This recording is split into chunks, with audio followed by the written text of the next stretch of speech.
you gotta at least be able to stand on your square and look the Yeah, person in the eye and right, represent your stance. right. I mean, at the end of the day, like, yo, we're not going to be fighting or doxing each other. Look, one thing you got to worry about me. I ain't gonna never try to like dox you or go into your personal information. Let's say you had a family thing going on. You ain't got to ever worry about me going to your personal life. I don't care if you went bankrupt. You know what I mean? I don't care. That's never going to come out. I only deal with the topic and the information. That's it. Right. Which I can respect. Because some other people they actually dox people Yeah, I don't do and that. put their family up and do all type of crazy Yeah, stuff. yeah, that's wild. And for me, I can't rock with none. I don't give a damn the FBA or not. I can't rock with none of them. Like I'm cool with them. Cause if you're a dox Kwame, you'll dox me. You dig? I don't give a damn what you call Yeah, yourself. yeah. I Uh, think that's kind of dangerous too. But no, what's the exactly. topic that you wanted to what you said?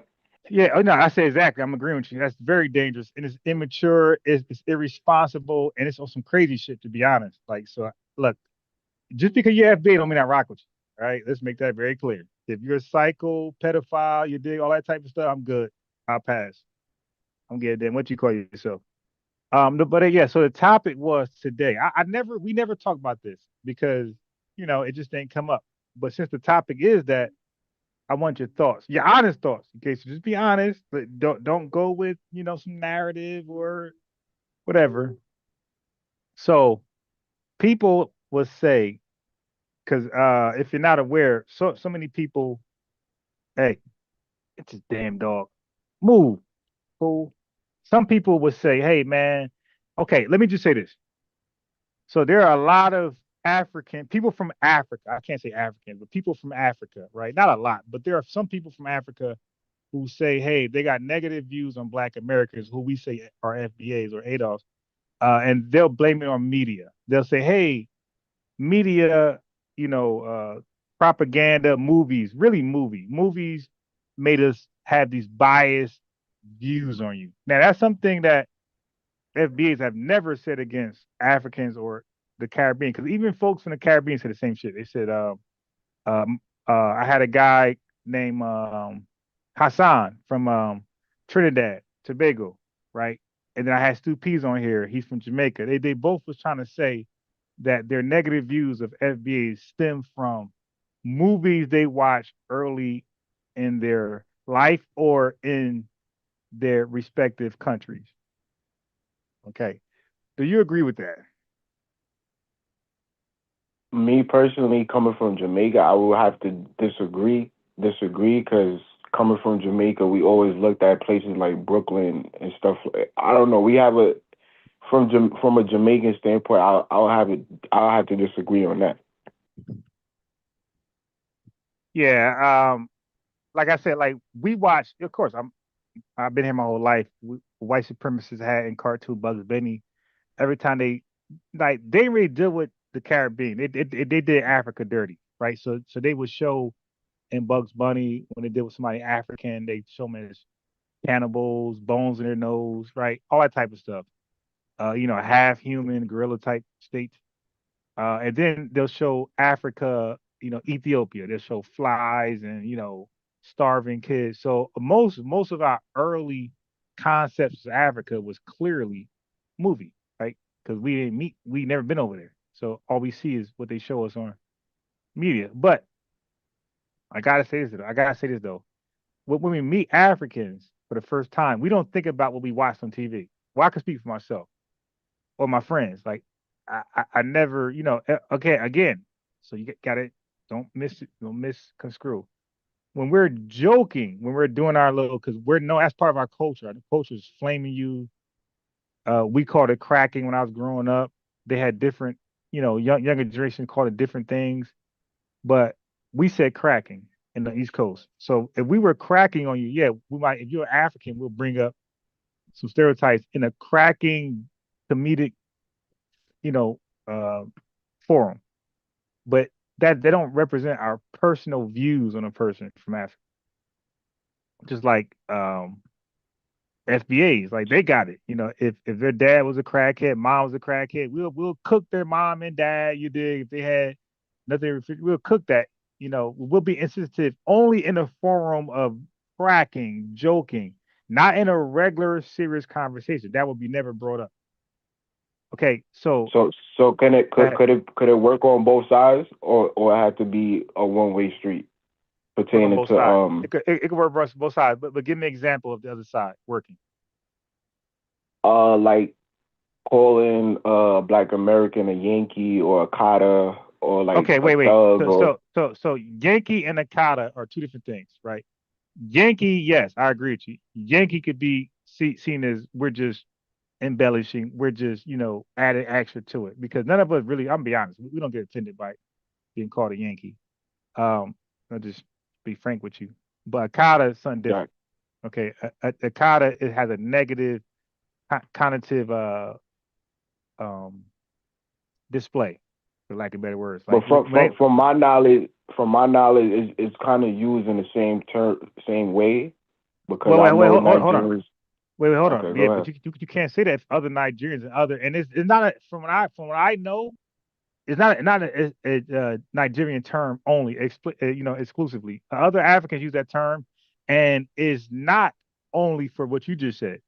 We have other people from Africa saying, nah, Akata is always used in a disrespectful way. It's never like, hey, Michael Jordan, he's a great Akata. You don't hear that.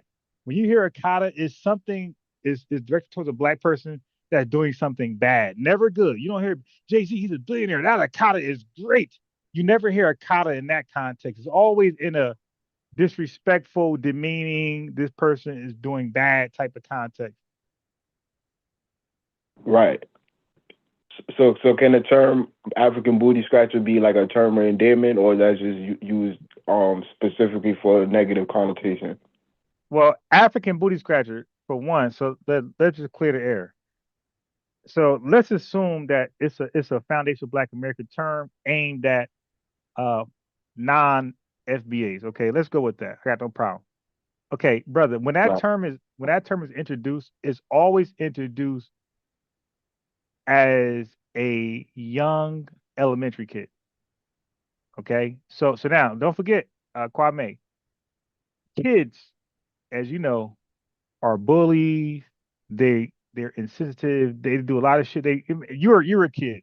You did a lot of things you feel like you should never done. I don't care if it's stealing from your mom or eating a cookie that she said don't eat. I don't care if it's like not doing a chore all the way. Whatever it was, as a kid, you're like, yeah, that wasn't cool. You dig? So Akata for the most, I'm not Akata. I'm sorry, African booty scratcher for the most part. Everybody can, even the people who was called it, they all testify this was something. Okay, they all testify this is something that they were called in grade school, like elementary, junior high. I've never heard one person in like high school or go. You say go inside. Go. No. I'm not coming inside. Okay, hold on.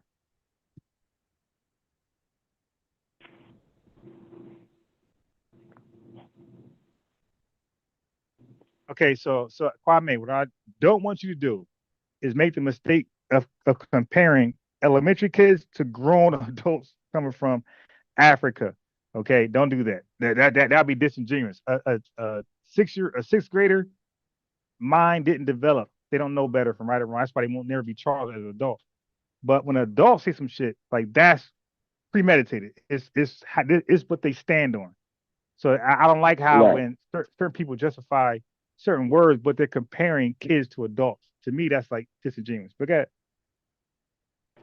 Okay. So regarding like the grown people, so like musty, dusty, bone in the lip, bone through your nose, and I mean plate through your lip, and all those type of stereotypes. Can you give me some stereotypes that Africans have for Black Americans when they come to United States? yeah, lazy. Okay, like again, see that. So here's the thing. Here's the thing. I'll be frank with you, uh, and honest. Like I don't gotta like lie about what Black Americans have said or done to like foreigner blacks, right? Non FBA. I'll tell you. I'll tell you straight up. Yeah, Black Americans definitely call Africans and probably folks from the Caribbean, African booty scratchers. I'll tell you straight up.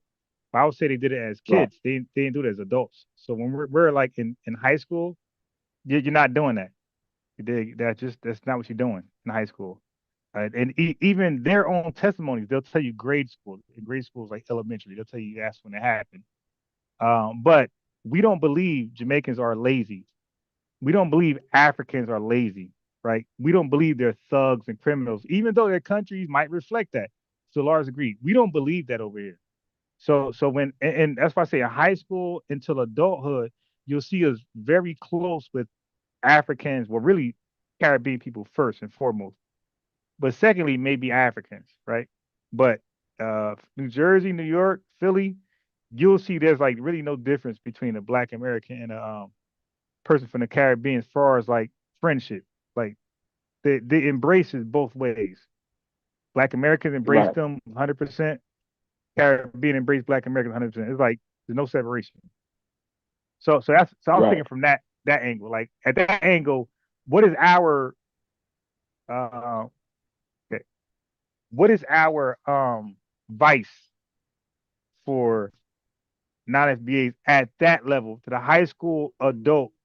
I don't know of any, but I mean, I you do have see the opposite. you have some like they call Jamaican weed smokers. Oh, They just hey, smoke bro, weed. 90% of the country fucking smoke. Bro, are you serious? Here.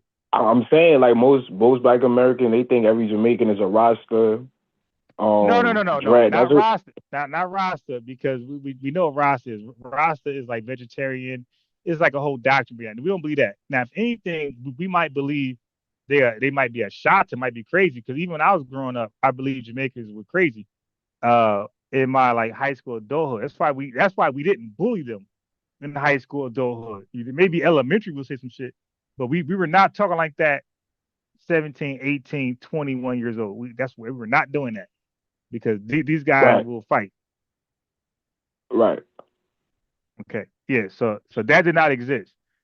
They will fight So regarding and shoot you. regarding like the regarding like the grown adults, would you agree that the Hebrew Israelites is anti-African?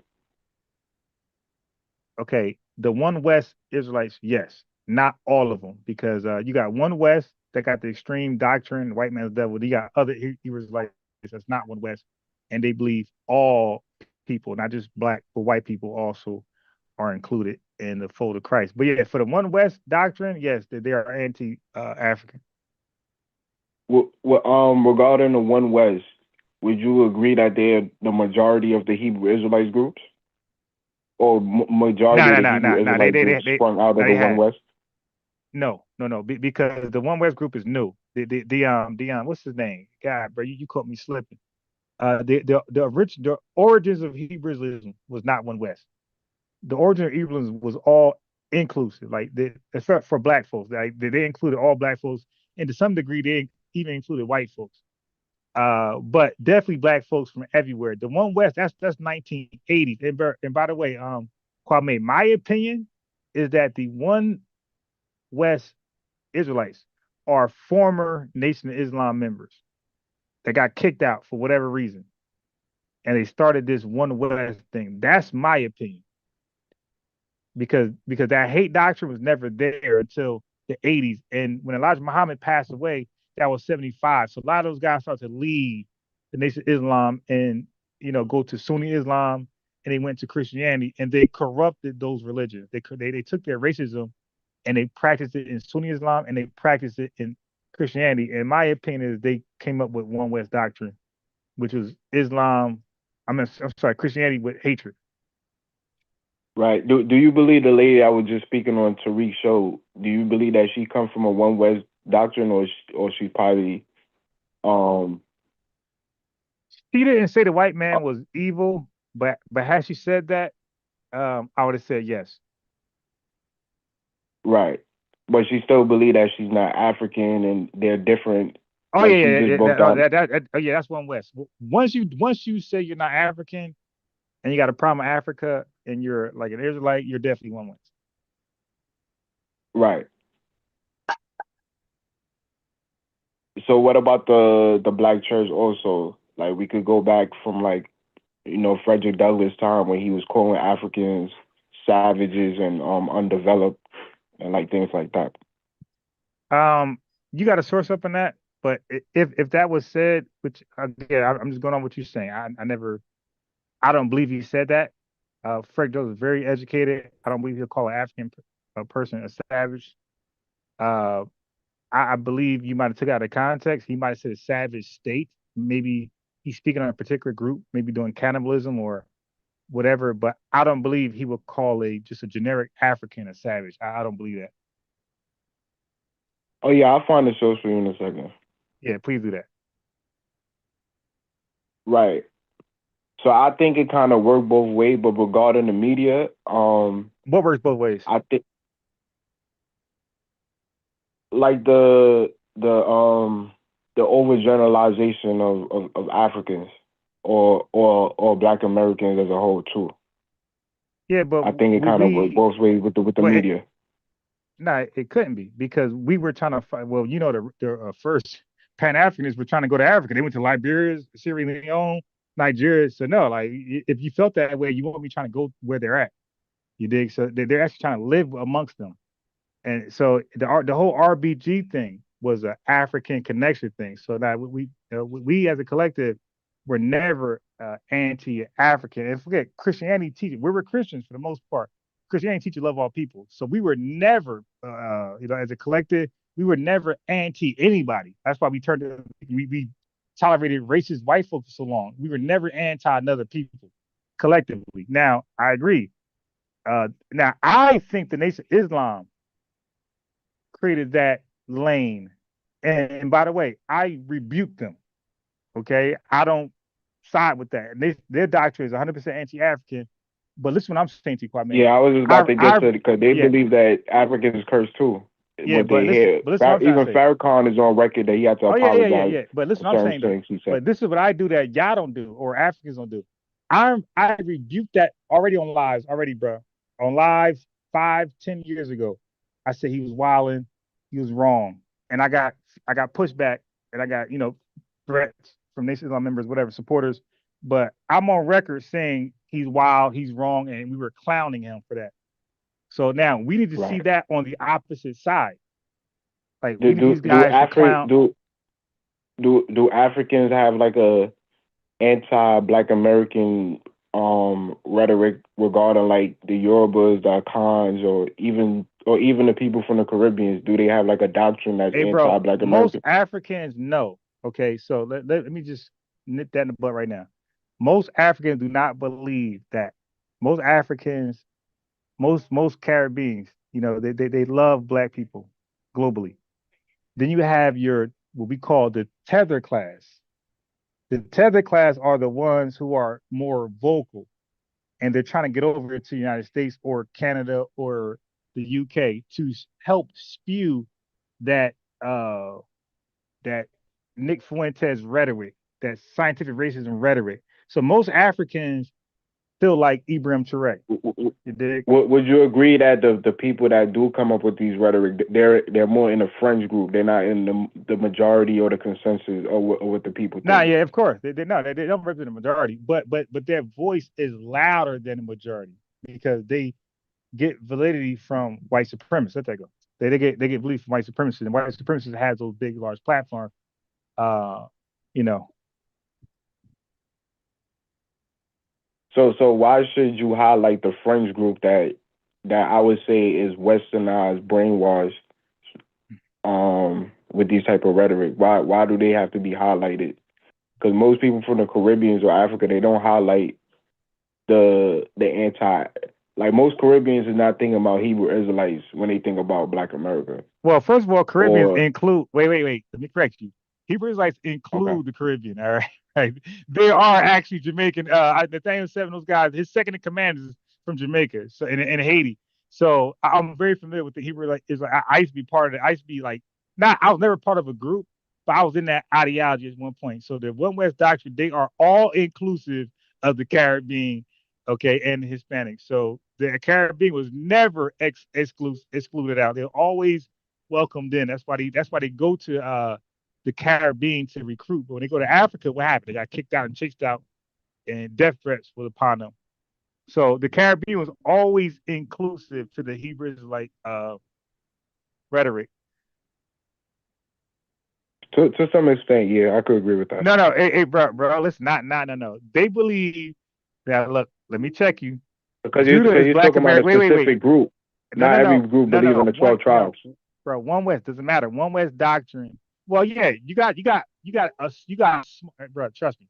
All right, I used to be in this. I got videos going back, bro. I know a lot. All right, just trust me this one. Okay, you got small Hebrew Israelite groups. Matter of fact, I'm sorry, bro. Listen, I don't know one Hebrew Israelite group that does not welcome Africa, the Caribbean. Not one. Please update me on that. Now, there are some Israelite groups, most of them West are inclusive of Hispanics.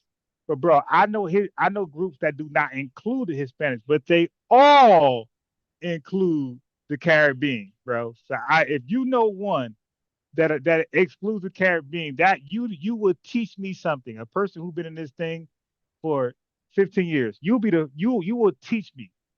I need you to find me one Israelite group of old, not something new, not no FBA Israelite group, some old Israelite group that excluded the. Because so you kind of broadened the question, but yeah, No, but you can do that you're too. right No, there. no, no, no, no. I'm saying. Listen, what I'm saying, because it's meaningful. What I'm saying is, if you were to find one, it'd be recent. It'd be like the last 3 years, and that would be an FBA Israelite group if you did that. But what I'm saying is, historically, Israelite groups, they were most of them included Hispanics, some did not, but they all Right. included the West Indies. Okay, so I don't know one that did not. I So would agree. I would agree with that. yeah, because I'm very like diverse and educated in Israelite, one West doctrine. I debate them all the time, bro. I'm gonna sign that debate. Are you familiar with Captain Sariat? Yeah. I seen Okay, Captain Cesare out in person in Queens, so okay. Well, I'm brother, I familiar with debated Captain him on Cesare. Sunday TV and I won. All right, the poll said I won. So that's Okay, how, maybe I gotta check it out. Maybe you gotta put the link so I could check bro, it out. bro. I debated over 300 Israelite men in 1 year. I debated every camp leader, except for like the IUIC guys, 'cause they were like a free. But every Israelite group, every camp, I debated their leader or somebody top official and beat every last one of them. Okay, so name somebody, I destroyed them. The GMS was afraid to debate me, and IUIC, everybody was debating me, and they got destroyed. But I did debate IUIC members though and cooked them, Okay. and all I all know of they it is usually recorded. don't debate like that, but that's what's up. Yeah. So you gotta sucker them to debate. You gotta propose it as a conversation, low key debate. You dig? So I'm talking to them, but I'm actually debating, and they got cooked in the debate, quote unquote. All right. So Yeah. a debate just simply means we disagree and we're giving oppositional points. You know what I mean, of an argument. Bro, Right. just make them a little peace. Okay. Okay, good, bro. Yeah, so I think the media covers like how you were discussing. I think it kind of work both ways, even though some people can't form they own opinion. Because from what I've seen Africa they go coming here to New York in the late '90s.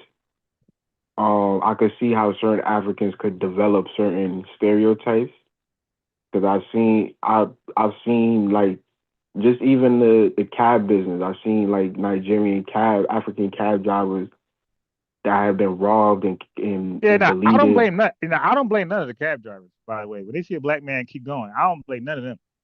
Right, but bro, that's not that don't represent the African. So what you're doing is like you're looking for the smallest straw and you're pulling it. Okay, so if an African guy rides past an FBA person looking for a cab, I can't blame him. The FBA doing some bullshit. All right. I'm gonna tell you straight up, I will ride past, bro, if I was an Uber driver. Now I don't want nobody. FBA, I'm cool. Okay, because I know my people, and I know we disrespectful and we're wild. We'll smoke a black and mild in the back seat. You dig? So yeah, now we're disrespectful. I'm cool. As a matter of fact, my boy currently is a cab driver in New Jersey, and he worked for a Spanish cab company, and they sent him to the black areas, and he'd be pissed off because we're the most disrespectful client. So yeah. If a cab driver, a bus driver ride past us, I get it, but other folks don't get it past us. Like a job Right. employer, people like that. Nah, yeah, but cab drivers and certain things like that, delivery person, yeah. Yeah, you know what I mean? Uber Eat, yeah, okay, yeah, yeah. See, I'm a realist. I'm gonna keep it real where we messed up at because I can't deal with them ninjas. You dig? Right.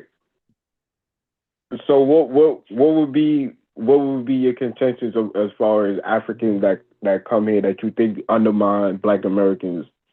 Like, what would Okay, be the so bulletin points? so my only problem is when they go into politics.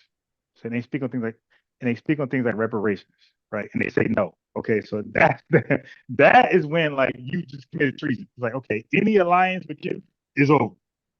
Because you're coming in here and you're not understanding the history of what happened between white and black people and why reparations is due. Reparations is real simple. A real simple definition of reparation is harm in the past. It was a past harm that's being brought to the table today, right? So you're paying for a past harm, not the current past.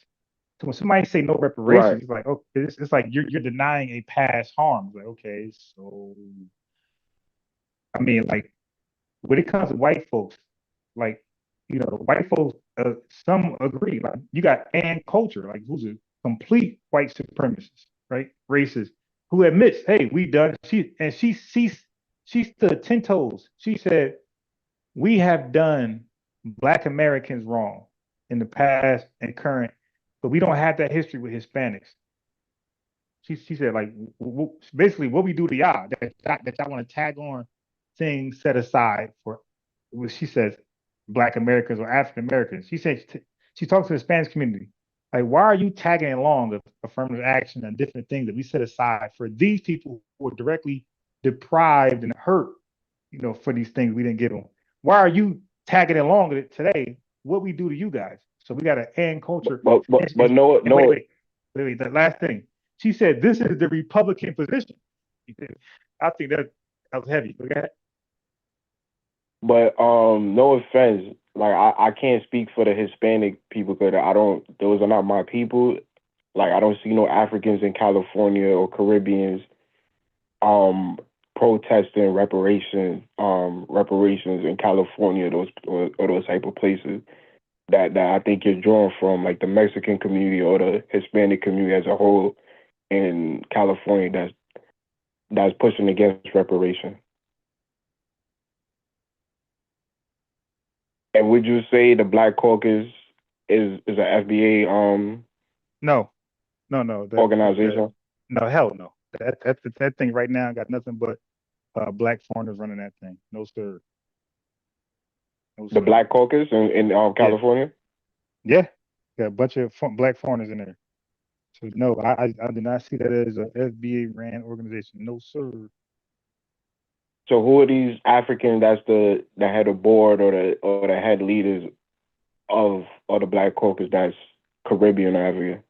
Yeah, well, when I get to I'm in the kitchen right now, but cut some apples up for my son. But when I get to my computer, I'll show you. I mean that's like they've been in there since like 2010.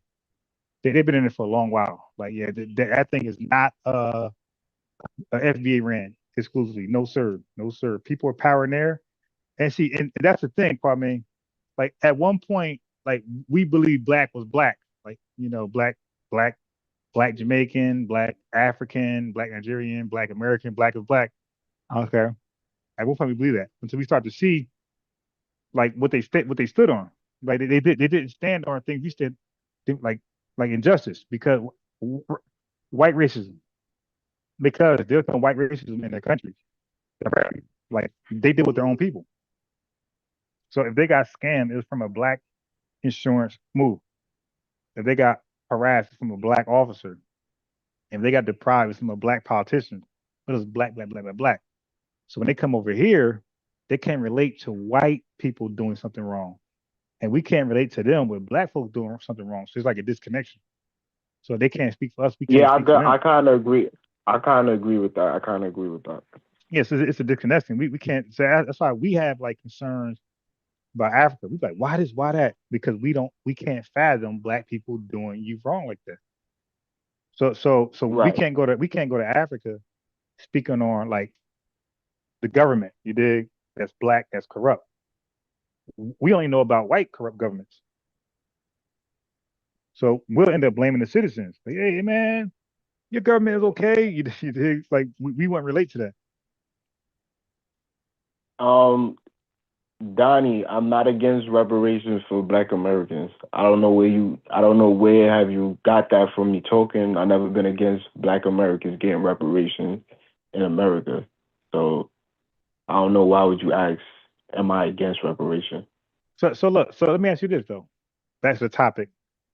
So when people say they watch now, because again, brother, I can show you Jamaicans, I can show you Africans, I can show you Ethiopians, Sudanese people, all saying um, the way they feel about Black Americans came from social media. No, no, I'm sorry, came from movies.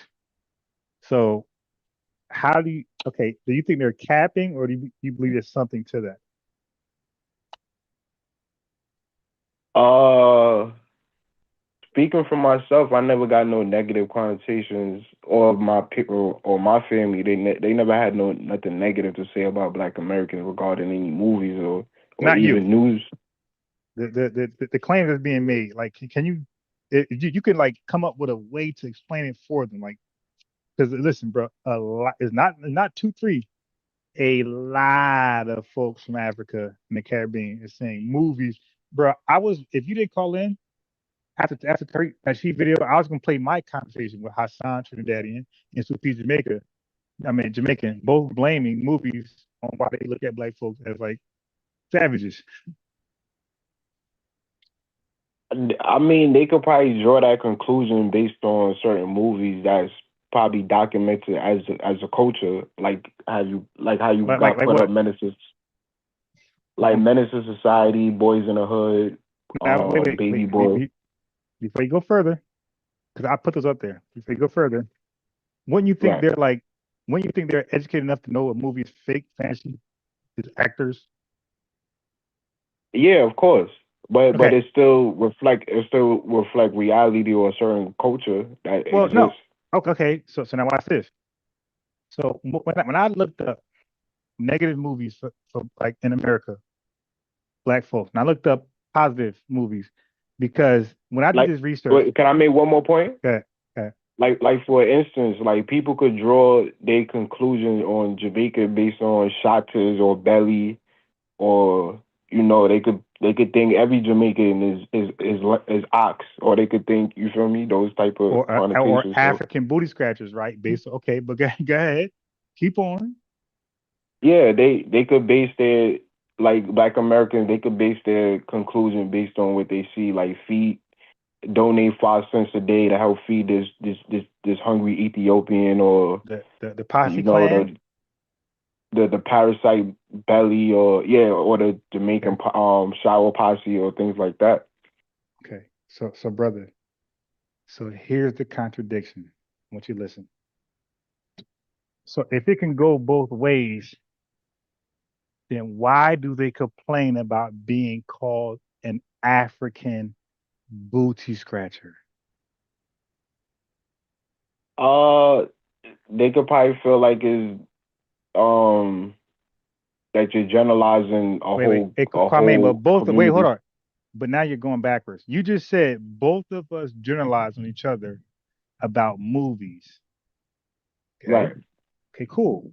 So I'm saying if that's true, if you're justifying calling us a thug or lazy or this, based on Boys in the Hood, and that seemed justifiable to that person, then why is that person complaining about being called an African booty scratcher by those who are watching movies and depictions of them? And this is their assessment. You're an African booty scratcher. I'm a thug. I'm a criminal. I'm lazy. Okay. Well, you are, sir, ma'am, an African booty scratcher from my experiences with media. It should be even Steven then. Why would one Yeah, complain? yeah, it should definitely be even, Steven. Okay. Black Americans, they say Africans live in mud huts and they Well, eat bush I don't. meat and Okay, well, no. They actually okay. So hey, so now, brother. So now, listen. There's something that's true and something that's false. Africans do eat bushmeat. yeah, Like, some Africans do eat bush meat. Like some right. Black So Americans eat raccoons and possums. So yeah. In the South, the rural South, right? But okay, yeah. But I don't hear Africans or Caribbean people making that a point of argument. Hey, you eat coons because I'm sure they would say, hell yeah, I do. Because I think that's disgusting. But guess what? They own that. They don't apologize. They don't say nah, don't. They own that, and that to me that is disgusting. You can't catch me in no damn market eating a dead coon or possum. Okay, but look, listen. I don't want you to speak too fast. You miss what I'm pointing out, brother.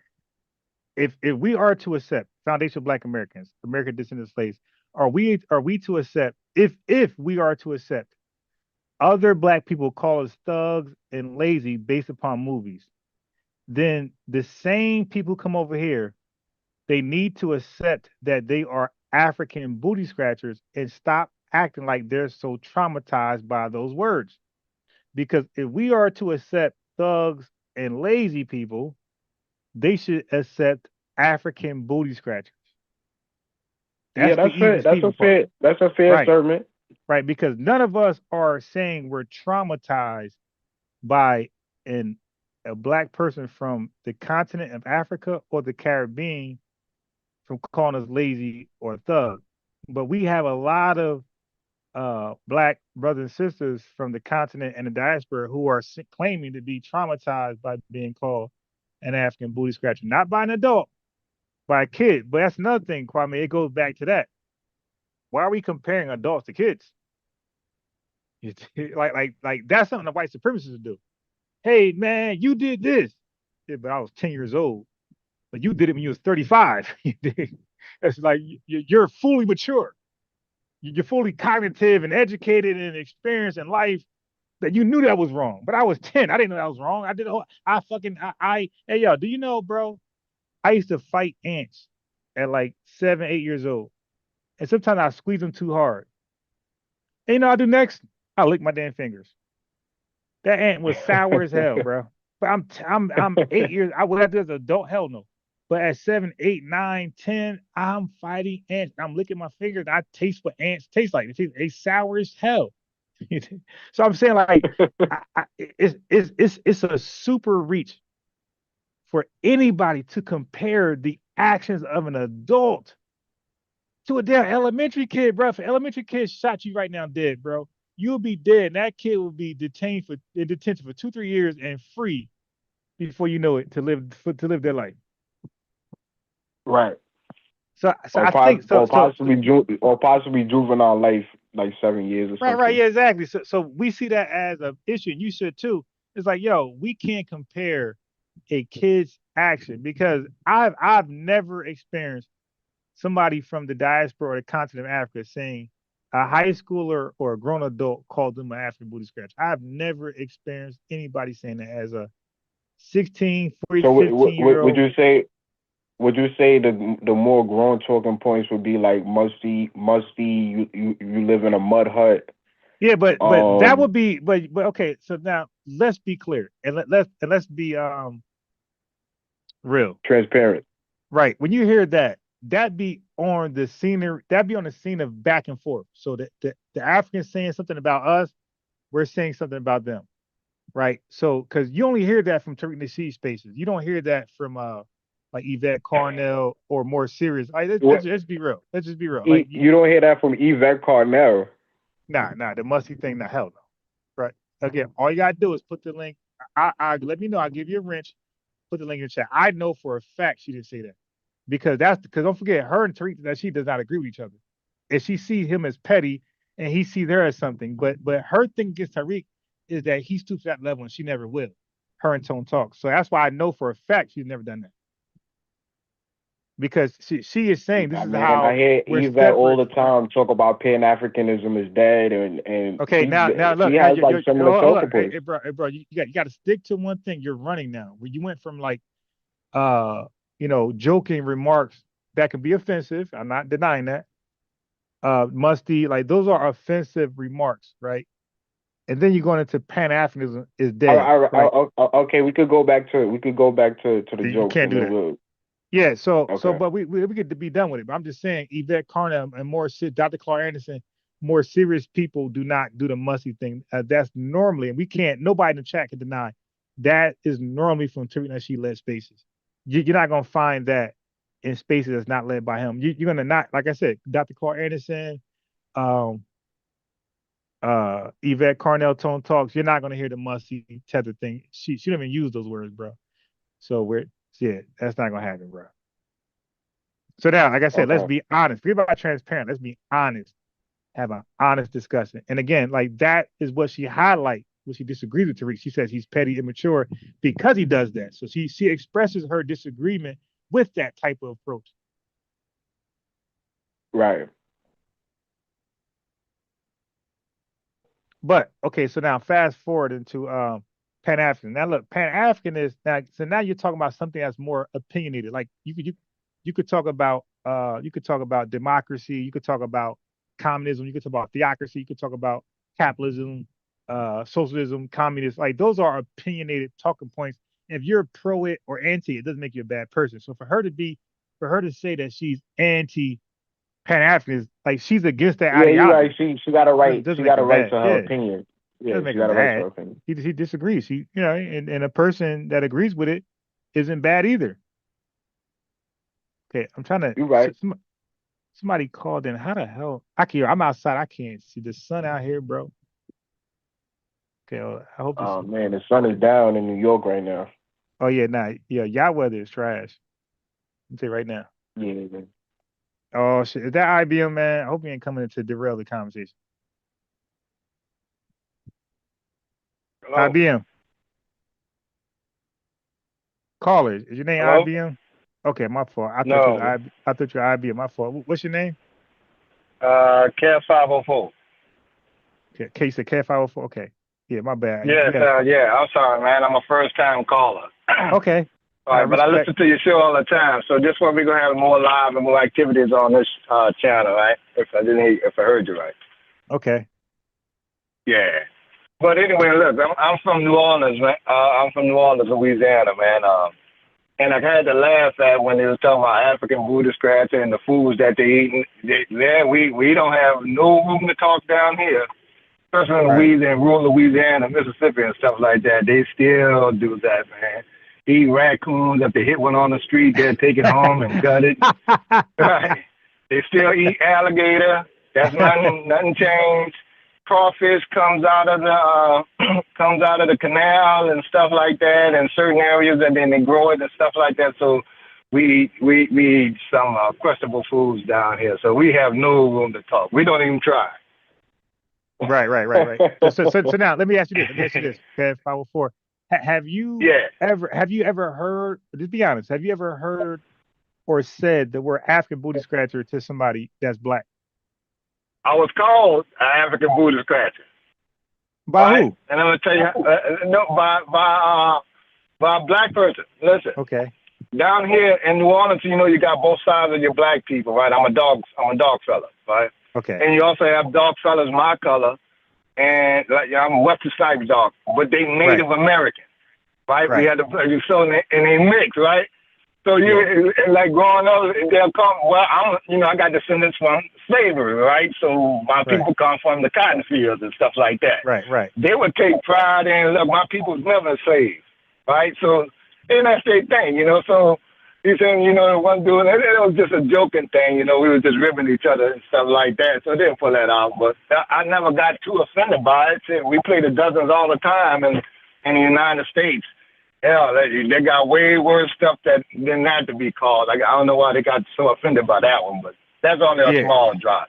So, right, a small drop in the bucket. I was like, you get jokes like, damn, you so dark, when you get in the car, the oil light come on. I know that. All right, so look, Kwame, I want you to understand, bro. So I can get it why a black person from Africa or the Caribbean would think it's about them because they're new to the school. You dig? But what he just and you pointed gotta out, remember the culture is different. Like in Jamaica, there's no joking and stuff like that. Okay, but I'm saying before you go there though, yeah, that's interesting. That's the culture different in Jamaica. But what I'm saying is, like what Kev pointed out was a fact. Like normally, if you were dark skinned, you were like pretty much joked on because I remember my two young homies in the back of my seat. I was driving, and the lighter dude started to have some dark skinned jokes for the dark skinned dude, and the dark skinned dude was kind of like quiet. He had no lighter jokes, and man, I cooked that lighter dude because I never played that, by the way. Like the whole dark skin thing, like the whole I never played that. So when he did that thing, I called the lighter dude. I don't know if you know about it, but I called him Yaku's grafted devil. I said, yo, let me get this. I said, let me get this. I said, you Yaku's grafted, like 400, you didn't make it all the way to 600 years, 400 recheck, throw off to the shit. You did, but I cooked them because I never played the colorism division joke thing.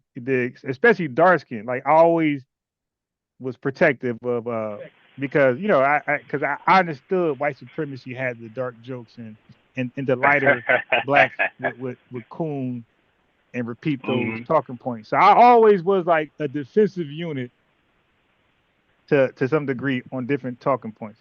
So if it was can I just make this point real quick though? Like coming from the Caribbean, like the culture is a little bit different because there's no, like, I will admit that Black Americans have a little bit more thicker skin than probably the Caribbean and Africa because we don't come from like a cracking jokes on each other. Like your mama type of joke that could turn into a killing. That's part of our history, my brother. That's part of our history. We used to do that during the slave times. I know that, but I'm saying like speaking from a Jamaican point of view, like coming from Jamaica, we don't have like those your mama jokes or them type of jokes. So when certain people may come up here and may interpret it as like a disrespect or something like that. Right. I see what you're saying. So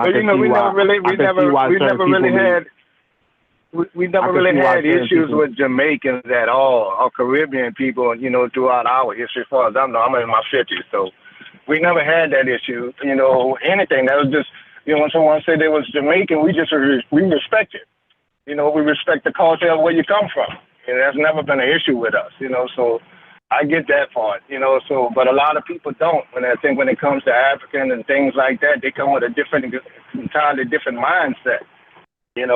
Like down here in New Orleans, we only have pretty much like little Mexican, but some Haitian immigrants, right, that came in after Katrina. That's different than the brothers in California, and they have to deal with El Salvadorians and gang stuff like that. So that's why I always like to keep my ear to the ground for FBAs, East, South, and West Coast, so because everything is a little different there, especially down here in New Orleans. Those people that you see doing Mardi Gras, that's dressed like Indians, those are real Indians. Those are not black people. I mean, but they're not, descendants of slavery, right? They only brought a small percentage of slaves here, and we kind of had a melting pot. Like my grandmother is a Cherokee Indian that was out there in Mississippi, out there in Hattiesburg, where you had Brett Favre steal the damn money. That's what they go to poor people. It's a melting pot. So I could see and just like they may be trying to adopt the joking culture, so they may say cotton picker or something like that. That may be offensive to Black Americans, but they may be trying to adopt the joking culture, like how people say Africans live in mud huts or they're barefooted, musty, or or they eat bush meat and bone in the lip, and even though that's just one specific tribe or two, they could maybe just trying to adopt the Black American culture, joking or like cracking jokes on each other.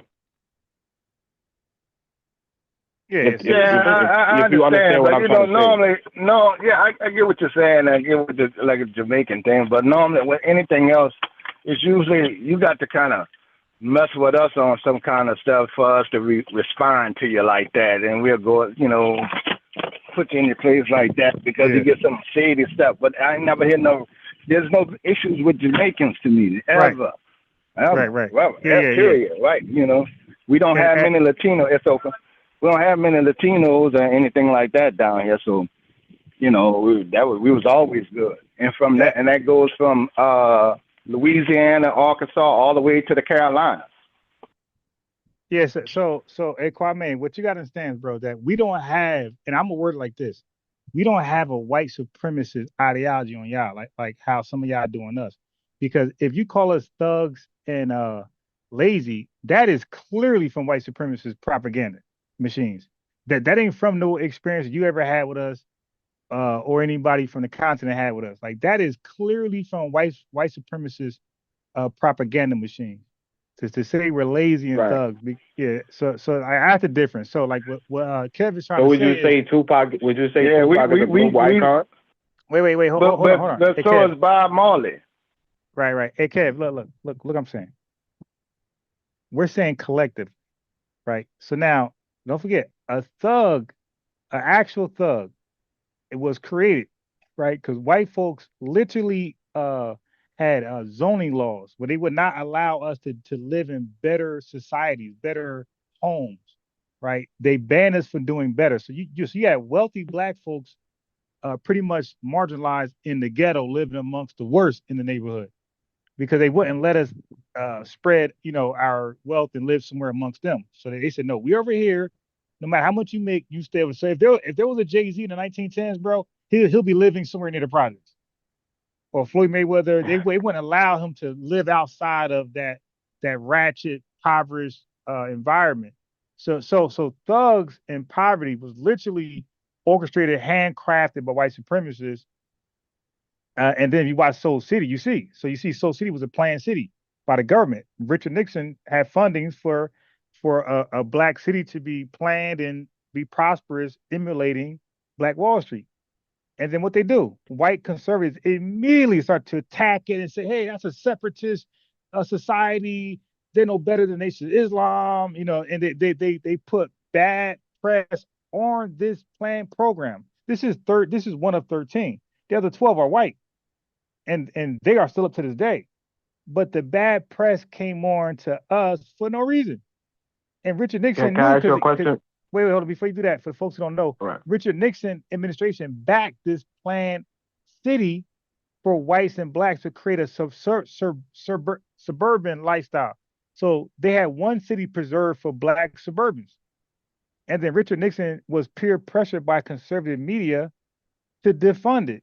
And they literally sabotaged it.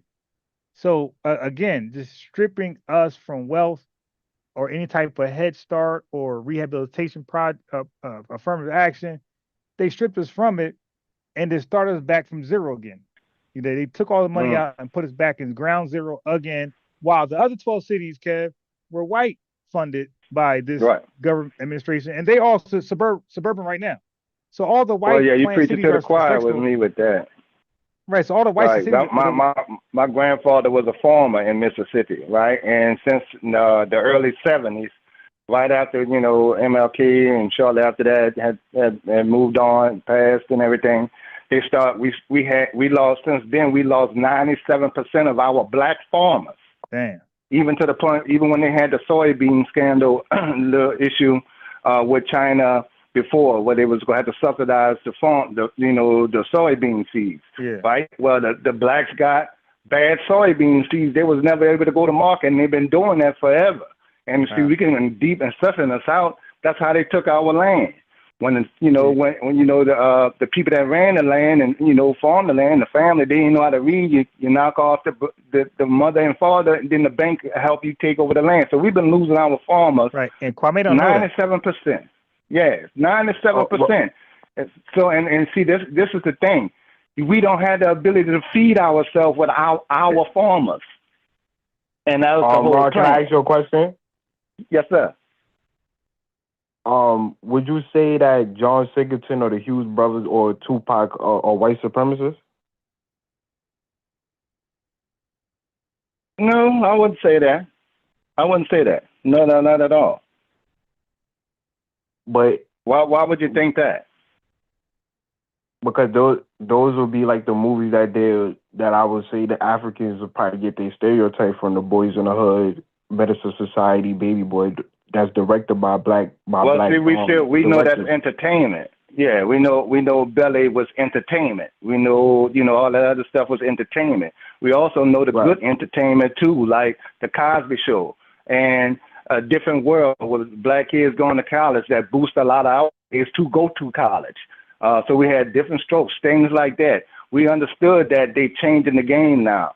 We had different types and variety of music, including reggae, including Caribbean music, which was fine. It's just that every time a Caribbean artist jumped off, we was all over it. That's how they got rich. We was welcome. Shabba Ranks, I can go all the way back. Bob Marley set the tone in a peaceful tone. With that's y'all. That's not us. That's y'all. That's y'all. So I'm just trying to say, because Ron just said earlier that thugs and ghetto and like the ghettos is like coordinated by white people, but I don't think Africans is. But that's still you can't roll that. That's entertainment though. Could be I understand. Brenda got a baby, and then the other thing he got Thug Life. But at the end of the day, we know him as personally. His mom and them was Black Panthers, and we knew what he was meant by starting a new generation of people, stuff like that, and educating ourselves. So we understand what he was about, and we understood the difference between entertainment and who he was as a person every day. That's two different things. But what I'm trying to say is that Tupac was a global icon, and he kind of popularized the term thug. Like he has thug life across his stomach. So yeah, but he also explained would you say Tupac is a white supremacist? No, he explained why he got thug life tied across his chest and what happened, and then people started listening to him more. You see what I'm saying? He explained that in his music, and respect him before that. He was saying the same words of black empowerment and stuff like that. He was saying that before. Right now, he's paying attention because he's a black dude, and if he with thug on it says now everybody listening, and then you had white folks coming at him. We knew what it was already. We knew his first songs, and it was all about empowerment and lifting and stuff like that. I've seen his interviews since he was 16, 17, and we know his Oakland history, right? No different than Kendrick Lamar. That's why Kendrick Lamar took after him. So that's what I'm asking. Would it be unfair? Would it be unfair for them to draw their conclusion based on the Hughes brothers or John Singleton or Tupac? Well, personally, it doesn't really matter to us what other people think because we know what it is already. We don't have no problem explaining it. But so, it's like actors like, well, that's like what somebody said, well, white people might think like, I don't care what white people think. I know what it is. We know what it is. FBAs know what it is, right? We already know. We can even talk in a different language where I can barely say any damn words, and the guy knows exactly what I'm talking about. So it's a little different. But y'all right in there too, man. Jamaica's been around for long. What I'm saying is the stereotypes go both ways. Like when people in like Black America, when they first think of like Jamaica, well, I guess it goes however you want to take it. I mean, they got some weak-minded people and that miss the message on everything. I mean, that's how I pretty much take it. Right. Right. So some people miss the message. I'm just trying to say that some people. I know the society call him a thug, or that when he shot, he used a arm against two officers before, so he was labeled as that in society, so and he just rolled with it. Right. So you So wouldn't think as far as white supremacy and stuff like that, I don't really care, man. The way I see it, pretty much, I think they got 25% of decent white folks that don't have a problem with black folks. I think there's another percentage, 25, that don't even know that they prejudiced or bigoted in some type of way because they was groomed with it. And then you have your hardcore racists, and there's a difference between real racists. I'm down here, so I know them. I've been around swastika racists, so and I know them who don't like nobody, right? And like, I have to talk to one on one. I said, well, y'all worry about the wrong things, fella. Yeah, Ron, did you hear my question? Nah, what was the question? I was listening you talk about how, like, basically white people's and white supremacy kind of structured the image of thugs and ghetto as a whole, as far as through redlining and or sabotaging different black communities, i.e. Soul City or Black Wall Street and things like that. Would you call Tupac or John Singleton or the Hughes brothers white supremacists also that promote these movies or promote thug life to the masses? Nah. So because you got something called movies, right? So when you already so it goes back to the few black folks that actually bought their freedom and actually owned slaves, like and treat their slaves no different than a white man. Okay, harshly forced labor. It was a few percentage of black owners who actually did that, FBAs who did that. Okay, so now these folks, that's all they know, right? So white supremacy bred them to and raised them to believe that this is the only way to survive in this country. So you can't really blame the victim for trying to survive by behaving that this is the only way to survive.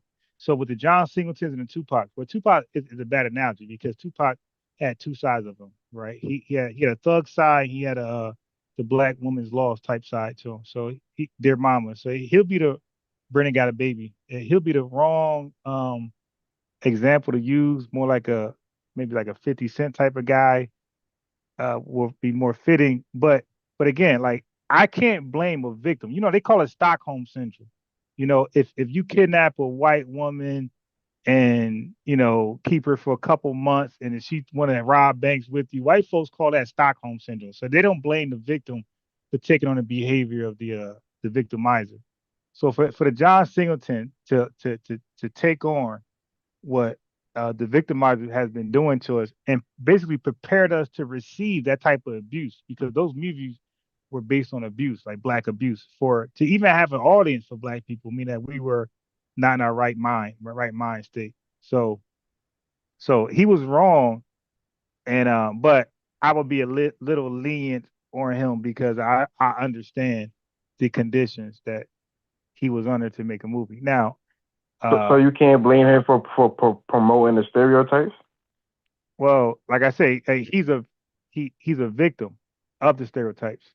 So now, if he was Chinese, doing that, then I'll be more harder on him. If he was anything other than a victim, right? Look at Cassie. Are you following the Diddy case? Yeah. Okay, but wasn't Cassie complicit on a lot of those free calls? She made phone calls. She hired folks, but they're saying she's a victim. So you can't, even though she participated, they're saying she's immune to the crime because she was a victim as well. So I look at John Singleton no way different. I looked at him as a victim participating in white supremacy. Okay. So why can't the Africans get the same benefit of the doubt that they're just victims? No, but they're not. They're not. To be a victim, okay.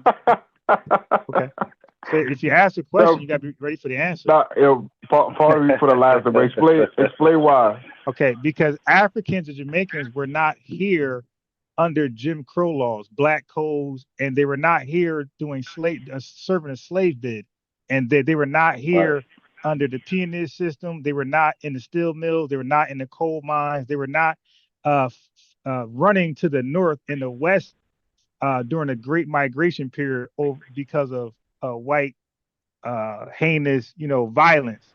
So that's a different right. Would you're saying none as a none period, or you just Okay. saying none Now as in look. like Hey, small quantity? so Kev. So this is the Mhm. problem I will have with Kwame and Texas like him, dude. I think they start coming in about the mid Wait. '70s, early '80s. Yeah, of course, of course. And So now watch this. So I already showed him the percentage of foreign black people in this country during that time. They were like Mhm. non-existent in the South. In the South, they were at that Right. time. Oh They were yeah. literally Mhm. non-existent. Like they were, Yeah. Right. like think of a Northern Sentinel person in America. Like it's probably one or two, but it's so insignificant. Nobody even bring them up. So at that time, Right. he's talking about the 1, 2, 20 foreign blacks. That was zero compared to 4 million black people who are being affected by this by this behavior from white supremacy and systemic racism. So yes, you're claiming 1, 2 Yeah, yeah. people. In the South, we don't have like Jamaican towns and in areas like that, like they He do doesn't in the know East that. Coast at all. I didn't know that until I At moved all. down here. So I know Right, he don't right. know that. At all. Okay, all through But a I'm saying quarter of America, but if they're I'm ignorant just if they're ignorant of the history and Yes. and the education as far as a whole, as far as redlining, because not even a lot of black Americans know about redlining or sharecropping No, or yeah, certain or yeah, some. yes. Okay, look, brother. What you're talking about 20-year-olds, okay? 15-year-olds. Their mother does, and their dad does. Okay, so that's false. Their dad, their mother experienced what you're talking about, and they know from their mother and dad. So it's definitely been passed down. So now this 20-year-old, 15-year-old rebellious, crash out group. I don't know what's in their mind state. Okay, but so we're not gonna go to the extreme, but most Black Americans know what redlining is. They know what mhm. discrimination is, and they for sure know what racism is. If nothing else, they know it. Now they might not understand redlining. They might have heard it. They might not understand it, and they might not even understand what convict leasing is, brother, or the hiring out. They might not understand these things, Oh, they don't but know what redlining is if you explain it to them, especially when right, they right, get to voting. exactly, Right, exactly. But right. even voter suppression. If you say that, they don't know what that is. But Mhm. if you just say Jim Crow or racism, they would know what that is, and they don't, like you said, Kev. They don't know that these fall in that. Okay, so Mhm. Kwame, what you're doing is disingenuous. Now, what I can't do is say because of three Black Americans were in Jamaica and they got rights, right, where they were not violated.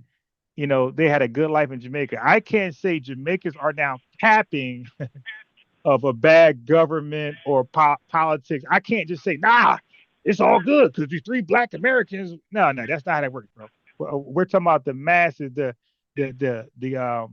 significant group that matters, that represents the whole. So what represents the Okay. whole of Southern slavery is our Black Americans. We represent the whole. We represent the Mhm. whole of the events of Southern slavery. No, not even white folks. Because there was a hey, Kwame. There was more white folks going through the same thing more than non-blacks. White Americans also Yeah. were in coal mines, being forced in to steel mills. Yeah, but it's a small Yeah, number. Right. I Sharecroppers. know about the Yemen farmers and stuff like that. Yeah, I know Oh, about that. okay. But But listen, but yeah, No, listen you now. had the Irish too. You had the Okay, Irish. They was a right, of bit. They course. got. The Irish, They and right.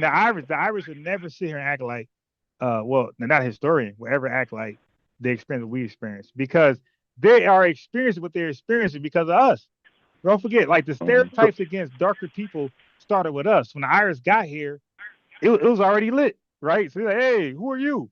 All right, well, Mhm. you're Right. joining this Negro stereotype, campaign where we bash Negroes. So that's just a false comparison, false analogy that uh, people do when but they have what I'm these trying to say is what in John Singleton and the Hughes brothers have more of a authority position to put out a better outlook on Black Americans rather than the Nigerians Let me Wait, ask wait, you wait, this. wait, wait. Hey, Let me. Kev, real fast. Hey, look, bro, Kev, I'm used to these conversations. Hey, Kwame, are you familiar with the LGBTQIA plus community? yeah, Okay, if you are you heterosexual? of course. Okay, so if you said the FAG word, right, anywhere, out loud at your job, social media, what would probably happen? Some type of condemnation, type of consequence, right? Yeah. Okay, now if a person part of that community who are living an alternate lifestyle, if they said it, will it hit the same? Will they be penalized? Probably not to the extent of a Right. No, no, no, no, heterosexual. no, not at all. That's why Black Americans can say the N-word and nothing happens at a job. But if a white person or Hispanic said it, we could get them probably fired or in a meeting at the very least. So what I'm saying is, bro, when you're a victim of it, you're not condemned by taking on the behavior of the victimizer. You missed that when I said Stockholm syndrome earlier. You missed that because you don't want to listen. You just want to rebuttal and argue. Nah, What I'm saying, I heard you okay, with the Stockholm syndrome. okay. So have you heard the expression hurt people hurt people? Yeah. Okay, yeah, great, yeah. Okay, so brother, if a person was touched and they display that behavior, that person will be held more leniently than somebody who's never touched and exerted that behavior, right? Okay. To some extent, yeah. No, to all the extent that's considered in court. All right, see, hey, Kev, with this guy, you can't have a conversation. Hey, yo, if right now, the R. Kellys, the Diddy's, the Epstein's, when they go to court, some of their defense is, hey, I've been abused too. Because Yeah, that they'll tells take it you, into consideration. They might not say they behind, but it'll take it into consideration. right, You and definitely want to say it. it'd be more lenient. But if you say I've never been abused and I did this, you're going to be held more of a monster than a victim So I keep saying that to Kwame, dude, the victim is expected to behave like the victimizer, Kwame, Okay. not the non-victim. Right, right. Just think about back Because in the day, them trying to they tried to hurt they tried to people, bro. buck break us for a reason. Back in the days, they tried to buck break us for a reason, right? And hopefully that mentality passed on. So did the Catholics, Right. the Roman Catholics. It was big with that, big with children and little boys. So essentially, you're basically saying that the Nigerians, etc., they should educate themselves more on Black American history before having a synopsis on what they think is the overall outlook, right? Well, I'm not saying essentially, but I'm saying essentially, bro, that it's never good to to uh to take advantage of a people disadvantages. Okay. So if you're Right. Nigerian and you come to America and you want to exploit Black people from their current condition, that's never a good thing. Even if you're FBA, it's not a good thing. So, but Kwame, what happens is that we look into the psychology of why a person will be a hurt to themselves. And that's why I keep saying hurt people hurt people. Black people in this country have been hurt. So when a John Singleton spring up and come with the same movies, that's considered a hurt person hurting back. Okay. Now the colonizer is not seen in that same light because he was never hurt like that. So when he comes and have these propaganda machines, Africans are cannibals and Hispanics are this, like he don't get any sympathy because like yo, that's unwarranted. Like yo, where does this come from? You just hate these people for no reason. So you look into the psychology. Right. Look, like as far as as far as movie making and stuff like that, I worked in the industry for about 4 or 5 years. I worked on the show Queen Sugar. I was a stand-in actor for the guy Kofi Brown in Hollywood with the same shit, height and skin tone. That's how you do background. They have that was Oprah Studios that had that. They also have 50 was trying to open up a studio up in Shreveport. You also have one of the brothers that's opening up another one down here in New Orleans. See, that being, now you can tell your story. You don't have to go through the house. You wouldn't go get funding like talking about. We are just starting to get to the point that we can tell our own story, direct our own movies. You know what I'm saying? So we still coming out. It's a slow process, but I still see progression in that. We ain't got to pay attention to what they putting on TV and stuff like that all the time anymore. We can go to some real old history stuff. Since they try to erase it, we can put it right back out there. Sinners was that's how it was in the 1930s. right? And that, you know, that my grandfather and them, we had outhouses and stuff that like that when I was a kid, and they had juke joints. You know, so those kind of things, and you could tell a story, and you can send the message that we want to send. Nobody can tell our story but us, and we just not really getting to put it out there.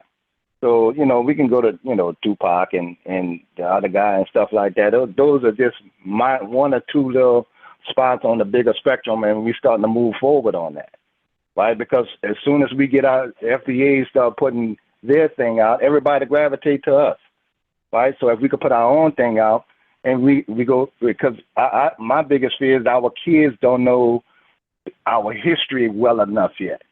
So now they need to get it refreshed on that, because things will change in America again. It's going to change.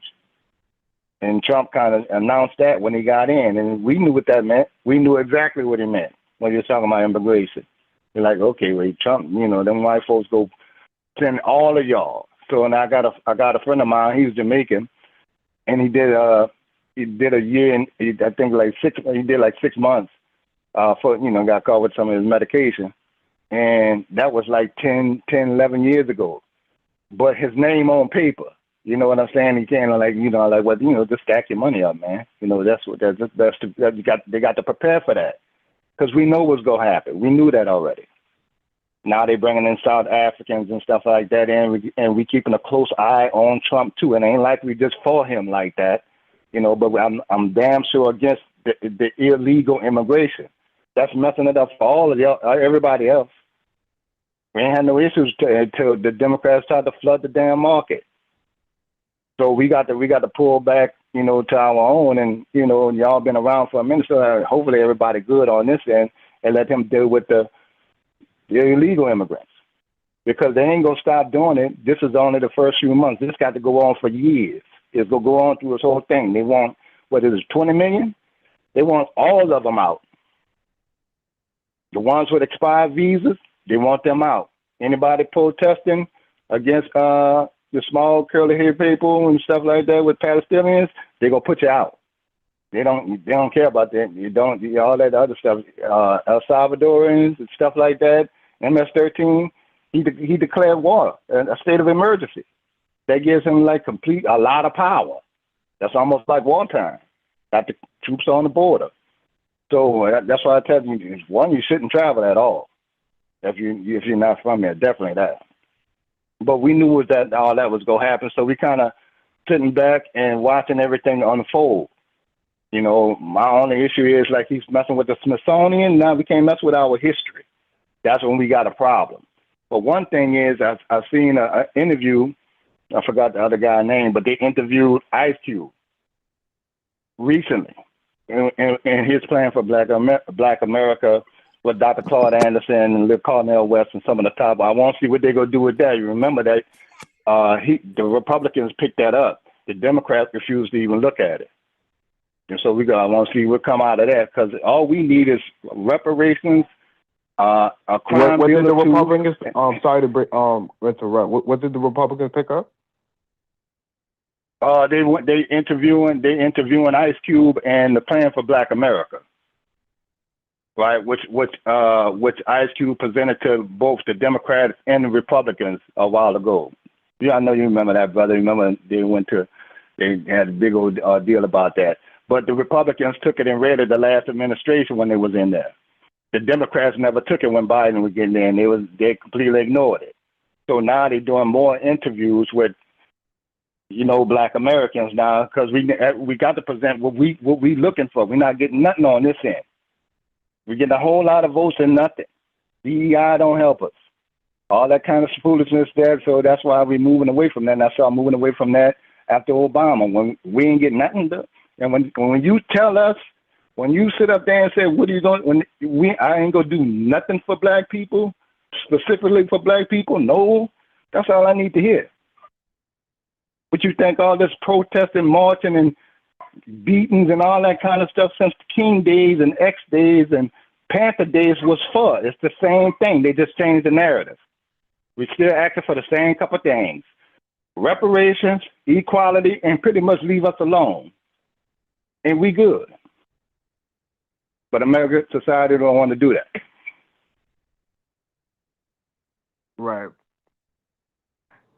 I hope that's one of the issues that Ice Cube do bring up is reparations. Right. That's all we ever ask. When you ask people, okay, you know, even with our politicians, I got a major problem with our politicians. We got too many corrupt politicians that's going for the bag, or APAC owns their butt.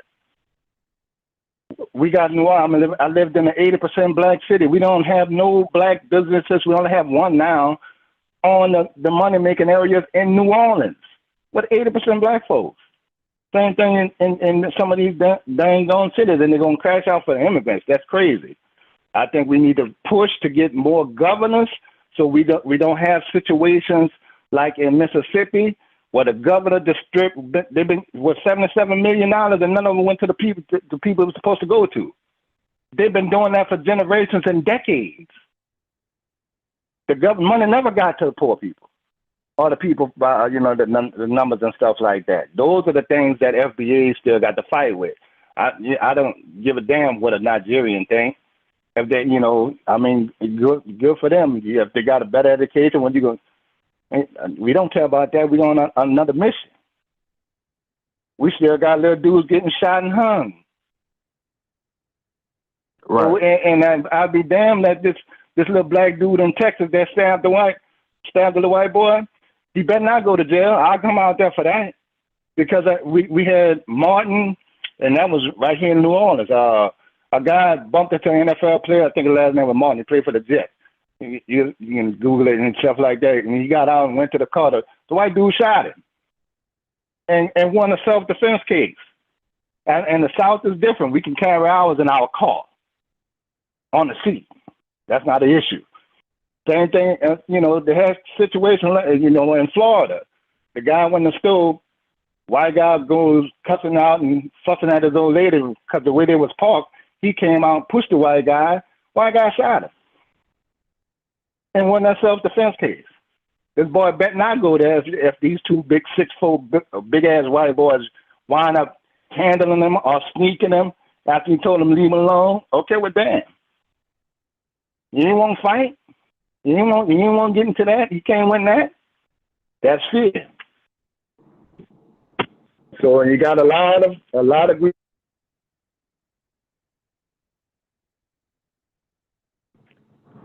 You went out, brother. Oh man, he waiting on you. Hello? He waiting on you. Yeah, I don't know why my phone just went out. Yeah, Can you repeat the last thing you just said?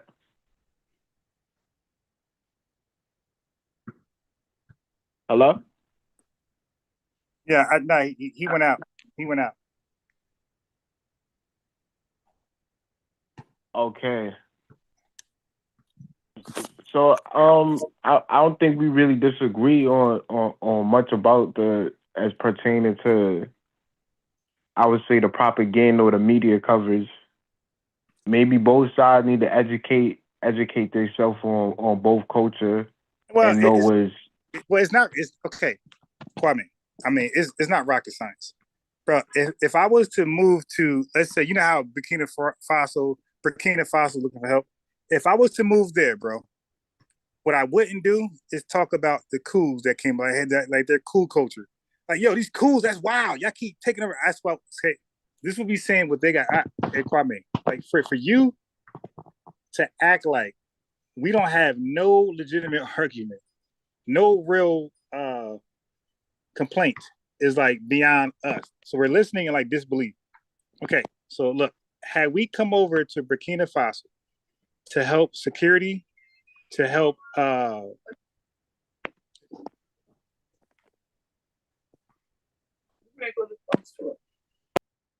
Yeah, I'm sorry about that, my brother.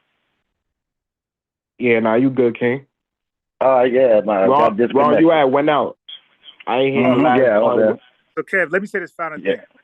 Kwame, if I want to go help Ibram Touré, okay, I'm helping.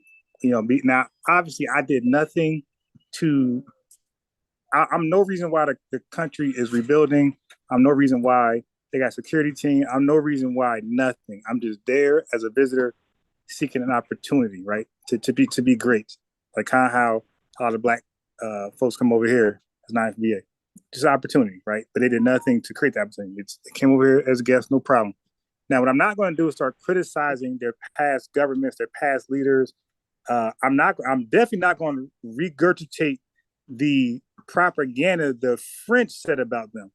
In that Channel 24 news, you know what Ibrahim Traoré resents. He hates it. He calls it a white supremacist propaganda machine. He hates the 24 French media and something else. He hates them. He said these are ops. This media is ops of Burkina Faso.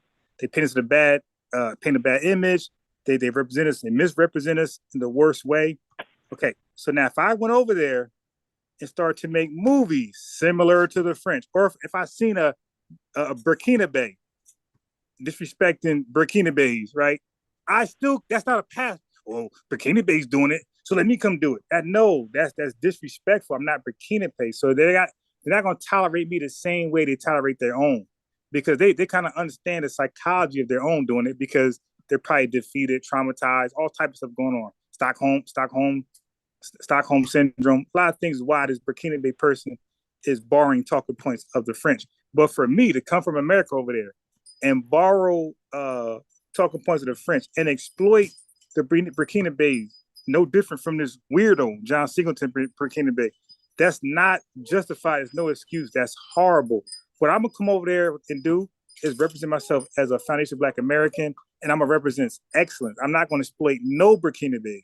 I'm going to speak truth to power, and whatever I got going on is going to be representing or reflective of just that. Any business, any media, anything I do, any influence is going to be Black excellence. I'm not going to exploit Burkina Bay the way the French would do, or any psychotic Burkina Bay guy with an agenda. That's what we're not going to do. So when they come over here, when we have Black folks come over here and do that, no, that's unacceptable on all levels. And there's no justification for that. You can't say, well, look at John Singleton. Okay, but what that got to do with you? Okay, look, is John Singleton right? No. So why are you doing it? Why would you be wrong? Who's saying he's right? At the end of the day, whatever excuse I give him, he's wrong. So why are you wrong like him? How about be right? Do the right thing. Like the movie. Do the right thing, Spike Lee. I'm going mute.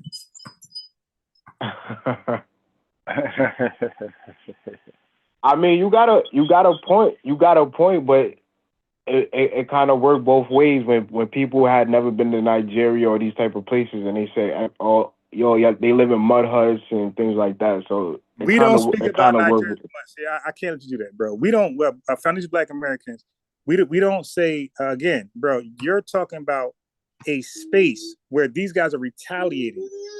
Okay, so you're comparing debates, like debate spaces, to the average thought of a foundation Black American, and I think that's very disingenuous. So what's the? Can you give me the percentage of Africans that come over here and undermine Black Americans? Because from what I heard, you just talking about people that's in government official the jobs, most powerful like that. position. Right. That matters the most, my boy. I wouldn't care about 100 Nigerians on social media talking about foundation. Can Black I say something on that? Huh? So would you agree Michael Langley is in a powerful position? Yeah. A position of power? Yeah. But his talking points are similar to the French that Ibrahim Traoré is undermining. You're talking about a war official. Dude, what are you talking about? Okay, dude, this is not a regular guy looking for citizenship and trying to create a better life. This is a war general. It's speaking in terms of war. You know, like you kill me. That's totally different than somebody who just talking trash on the internet or in a position of power, undermining a people they don't have no knowledge of. That's totally different. We're talking about war. Like, okay, so when you talk about Burkina Bay, I'm sorry, when you talk about Burkina Faso in America or France, bro, all we know, we don't know listen, bro, we don't know what's fact or fiction. All we know is that this media is saying this person saying that. We don't know what's fiction, factual. We just going on media, right? What's being said, what he's saying, what Putin is saying, what America is saying, politicians, what the French is saying. All we know is that it's a lot of political warfare. We don't know who's actually right or wrong. Like nothing has been disclosed to that degree. All right, so that's totally you're stretching it again. So you're saying the majority of Africans is against Black Americans getting reparations? Now, I don't even know. Let me say this. Let me answer this question real fast. I'm gonna go on mute for a second, and you guys can talk for a whole hour. But I wanted to say to Kwame, okay, I need you to watch our discussions back, bro. Watch them back. You keep saying the word all. I never said all. Kev 5-4 never said all. Bro, nobody's saying all. Listen to what I'm saying, bro.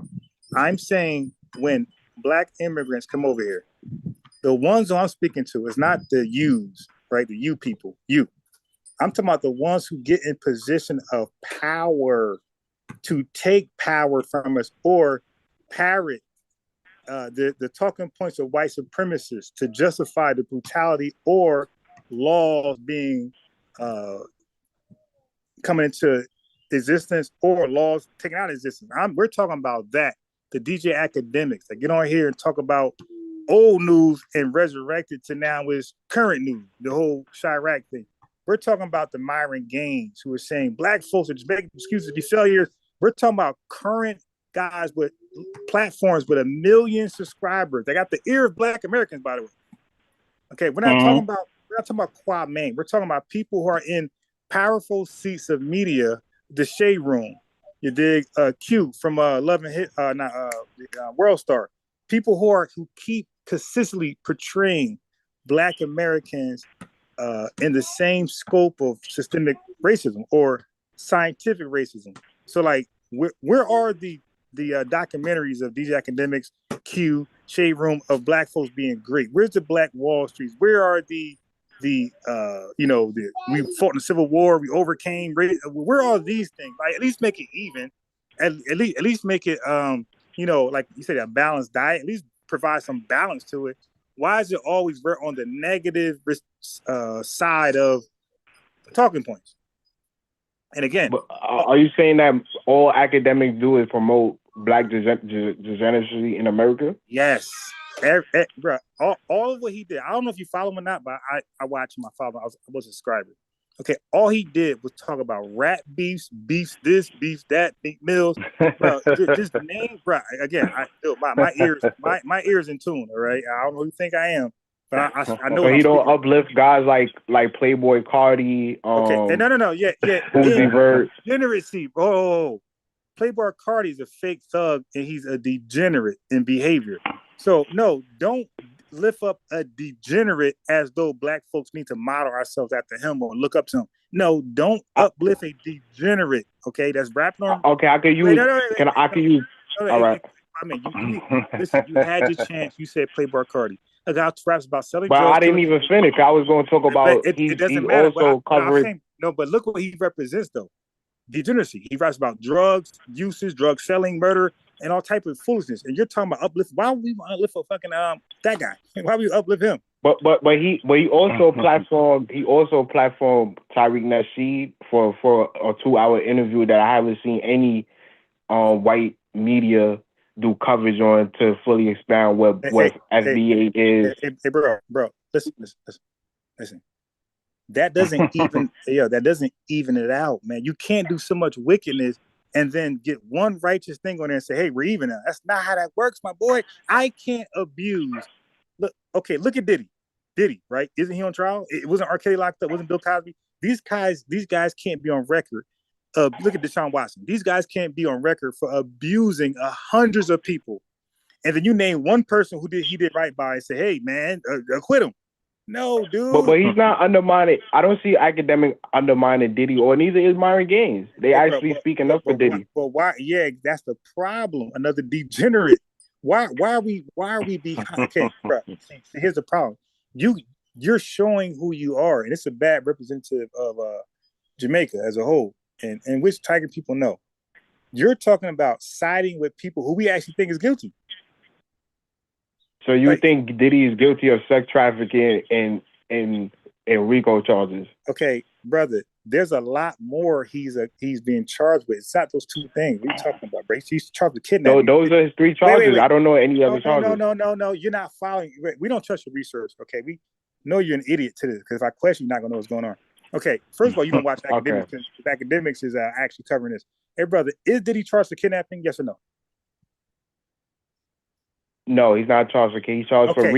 RICO, Okay. Now look, sex trafficking, and Kev, this is a piece of shit lie because you know what RICO is. RICO is a bunch of charges coupled into one, and it's called a RICO. And part of that is kidnapping because he did, when Cassie went to leave, you dumb Negro, he did beat her down, grab her by her head, and drag her On back video. home. By definition, that's called kidnapping. Kidnapping, yeah. Of kidnapping, you liar. See, he's guilty of that. He's not charged for kidnapping or gun charges that they found in his house. That is wait. Okay, look. Okay, now chat. I'm sorry, but I'm gonna get a little. I'm gonna crash a little bit. This dude is a buffoon and an idiot.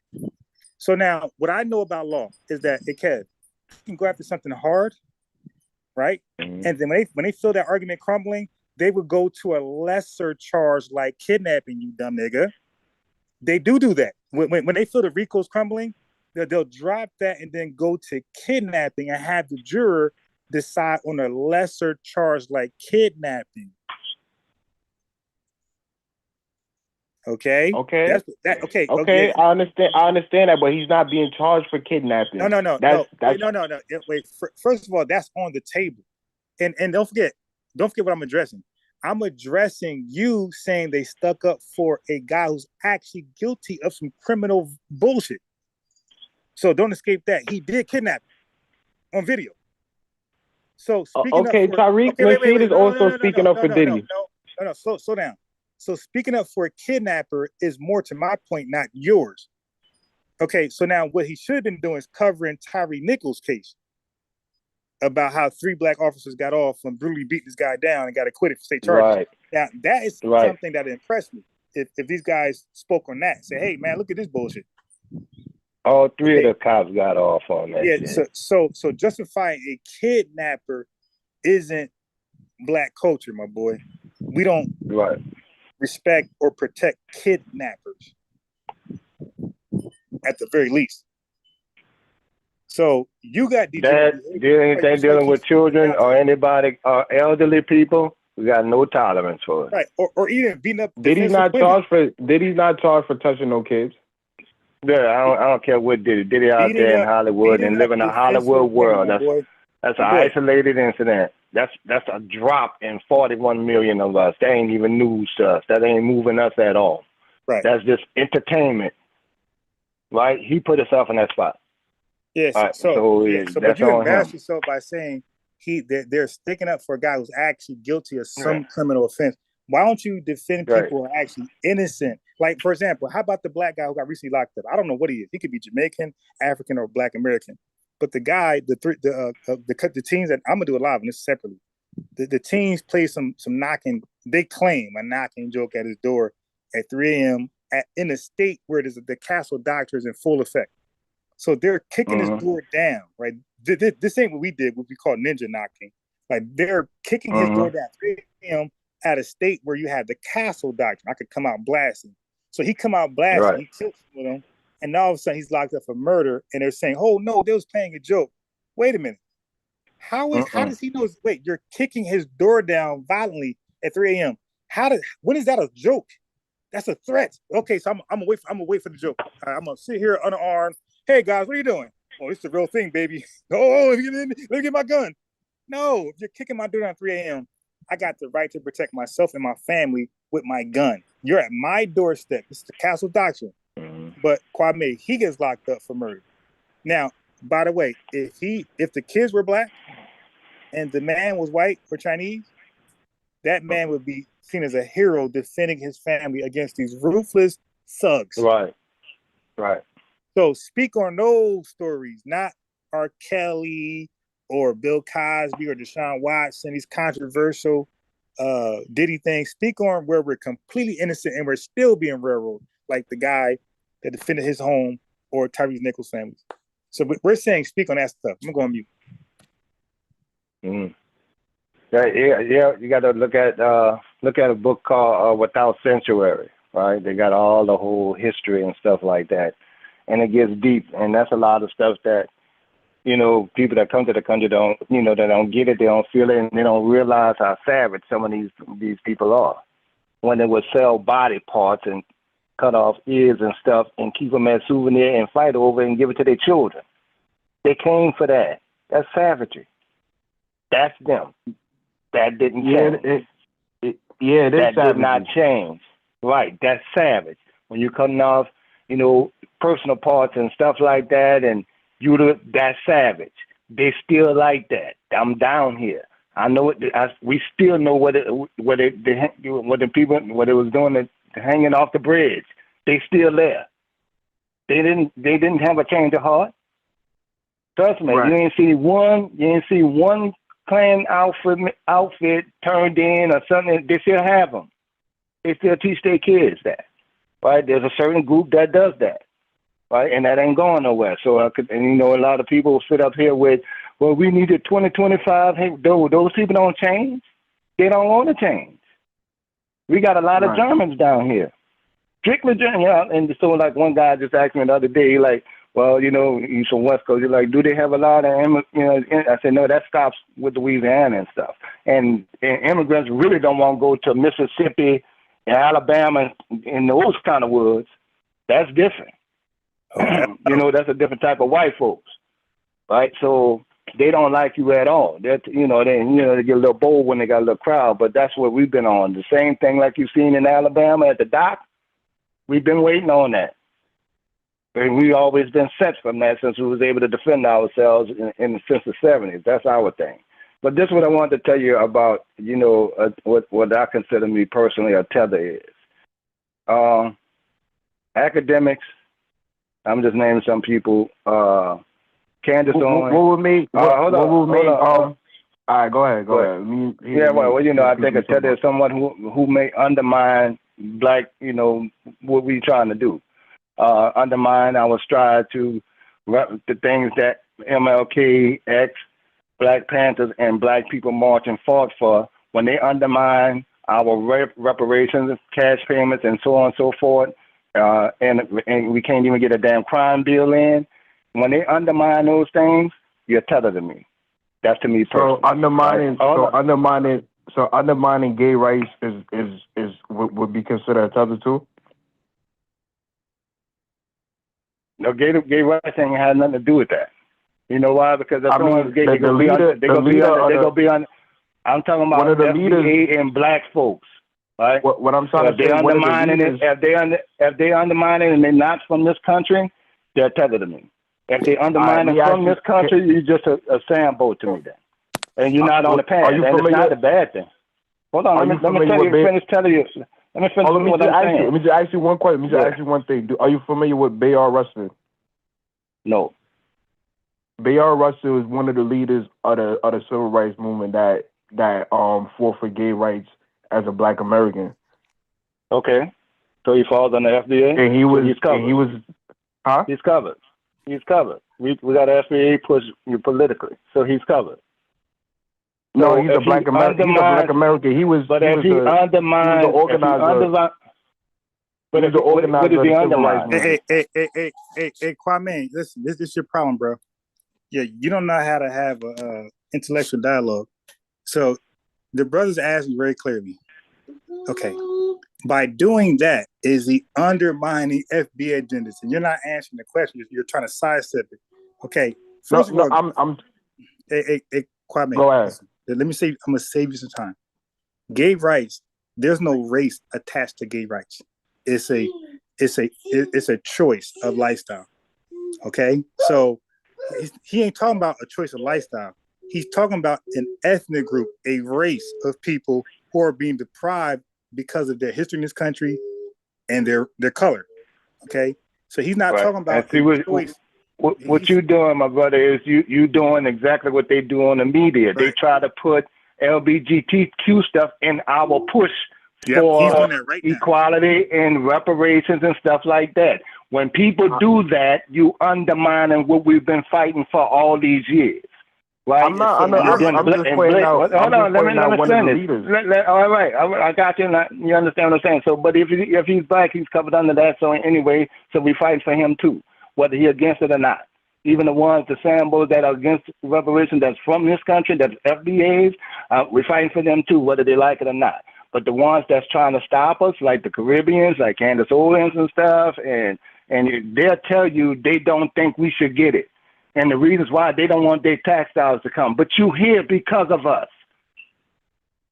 Okay. Right? So you don't want to show no damn love? Okay, well, I paid taxes for 20 years. Okay, well, damn, that's rent. You can't show no love? You seen what we fought for? You seen us getting our behind, our ass bust on the street? That's how you got here. When they start letting the Europeans in, we say, well, hey, let some of them white Haitians in. I mean, black Haitians down here in. Why you beating them on the damn shores and you got all these Cubans in? Well, go ahead, so we try to make it like for everybody, but they come and they turn on us, but that's cool. So if you turning on us or you feel like, then they'll tell you flat out. Even academics. But that's not the majority. That's not the majority, brother. You talking about a small group. Listen, when the Caribbeans that do that with big platforms and microphones, you hurting our cause. So you just you're tethered to me, right? So, are you saying that academics is against reparation? Yeah, I heard him talk about it. Yes, he said that. Yeah. He had it too. 100%. Yes, I can't. I'm on my phone, so but I can tell you that. No, hey, Kev, I got him. I can. All right. I clip everybody again. Kwame, unlike you, I'm a real researcher. So when I talk about, I know and I clip it. I got him. I played on my channel before. I played him already. I already played him, bro. I clipped that. Yes. He's a tether, 100%. Okay. Well, when I heard him talking to TARIQ NASHEED, I didn't hear him push back on reparations. I heard him support reparations. Okay, no, because you don't even know what we're asking for and what he is saying that's different from us. Okay, that's another thing, bro. You've shown all of us are human, so we're gonna make mistakes in research. I do it all the time. Okay, but you do it more than you should. Okay, so now before you make that claim, you got to say, hey, I don't really watch him that much, but from what I heard of, because he haven't really spoke of it too often, by the way. Now, Kwame, I try to warn you, I'm coming from a guy who used to watch academics all the time. On my channel, I bigged them up all the time. On my channel, Kev, I bigged up academics all the time. I said, watch them. So you're talking about a guy, a supporter. Yeah. Okay, so Kwame, I'm a guy who's been watching him for the longest. Okay. I mean, not super long, but for the last couple of years, I've been like, and I watched, I'm talking about like all of his lives. I was into that until he disrespected FBAs. I was done with him, and I unsubscribed, whatever. But he is. I got the live. I clipped it. I played it on my channel where he's against what we're doing for reparations. Yes. What's the title of that video so I can check it out? Okay, it's a video. It was a Fat Joe video. It was when Fat Joe was being called out around that time. Yeah, so he did. So you see how quick I can get you. It's a Fat Joe live where he was when we were coming at Fat Joe for the N-word. He did a live on that. He spoke about FBAs and reparations very briefly. But I clipped it though. I got it. You don't got it, but I got it. Okay. So are you familiar with the interview he did with? Wait, and listen, I can go to the same. I can go to the same people. Candace Owens against it too. She's a Caribbean. My thing with academics, her people. She's born here, but her people are. She. To my understanding. No, she's both. Half. No, she's both. Yeah, she's SBA. She's SBA too. Okay. All right. Cool. But even with academics, okay. Well, why when someone's like that are born here? Whatever, but they got that Caribbean background. Well, why you all in our business, bro? Yeah, but why you in black folks' business? Why you in FBA business like that? You made your whole career off that. Kwame, so ask your question. Talk about your people. Don't talk about ours. Okay, I want to get the question out. So, what was your question about TARIQ NASHEED and DJ Academics, Kwame?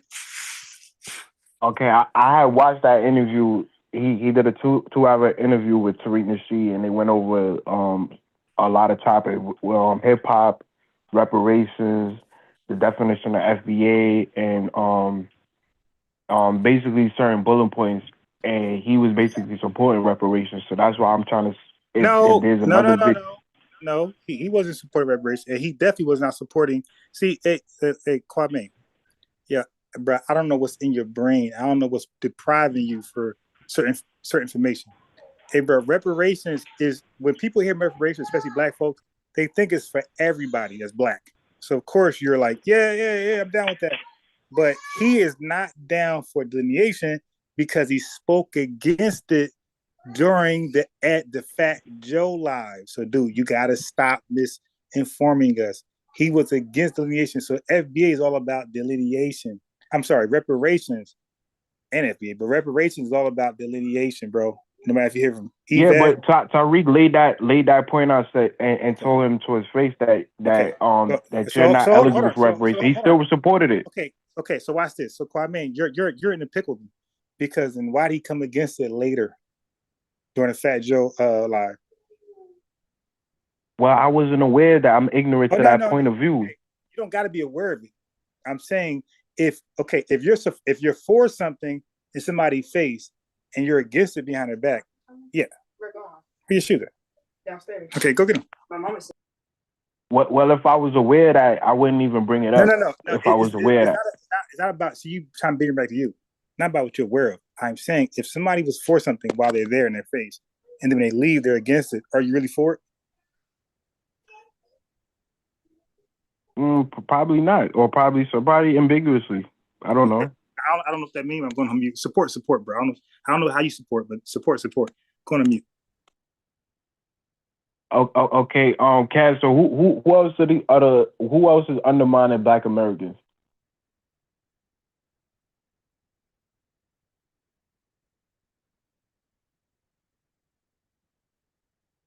Kaz, you there? Yeah, I'm here.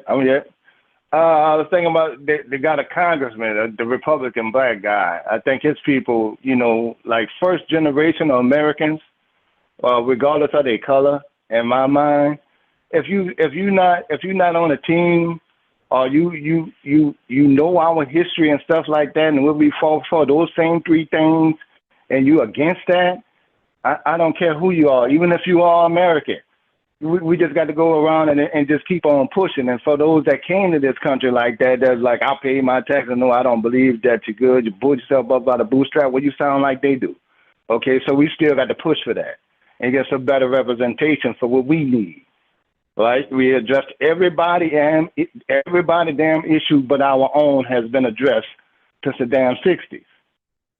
We got the right to vote, and we got to integrate. That's it. Other than that, we ain't getting nothing else. With all the people, you could imagine how it was before they have body cams and stuff like that. That still goes on, even with cameras live. They beat the dude to death, shootings to death. So it's the same thing over and over. So okay, well, everything else, when the DEI, that's a distraction. Okay, we're not even benefiting from that. We coming last. The women coming, Latinos come before black women and getting jobs, even gay white men. Got white guys and stuff, and that kind of stuff. They always change the narrative when it comes to what we want. And our thing is the same three things: some kind of reparations, leave us alone, and maybe a crime bill. And then we can redo everything like we was doing before.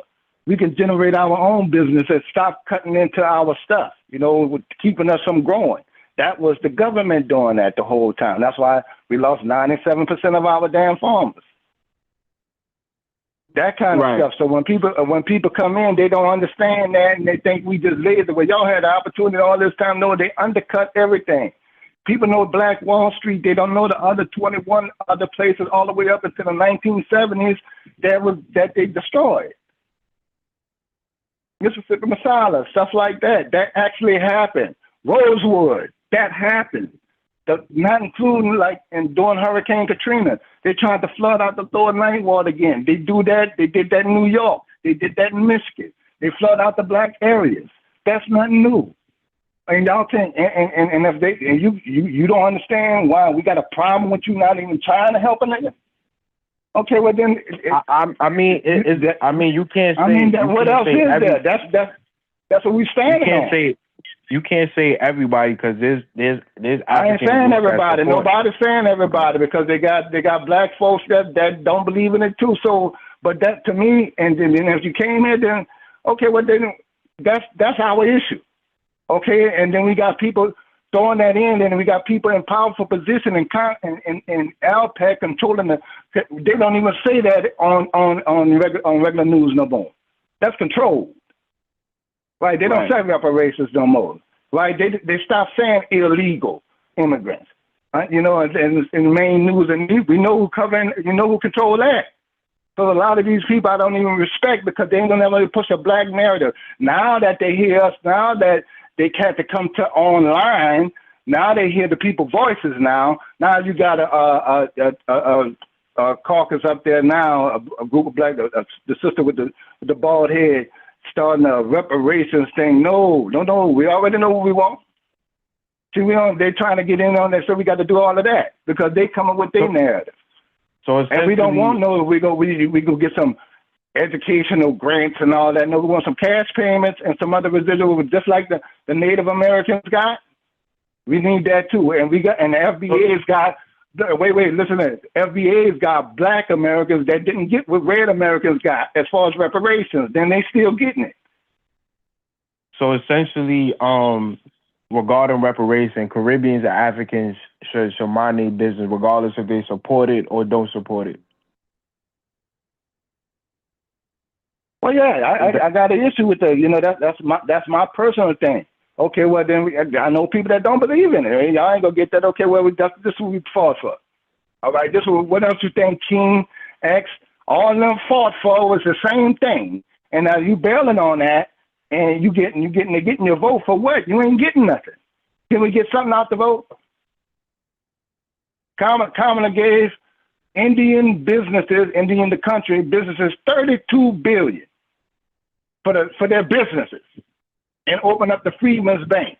And the black farmers just got two, and they got to split it with immigrants.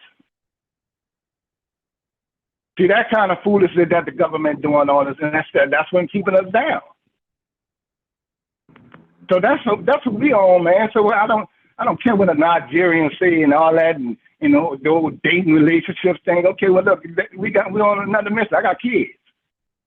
My grandfather brought this in. My uncles had a Panther frame of mind. Black folks had the same frame of mind down here that you saw in Alabama on that dock. They don't when you can vote a black person in the office as a mayor, they say now for generations we assign a mayor to your area. No, they just they locked the black dude out as a mayor in Alabama, Mississippi, I think it was. Right? And they had to, you know, because they put their cousin as mayor, no qualifications or nothing. We still got problems with Brett falling them with the water in Jackson, Mississippi. Jackson. They divert the good water up to them. And all those federal funds is because Mississippi is half black, half white now. Right? But both sides in poverty. They got some broke ass white folks there. Right? But the government is stealing the damn money. And right. Now you still don't see Brett Favre, all those governors, none of those people get arrested. That's what the white supremacy. Yeah, that put a foot on us.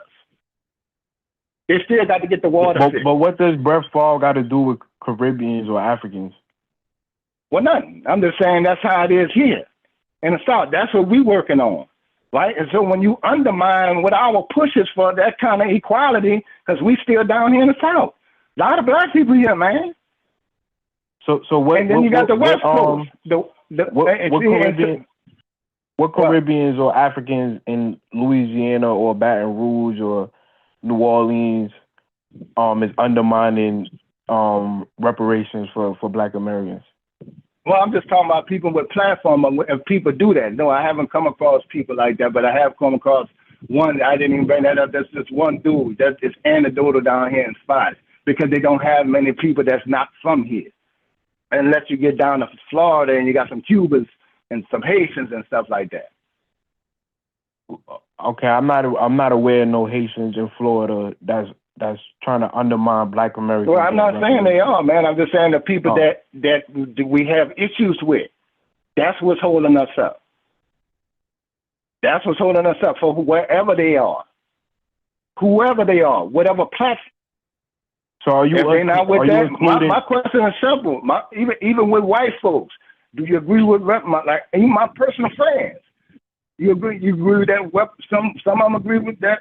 Blacks should get reparations. A couple of them don't. Well, then let me know where you at. Right. That means you limited. For some reason, you got a problem with it. Even though they're from here and you've been here, you've been around people, you know the history, you know the good, the bad, the ugly, because we the only two that got that kind of history together. Right? The FBAs and white folks for the most part. But you know that, y'all know that, and you still don't think you knew you profited from it all that. You knew even your good, with all the benefits that came with that off the free labor. We're in Louisiana, they still digging ditches and working in Home Depot with cheap labor for the prisoners, and y'all don't think we should get nothing? Nah, I support reparations. Right. I'm just saying. No, I'm just saying. That's what I had to tell them. So when they tell me that, they let me know a lot about them.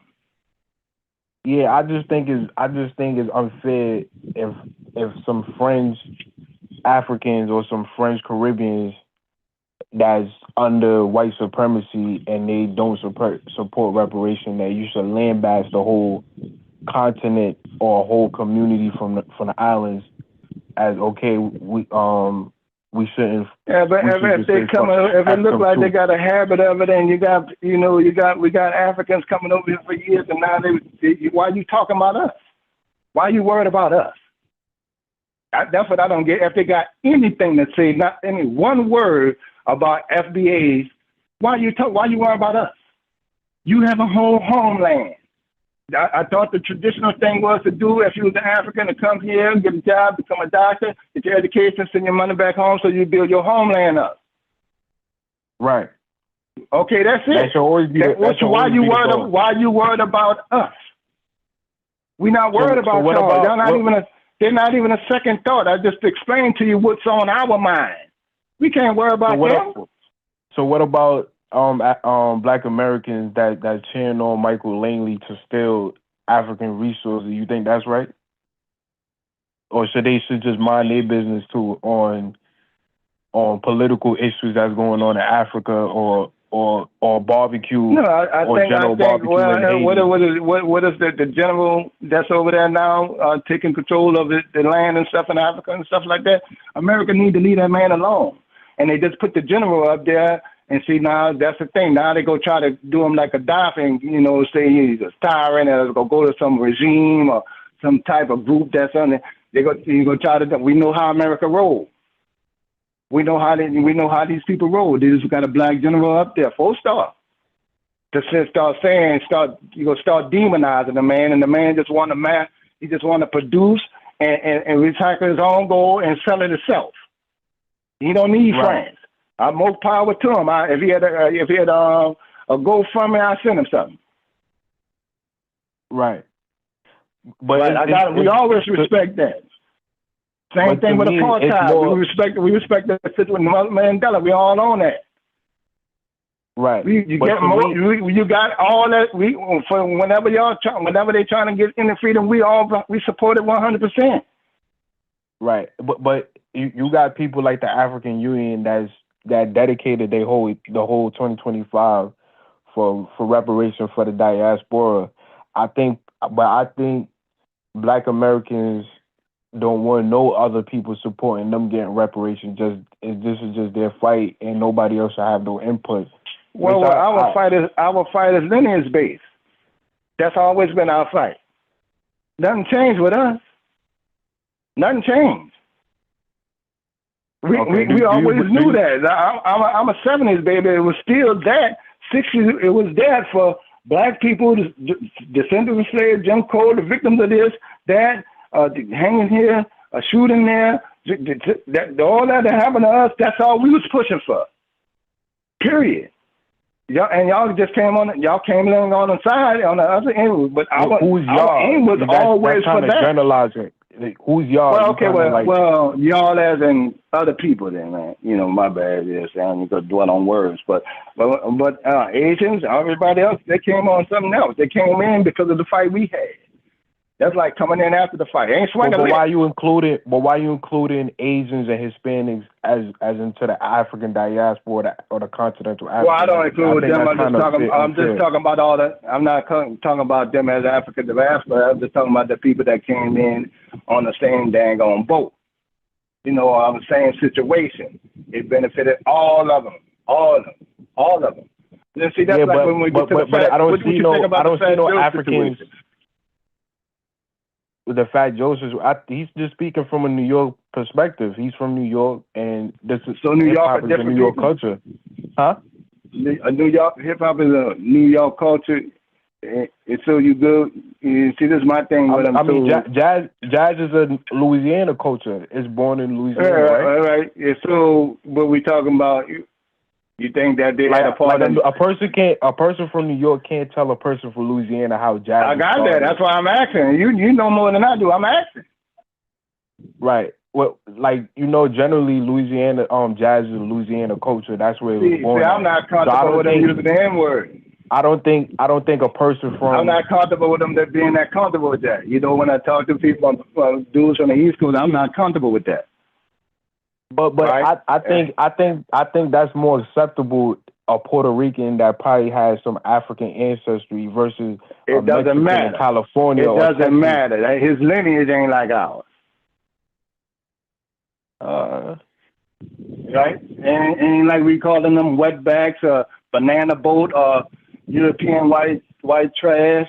Who use those things? Don't do that. But I understand your sentiment, but that's just New York culture. All right, yeah, I get it. You know, he understand that too. I've seen. I met him before. He come down here. Yeah, I don't think he. But see, but that don't work for the rest of the black folks at all. Right. I got a problem when Cardi B said something like that. I got a problem with that. You're Latino. But she's Caribbean, or she got like Caribbean ancestry. Right, but I don't. Yeah, but you're still a Latino. So you saying that nobody from the Caribbean or Africa should say that the N-word, even though I don't care if they're from Africa and Nigeria. No, they ain't for you, man. Because you're doing it. Wait. So even though Africa got places called Negro Land, Nigeria, and Niger, that all right, I understand the difference of when they're talking about their countryside and where they come from and stuff like that. But we know the difference, man. Let's not play games. No. So African cannot call me that. So and I've been in a situation where I knew some New York dudes and stuff like that. That's cool. Okay. Well, that cuts me off guard, especially Latino, right? Saying that in the conversation, I was like, okay, well, and he telling me, I'm like, okay, well, look, I'm not your end. That might be your end. I don't do that. See, that's odd to me. So basically, the N-word is just specifically for black people in America. I don't play with it like that with nobody else. No, I'm saying that right. A lot of people don't. Yeah. Who said that? Jay-Z? Jay-Z said that and they make a difference. Hold on, because that's who started it with the A instead of the ER, saying that he was going to change it and take the word back. He said that on Oprah. Jay-Z don't mean nothing to the South. Nothing. I mean, they start doing that up there, man. We don't do that down here. It's still you got to speak for your reason, because it's people in California. They'll tell you that. Yeah, okay, that's on them.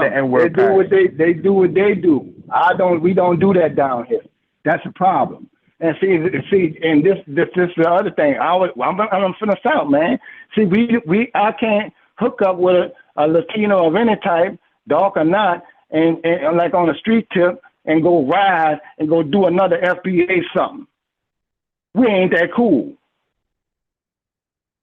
You see what I'm saying? In West Coast, they'll do that now. We don't do that down here. Right. I mean, the culture in Louisiana is different. No, we talk about the entire quarter of the country. They don't do that from Arkansas all the way to the Carolinas. We don't do that. That's where most of the FBAs come from. People from the Carolinas don't ride with other cultures of people to go do dirt on a black person. If so, it might be a sprinkle, but we don't do that. Yeah, but I'm talking about the N-word. I'm not talking about picking up. Well, the N-word either, arms. man. They don't really get down like that unless you get to Virginia. But you know, Virginia is a Navy area, so they might have a little melting pot that come down from there. And they do that. That we don't do that. And I work I'm in New Orleans, man. I'm in a tourist spot. I met people from all over the world. I was a waiter before in the French Quarter. Every event from the 80s on up, Super Bowls, all that kind of stuff. Anything you can think of. Real Germans, real racists, whatever you can think of. And I even did the 5-star thing. Now I've been to Louisiana. I've been to Monroe. I've been to Baton Rouge. I used to work at Raw House Oyster Bar, right on Wall Street.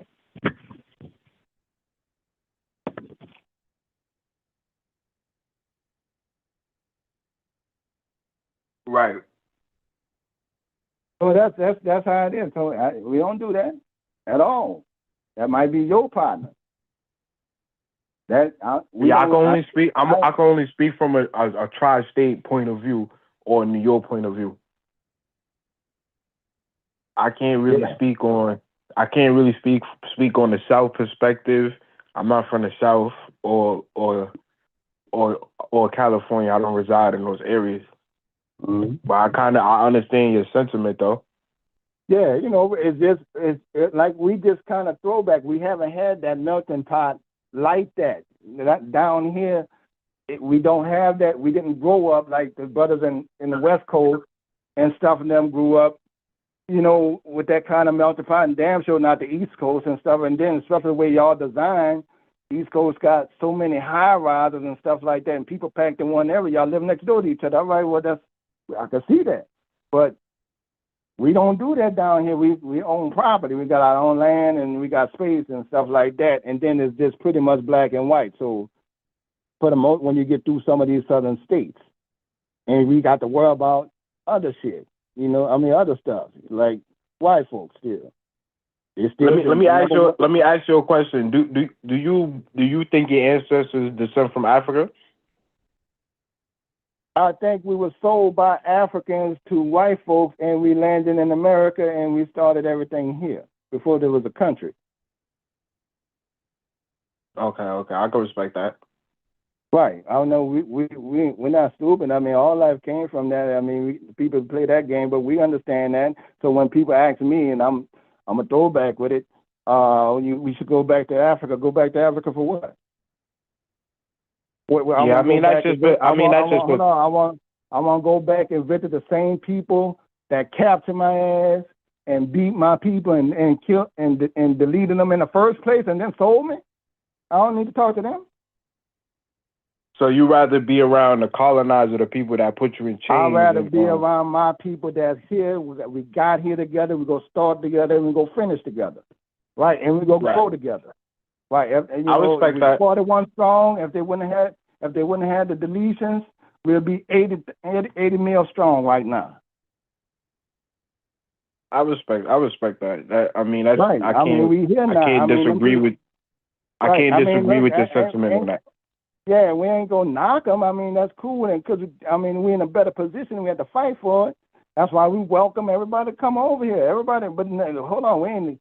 Not all this, you know. That's why they lost. That's why they lost the thing. They lost the election because of the immigration issues. These people up here tripping, and that LGBT stuff, you know, with the bathrooms. And I raised a 13. I'm a single parent. I got a 13-year-old daughter I'm raising. Right, and I got 3 other kids. Shout out to her. Right, I ain't playing that, man. We're not doing that. And then they're trying to indoctrinate our children with the Q part. No, y'all got this shit. Y'all, we got this in elementary schools, and you got the flag up over the American flag. And that's one thing. Goddamn it, I'm American. I got to take that lick. Got to take that lick. Even when we go to wars and we know we dead wrong, I'm still American. So, and one day if they retaliate, they're gonna be someone on our behind too, just like they had the terror situation. And the situation for New Year's when the guy ran through the French Quarter on Bourbon and deleted about 13 people, ran over them, then jumped out with a firearm, and then the police had to delete them. You know, we got to take that. My only pushback, or I think you should educate yourself because not all African people was in on the slave trade. Some groups like the Dahomey. Of course not. That was just mainly ones on the coast, and that went up. That was able to get up there. Yeah, Africa is a big old country, a continent. A lot of people don't even know that happened. A lot of that history was erased for some. We get it. Yeah. We get it, but then when you don't know what we went through, you just came here and you saw a couple of pictures of MLK and Malcolm X, and we should overcome. They think that's they really don't. But I think Africa has tried to reach out and try to correct the slave way more than America has for Black people. At least Africa has offered land and some sort of reparation for the transatlantic slave trade. No, we don't want that. We're on another mission. We still got this here to fight first, right?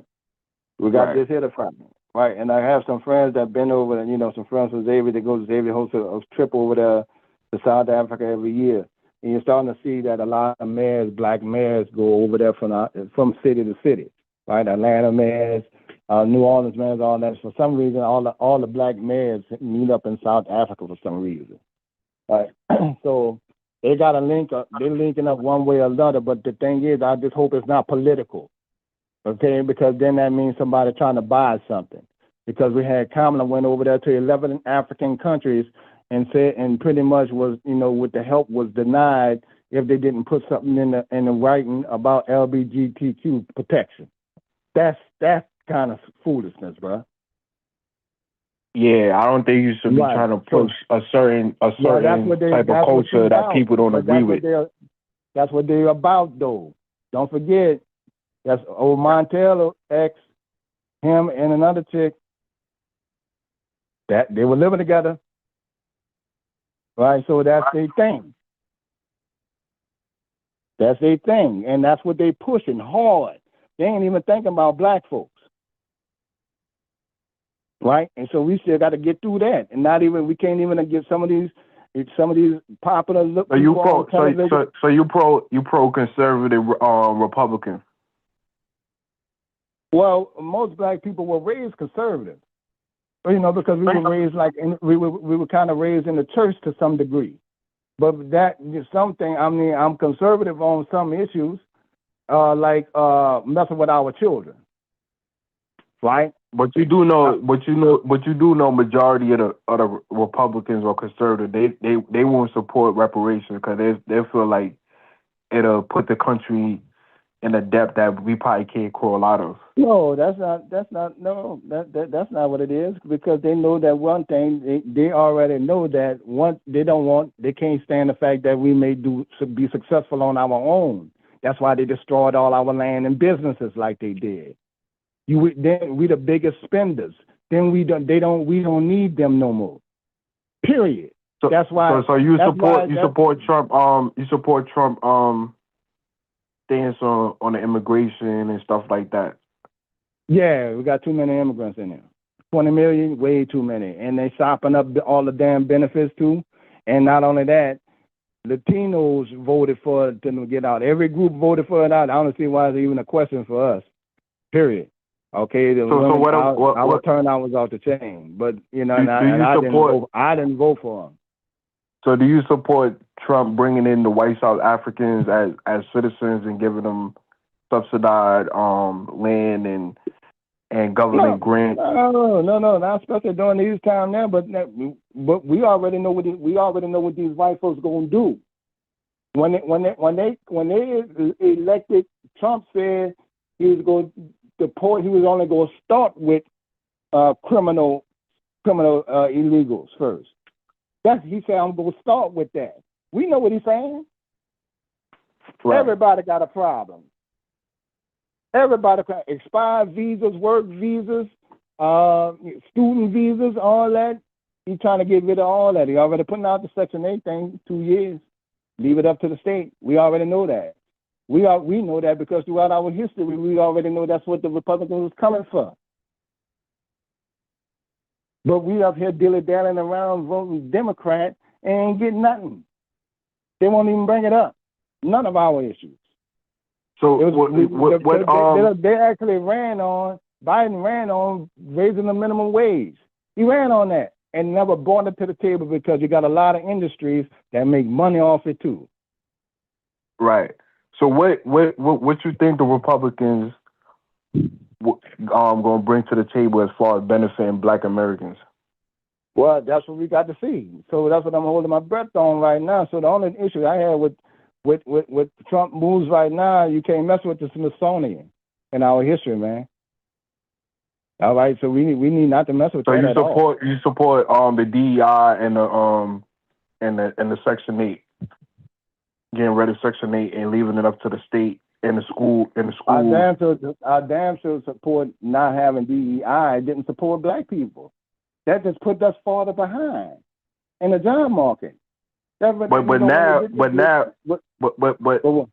it kind of gives these corporations like the right to deny people without no explanation. Like they could just deny you. Yeah, but they deny us, and we was denying our damn self anyway because by putting everybody else. Latinos was getting more jobs than us. Just got here. You got first generational people up here standing strong. They're all up in Congress. Like we the people. Like hold on, baby, you just born here. Maybe they should have just maybe the DI could have been tweaked to get maybe they need to go back to the Constitution and redo that 14th Amendment and make sure it was clear that it was meant for Black people. What, the 14th Amendment? You're right.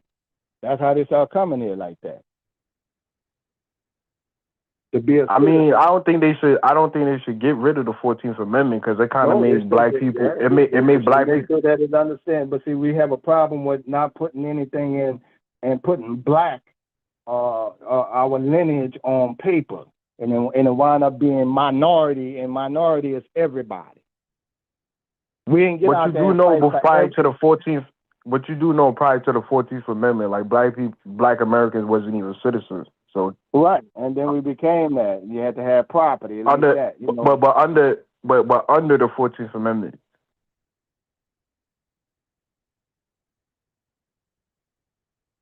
So I don't think the 14th Amendment should be tweaked because it kind of gives Black American citizenship too.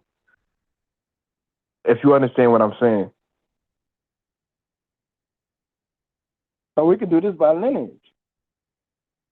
Easy to track. They got a whole lot of ledgers that exist to this day. In Bassfield, outside of Harrisburg, Mississippi, we could point to where the land that my people worked at. Right. We can point to that. So when that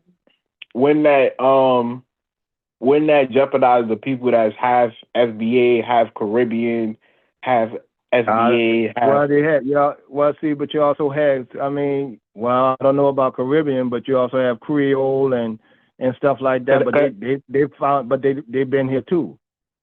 That's the French. Under that notion, like not giving naturalized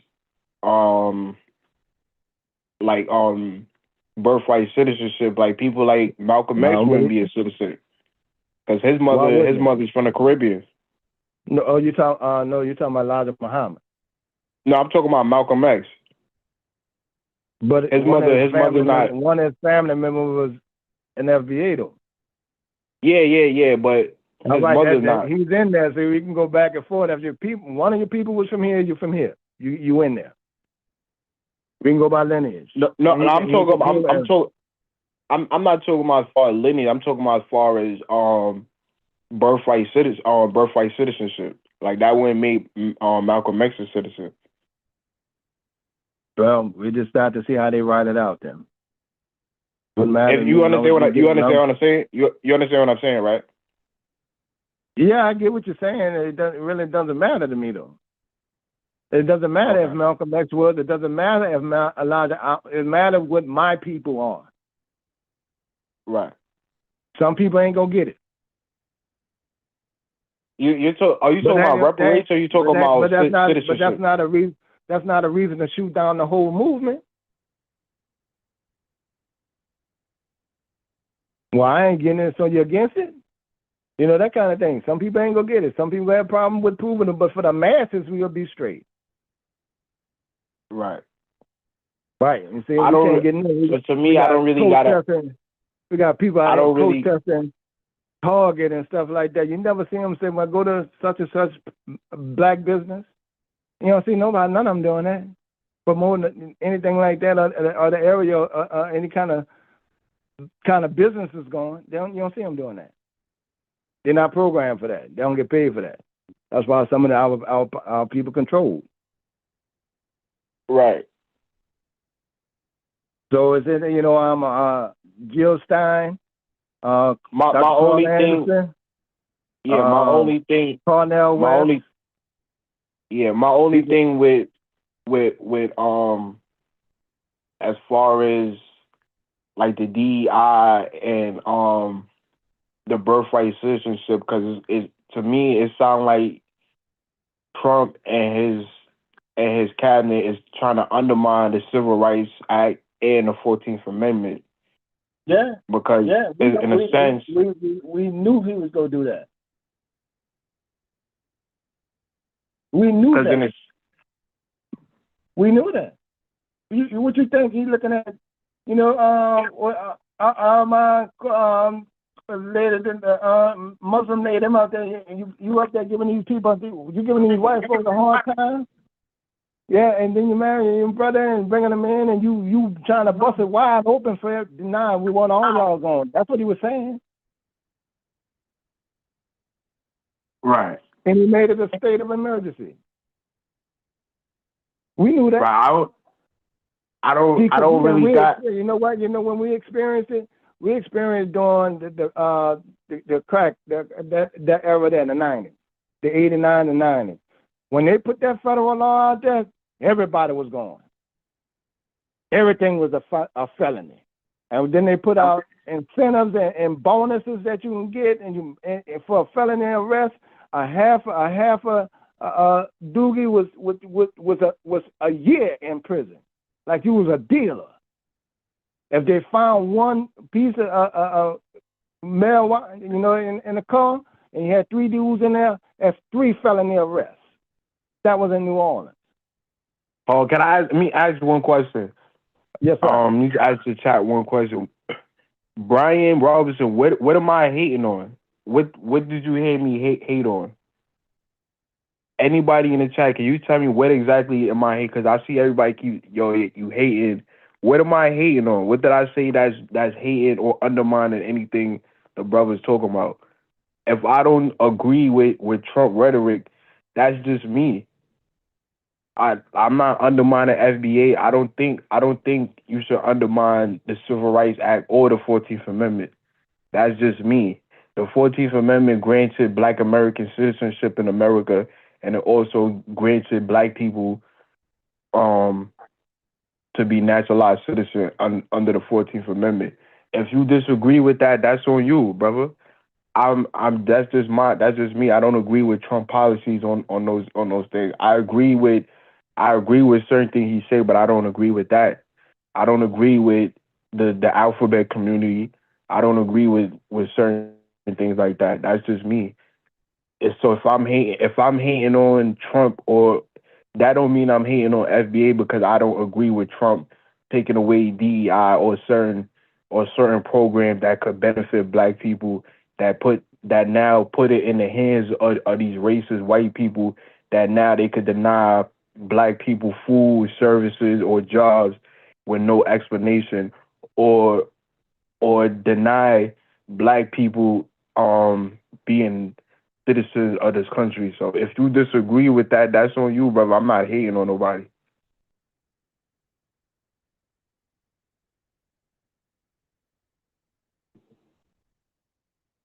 What's scared? What's scared taxes? What's scared taxes? Kev is agreeing what I'm saying. He don't agree that Trump should dismantle the Smithsonian, right, Kev?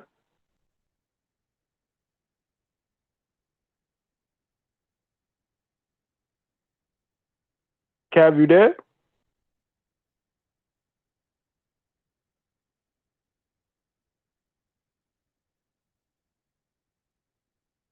Yeah, I'm here, man. Yeah. Do you agree with Trump dismantling the Smithsonian and basically saying slavery, Jim Crow, and these stuff was improper ideology as he stated?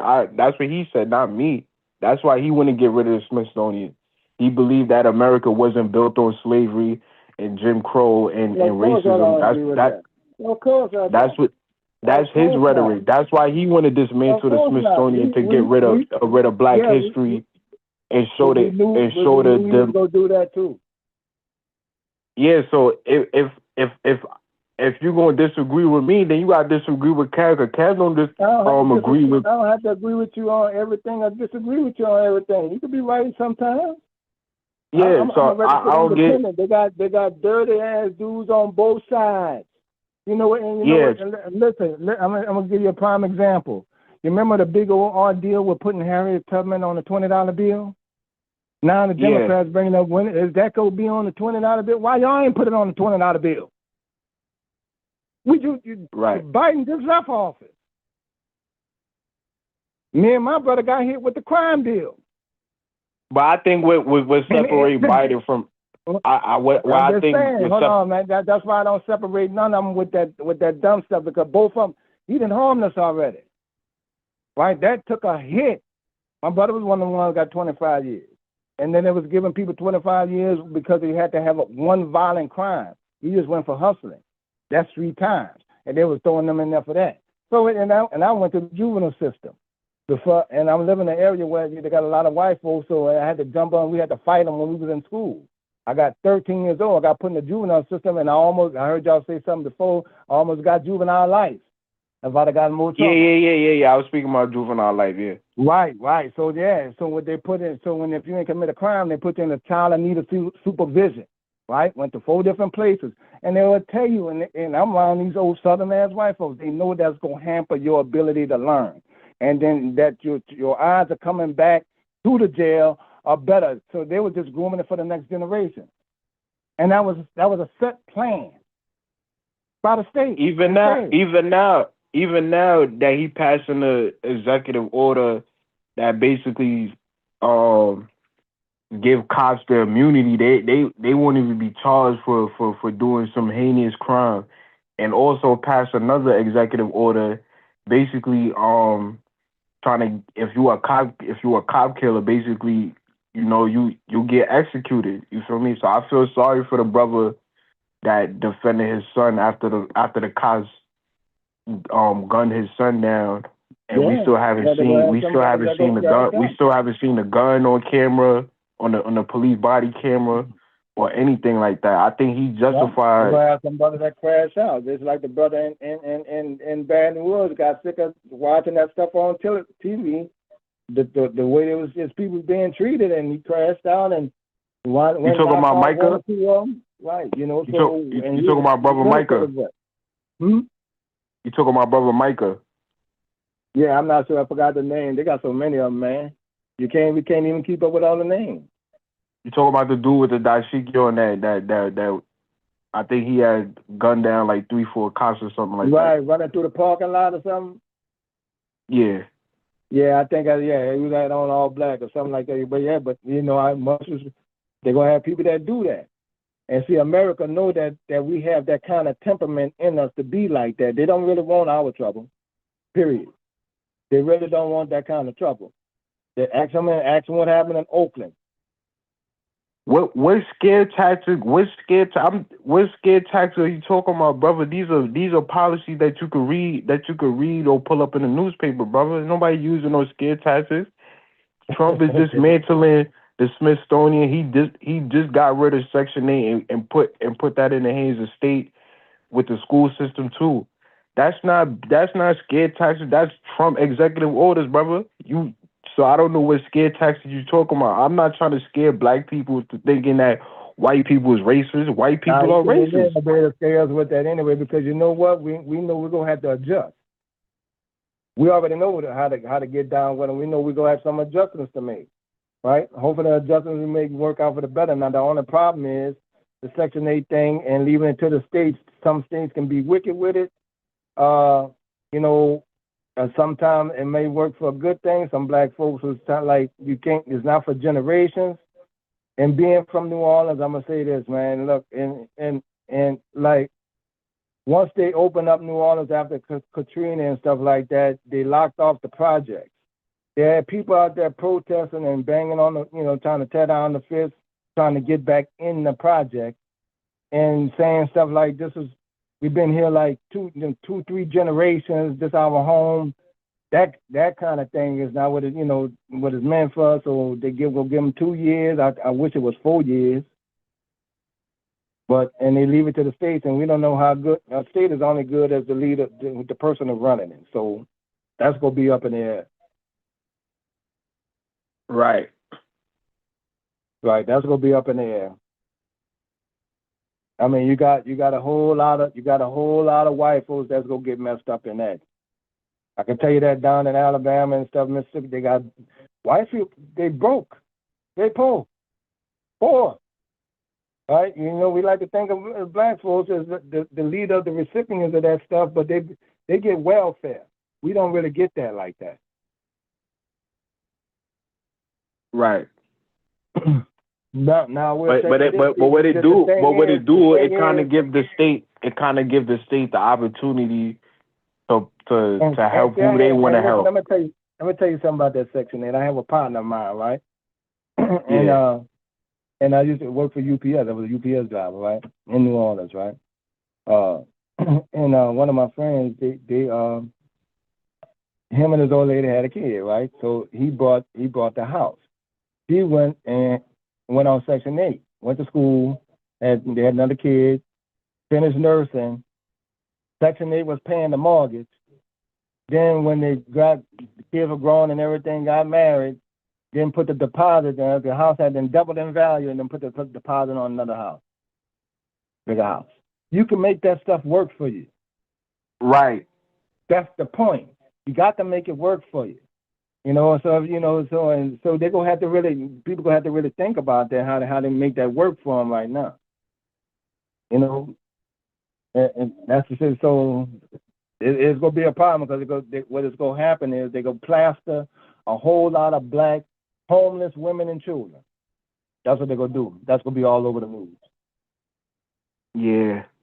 Well, I would say they're gonna try to use that to get black people riled up to act a fool, and you know, to get out there and protest and take the streets and stuff like that. And I don't think that's gonna work either. They've been trying everything, but the only thing that's gonna move us, especially with the voting block, as far as my opinion, is what you gonna do for black people. Same thing in New Orleans. We got a history of black mayors, 40, 50 years or more black mayors, and we don't have one black business down in the CBD in the French Quarter. Everything on Canal Street is owned by Indians or Arabs. And then the white folks, they own the French Quarter. That's old white money, right? We don't have nothing down there. We couldn't even put a. And my suggestion is, can we put a tax in, a tax for, you know, for reparations and stuff, and let them pay it? But no, they're gonna put a state tax in, a luxury tax, a liquor tax. You're gonna do all that. You could have did something for us. Right. Do you see any policies? Do you see any policies that Trump is putting forward that's going to benefit black people yet? No, not yet. Not directly. There's only one way. We need one thing directly. Now he might give some more to the HBCU schools, or we'll take that. Appreciate it. Our kids still need that. Yeah, most definitely. And that's just a new thing, because we just now getting on our second generation, and some families first generation is going to getting to college. Right. Me personally, I think the FBA rhetoric of delineating from the black diaspora or the continental Africans is not going to And see be. now, and here's my thing again. No, why you go come in? Why would you come in? This why would the one that who do this? I know it ain't everybody. Why would you come in here? Worried about us undermining us? And pointing I out mean, our faults. you talking about a few people. Like we already know we got issues. We know they did a number on us. Why y'all worried about it? Worry about your homeland.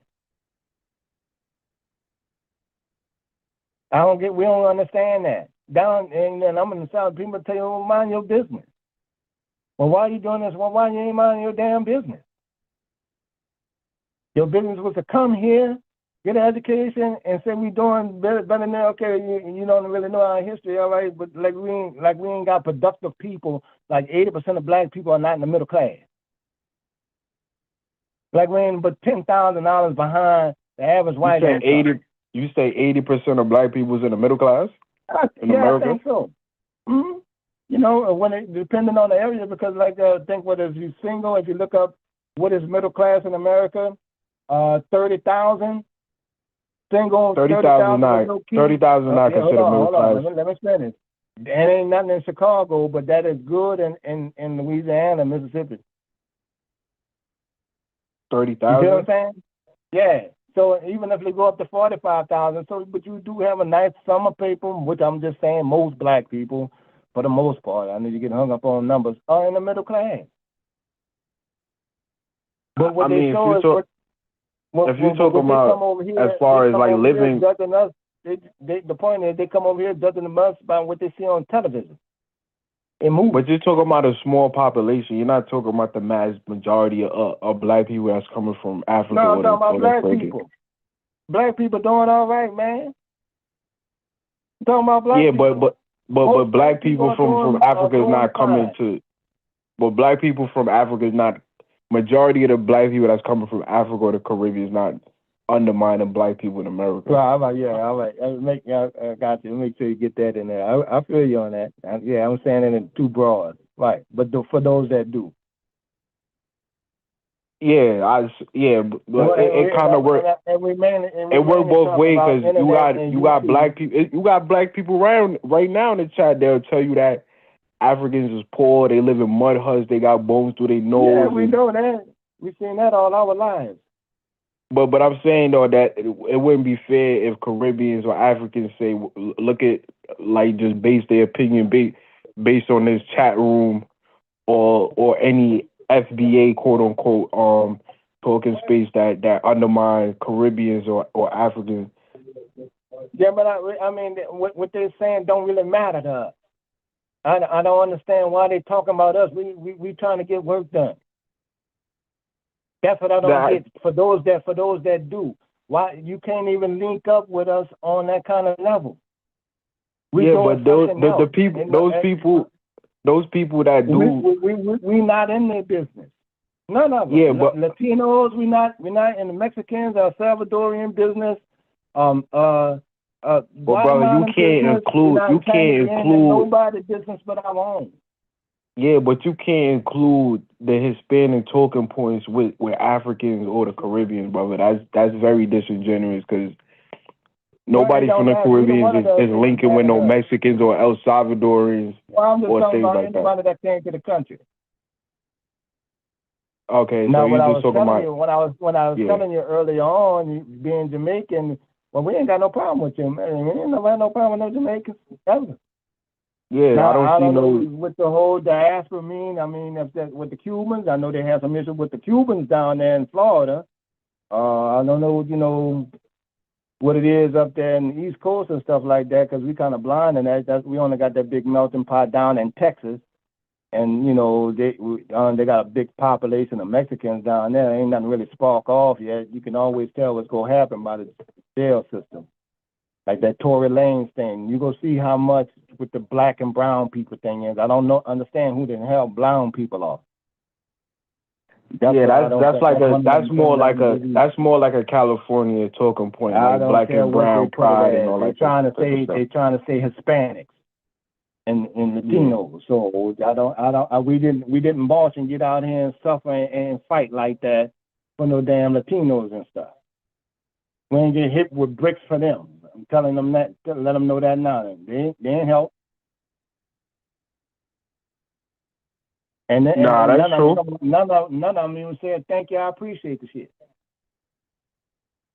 That's true. I think y'all fight more. Some Latinos, and we only going by internet world, YouTube and stuff like that. Now you got some Latinos trying to tell people, educate some other Latinos. You can't ask black folks for this and trying to educate them on the history of black folks, but for the most part, they raised like that. They raised by liking dark people. Yeah, that's a Hispanic talking point. Let me just respond to somebody real quick. Donnie Williams, what is a worldwide talking point? Give me some prevalent African leaders or Africans on a continent that's talking about undermining black people in America. Because you said this is a worldwide talking point. Give me 3 Jamaicans or 3 Haitians that's undermining black people, talking about that's in Jamaica or Haiti that say black people in America shouldn't get reparations or things like that. This is a worldwide talking point.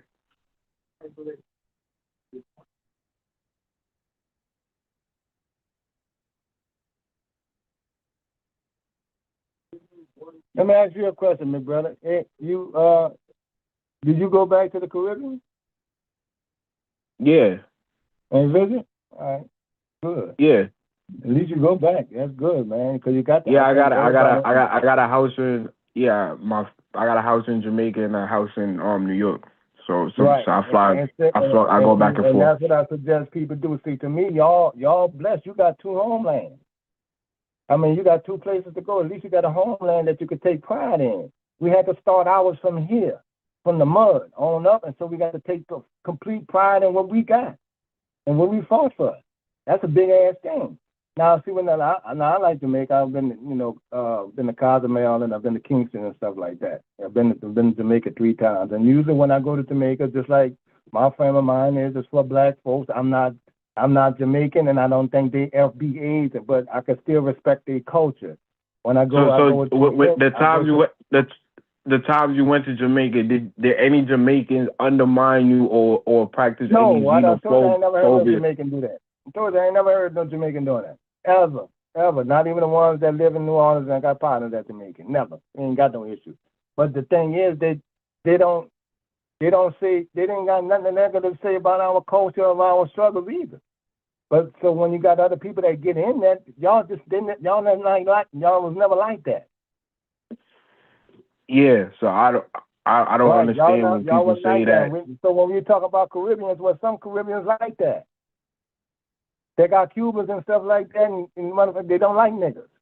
They don't like dark people. Yeah, that's Cuba though. They don't like dark people of their own kind.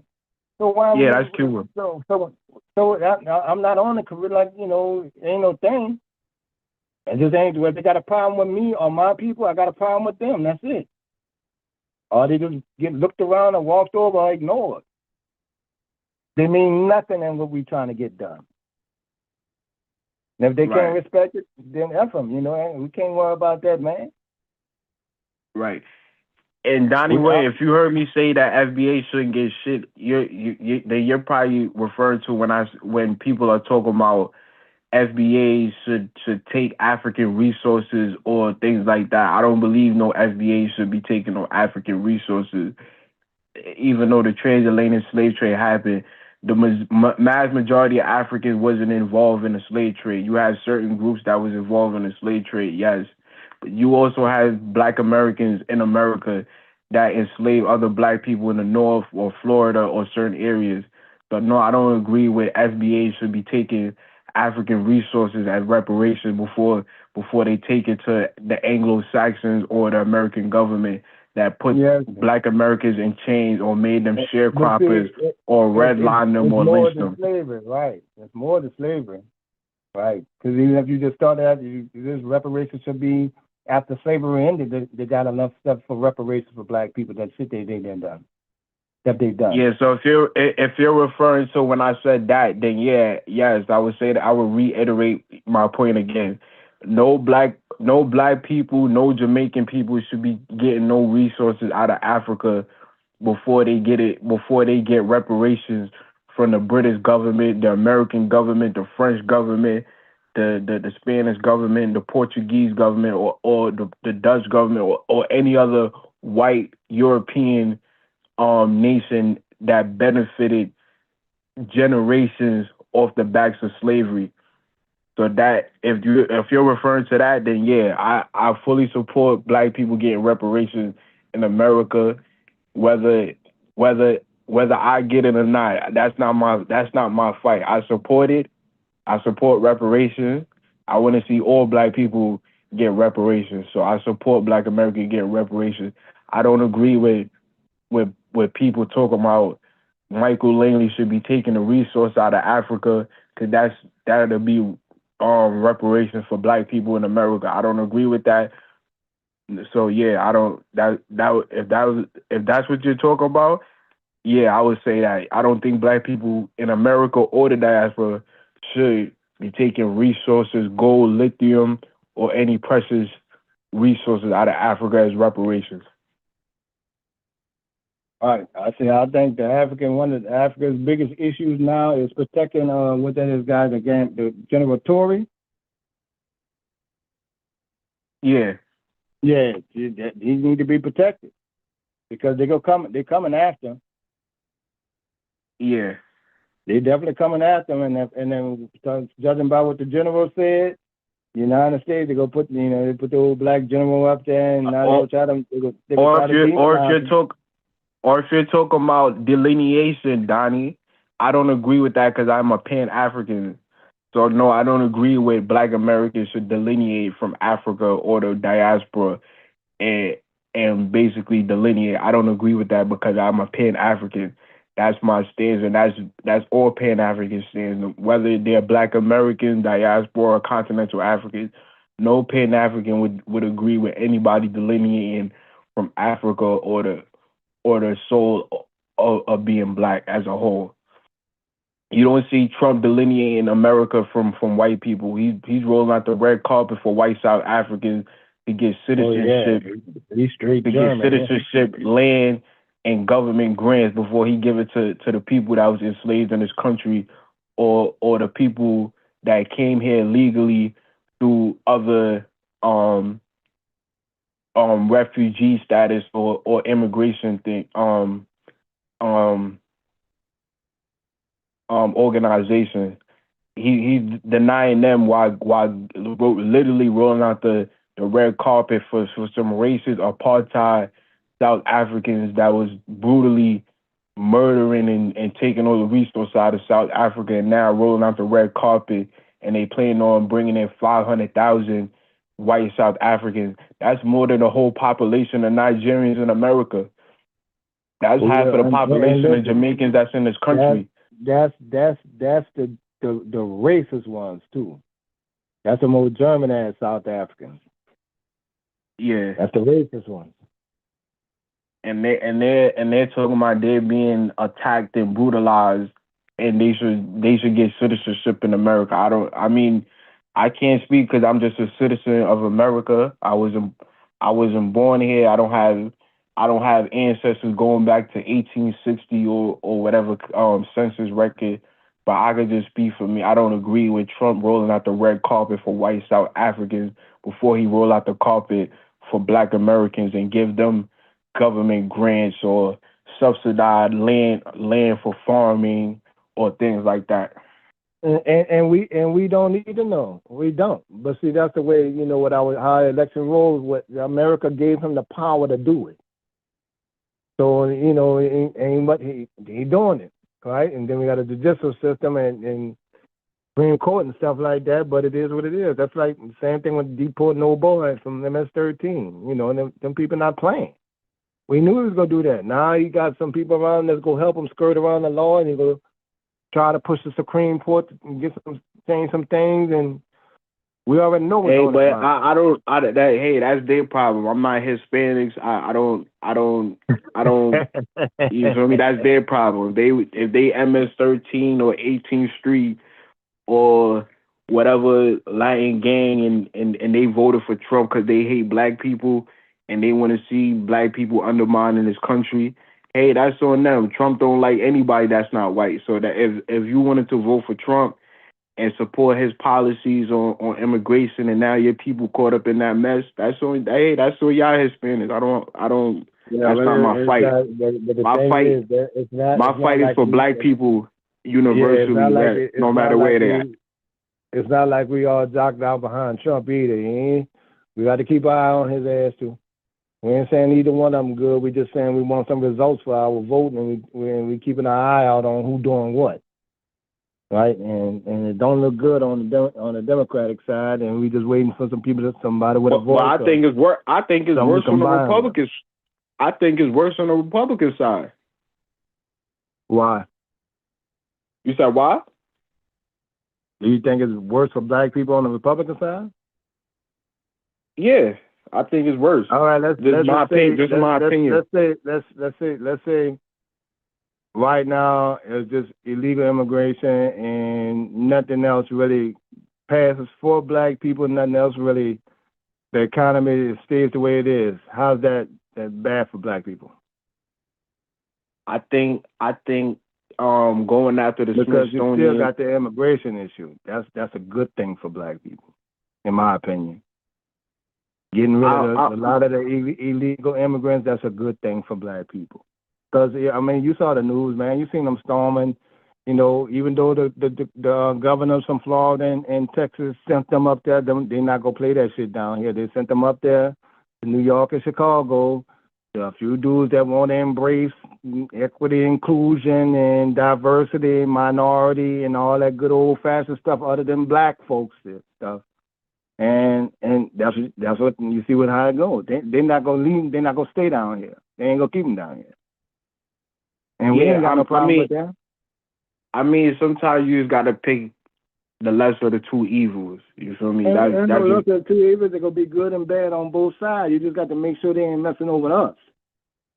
Yeah, right. But as far as we looking for, when you're saying we the people are these areas that we get our voting block on, just what we want. Just what we're asking for. Not for everybody in black and brown. I ain't about that black and brown stuff. I know. Yeah, but at least the Democrats at least entertain the idea of reparations. The Republicans, I don't even think they'll even entertain that idea. They just started saying that. And why you think they're saying that? You know what they're gonna do? They had that. That's been out there since the 70s and 80s. All they're doing is getting some sisters to try to reopen it and try to get our votes again. If voting for reparations go through Democrats and it comes with all that immigration of 20 million damn illegal immigrants, I don't want it. Something wrong with it. And they're talking about giving vouchers and money to school. No, we need cash payments. We're talking about cash, like the Indians got, natives. And everybody else did. We need something to open the doors to start our own businesses so we can get that going again. That's what they sabotage, all our businesses. Then you got people coming thinking we lazy. No, we worked everything. My grandpa and them was a farmer. That's where the money was. Right. We knew how to farm. After we got freed and everything, the first thing we did was start farming and making money, and then they start hitting our land, the banks and stuff like that. You got illiterate black slaves coming out there, and you got people just running the game on them all the time. Right. Up until this day, that hadn't stopped. Nothing has stopped.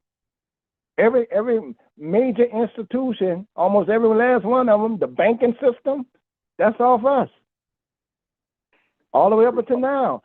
In 2012, I mean, when Obama was in office, he had them plead guilty. Bank of America, J.P. Morgan Chase, and another couple of banks, 4 or 5 of them, big banks, that they was targeting certain areas and redlining them and charging them more interest rates on car loans and shit.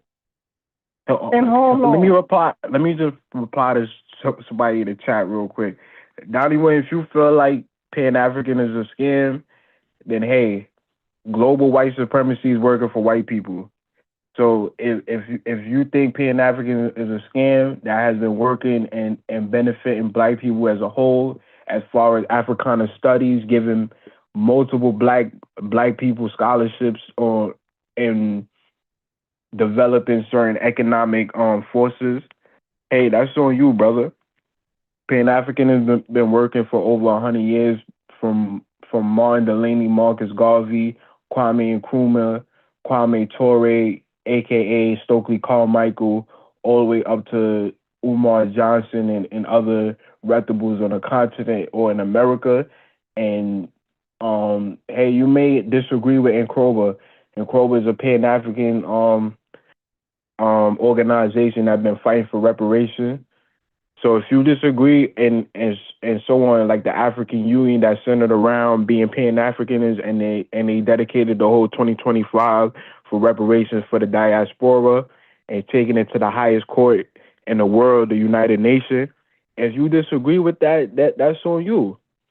Pan African has been working for me and other people for the last 100 years. So if you disagree with that, hey, that's on you. Pan African has influenced other African countries. You could look at their flag with the red, black, and green in it. If you disagree with Pan African been a scam, that's on you, brother. There's multitude of things you can see with how Pan African has benefited black people in America, the diaspora, or in the continent.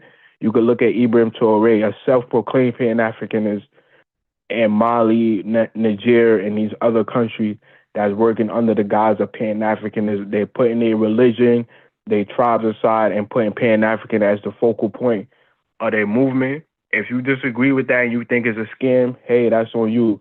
If you want to be economically embargoed in America and delineate from Africa, I don't know if America got lithium deposits underneath the soil. I don't know if America got large gold deposits. I don't even know if America got large oil deposits.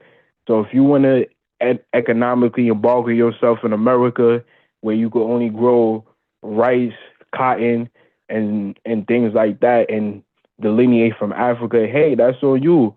Hopefully it works for you and your family. I know Pan African is working. I see black people going back to Africa, opening their old mining business and different industries, and it's working perfectly fine for them. So hey, if it don't work for you, hey, that's on you. My fault, brother. I didn't mean to cut your bill, Kev. No, I was just saying. I mean, you Caribbean. I mean, with your Caribbean background, you think you'd be welcome in all the countries in Africa? Because some of them don't like you, man. I mean, we know some of right. We know a lot of Africans that don't like us because not only that, we the West and we the rich kids. So I know that. They make it known. I mean, everybody got, and as far as they consider whatever they consider what they consider slaves, just like the Indian lady, they did the recording and everything, saying and stuff like that. What they'll do, they think of us as slaves. That's beneath them. That's you're talking about India. You're not talking about Africa. I know. Yeah, what but I'm you're also talking about African too. They think of us as slaves. That's beneath them, and people to have that different mindset. Are you generalizing again? Because I'm only generalizing. I'm just thinking. I think of us as slaves. I think that's true, and that's just my own personal opinion. So I mean, it's Black Americans that have whole communities in Ghana, Nigeria. They have businesses. I know a lady right now that's in Libya. She has her own gold mine where she hire African people to dig for different minerals, and she's benefiting fine. She went there with a couple dollars and was able to open her own mining business. She's doing perfectly fine. I know people that's in Kenya that got different organizations and businesses, they do perfectly fine. It's Black Americans in South Africa with different businesses and they doing fine. Oh, yeah, I got you. I didn't know that. All right, that's good that they're doing. All right, that's why we have the internet and that's why we talk it. We can chop it up. Yeah, so I see it working. Maybe it's certain people. Let me ask you this: which countries do you think in Africa are not black FBA friendly. In Africa, I would say majority of the Arab run countries like the Moroccos, the Tunisia, the Egypt. Yeah.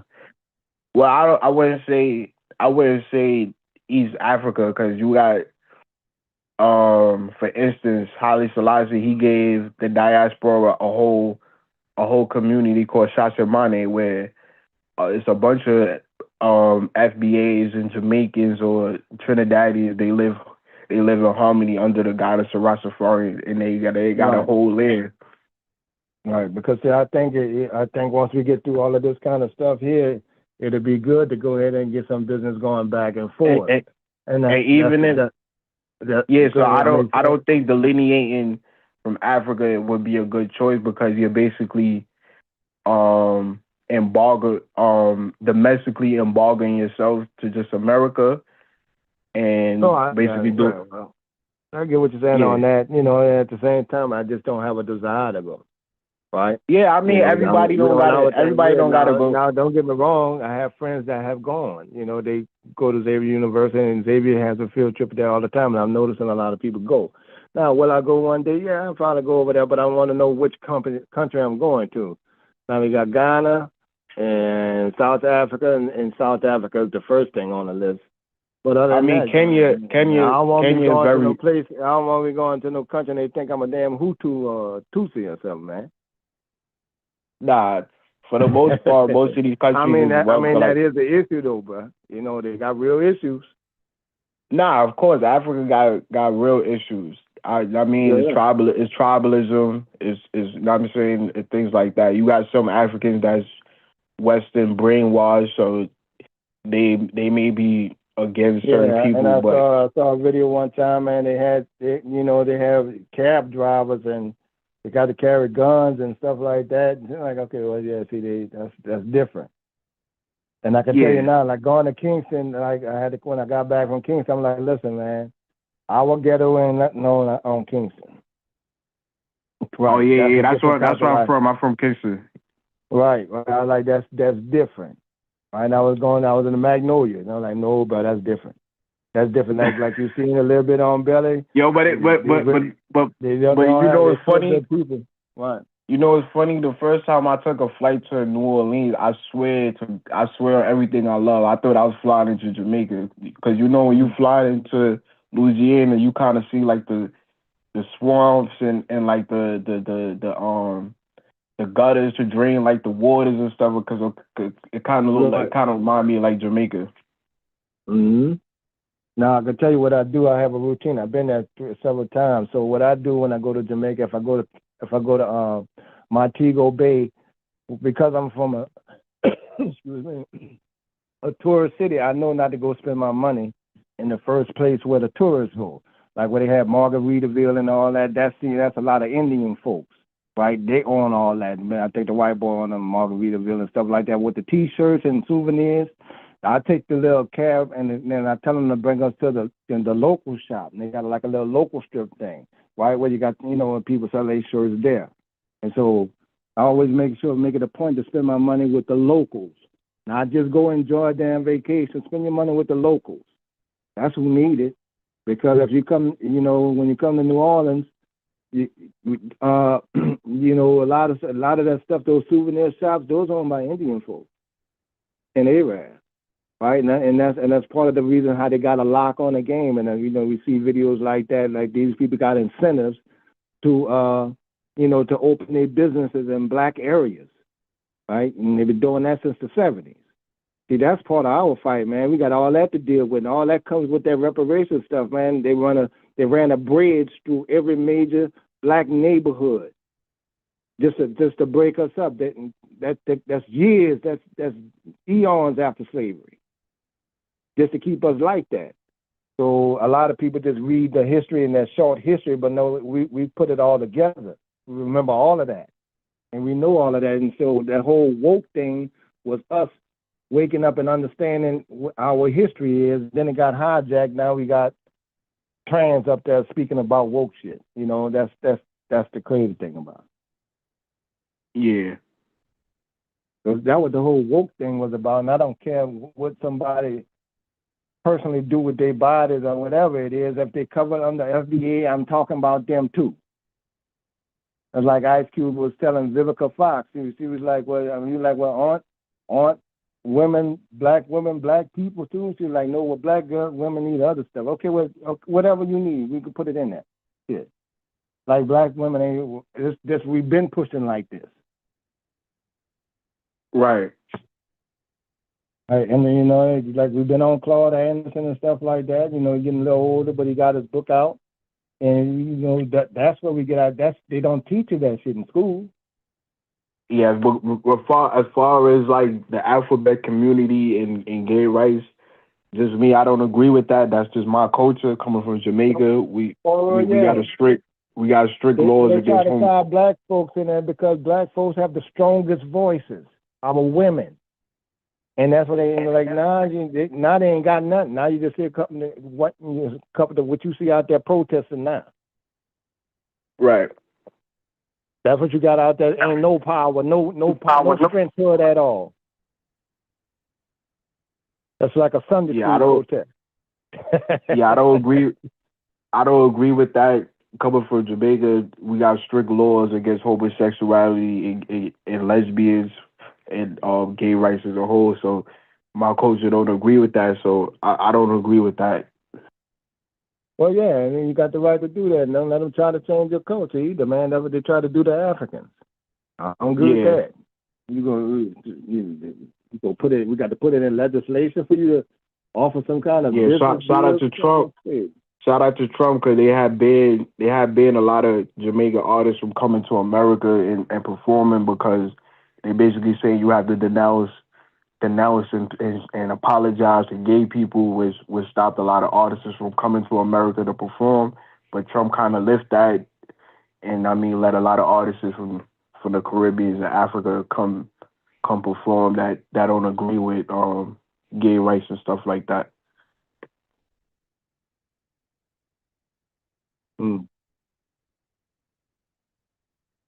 It's showing 502 when I talk. It's CAD 504, y'all. I don't know. I got the damn 2 up there.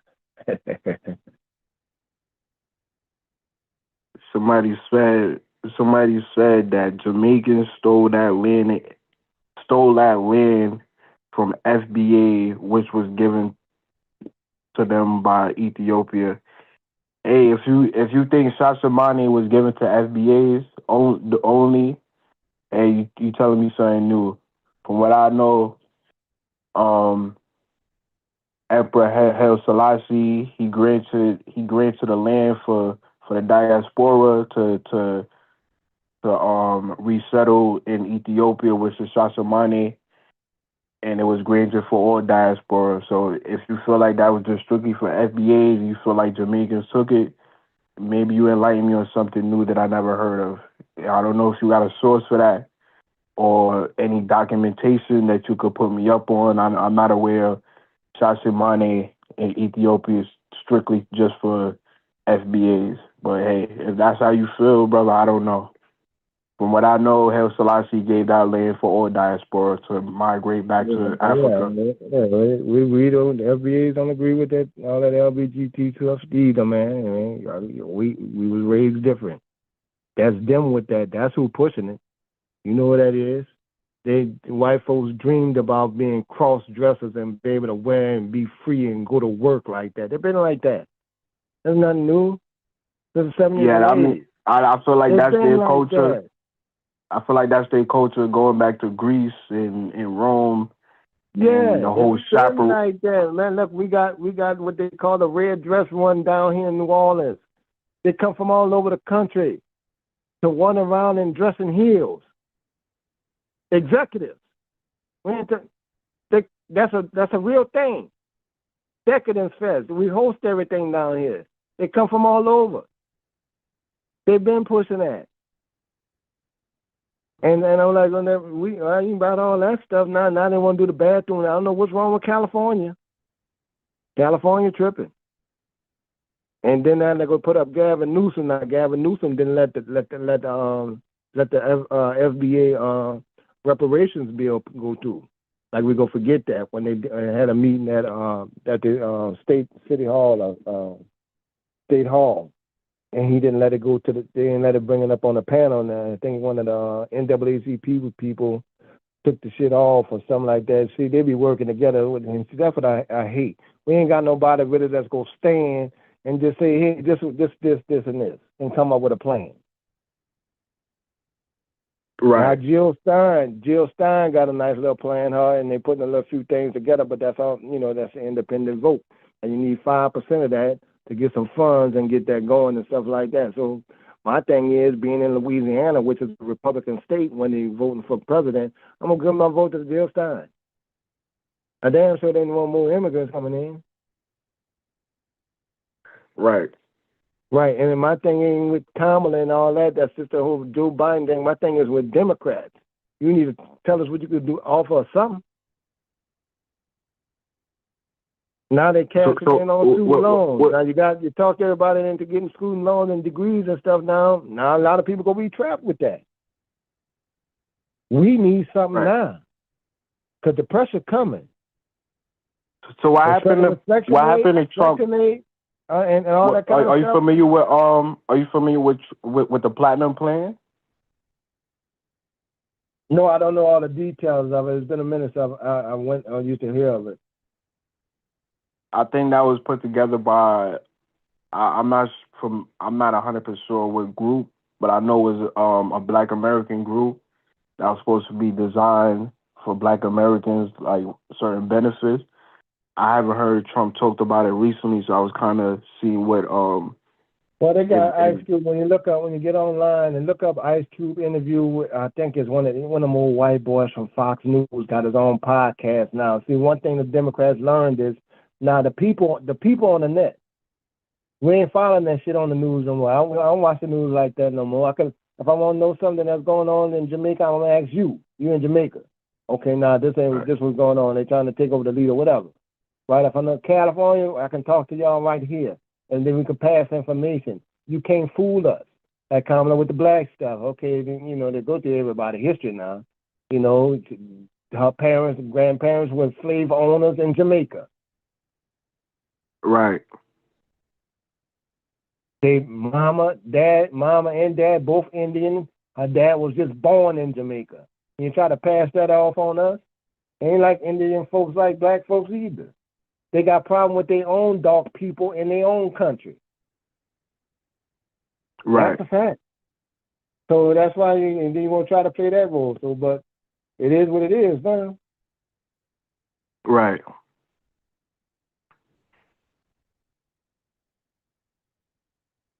So now we're gonna see whatever Trump do. But right now, I don't have a problem with the outcome so far. Let's see. I mean, if we got some of these old Fox News dudes talking to Ice Cube, and then especially if they start talking to Dr. Claude Anderson, and they give him one of them more like O'Reilly and them, and they talk to them. Okay, now we got action, because that's who I want representing us, not whoever the Democrats putting up there in front of camera. Hopefully, Dr. Claude Anderson or whoever is supposed to speak to the representative of the Republican Party or the Trump administration. No, I'm just saying, man. Come on now, let's stop taking every damn thing literally, bro. No, I'm just saying. Hopefully, especially if they ever got to talk to people like that, or like Nina Turner. That's another favorite of mine. That's one of my favorites. Talk to Nina Turner. About what's your thoughts on Representative Crockett? I think she out of Texas, if I'm not mistaken. Yeah, she out of Houston. Yeah. I don't like when Crockett and the Latino lady that be on CNN, the little short Latino lady. I don't like how they try to put illegal immigrants in suffering and what we fought for with our lineage and our things, right?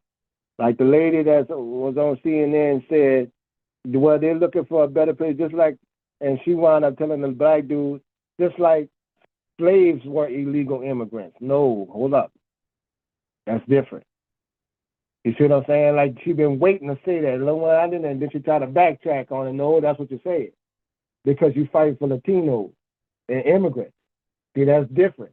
That's why I don't do the brown people thing. So no, you can't ride off our struggles and what we fought for, and then say that's just the same damn thing. Right. Crockett does that too. I do agree with. I think the Democrats they're trying to get votes with the shit.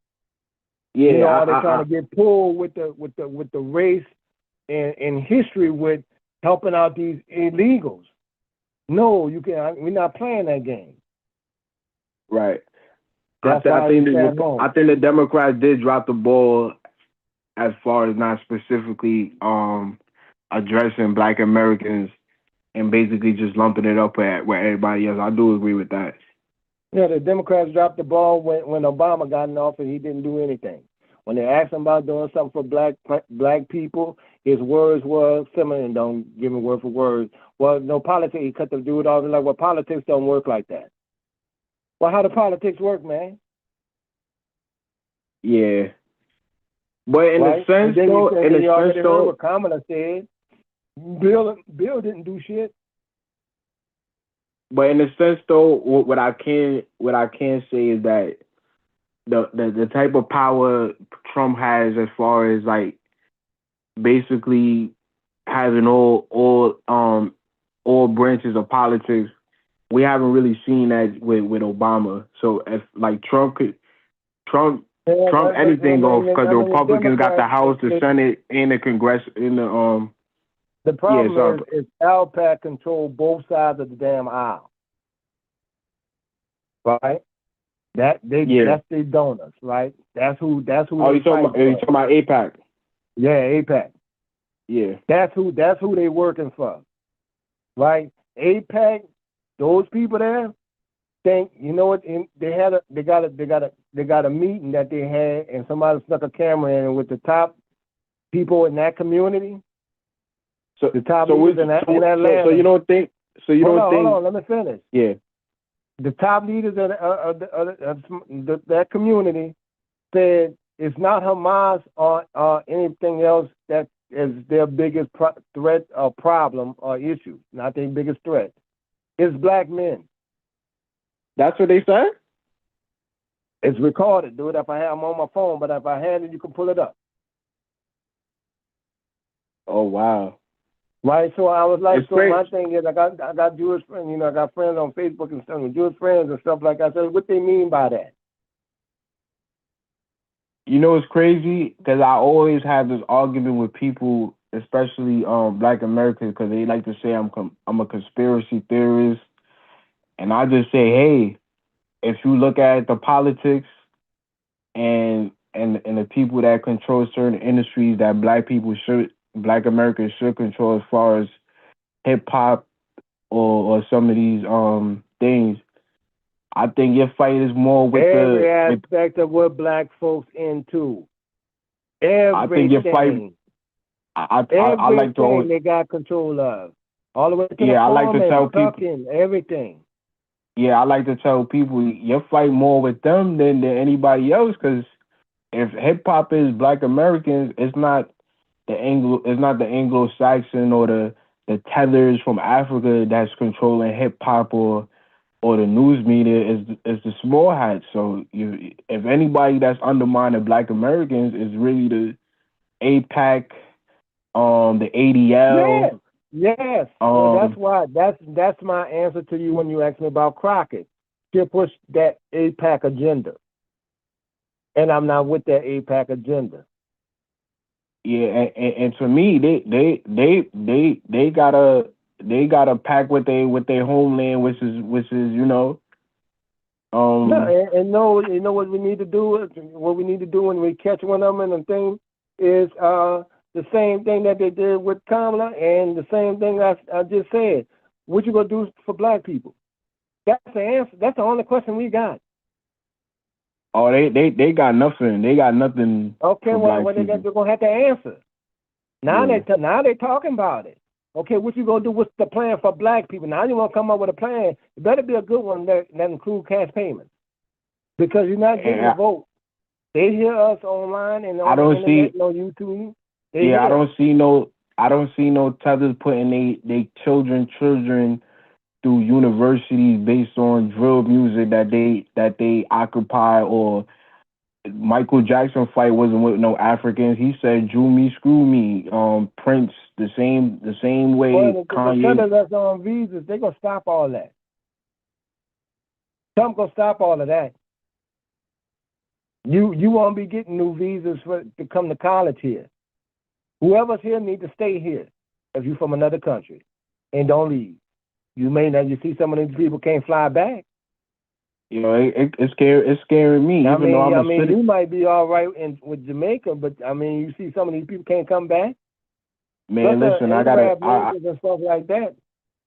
Man, listen, I got a U.S. passport. I'm a citizen of America, and I'm scared to fly. Right, right. But you're welcome with us, and so that's what we're telling people now. We're the most welcoming damn people that I ever heard of in anybody's history.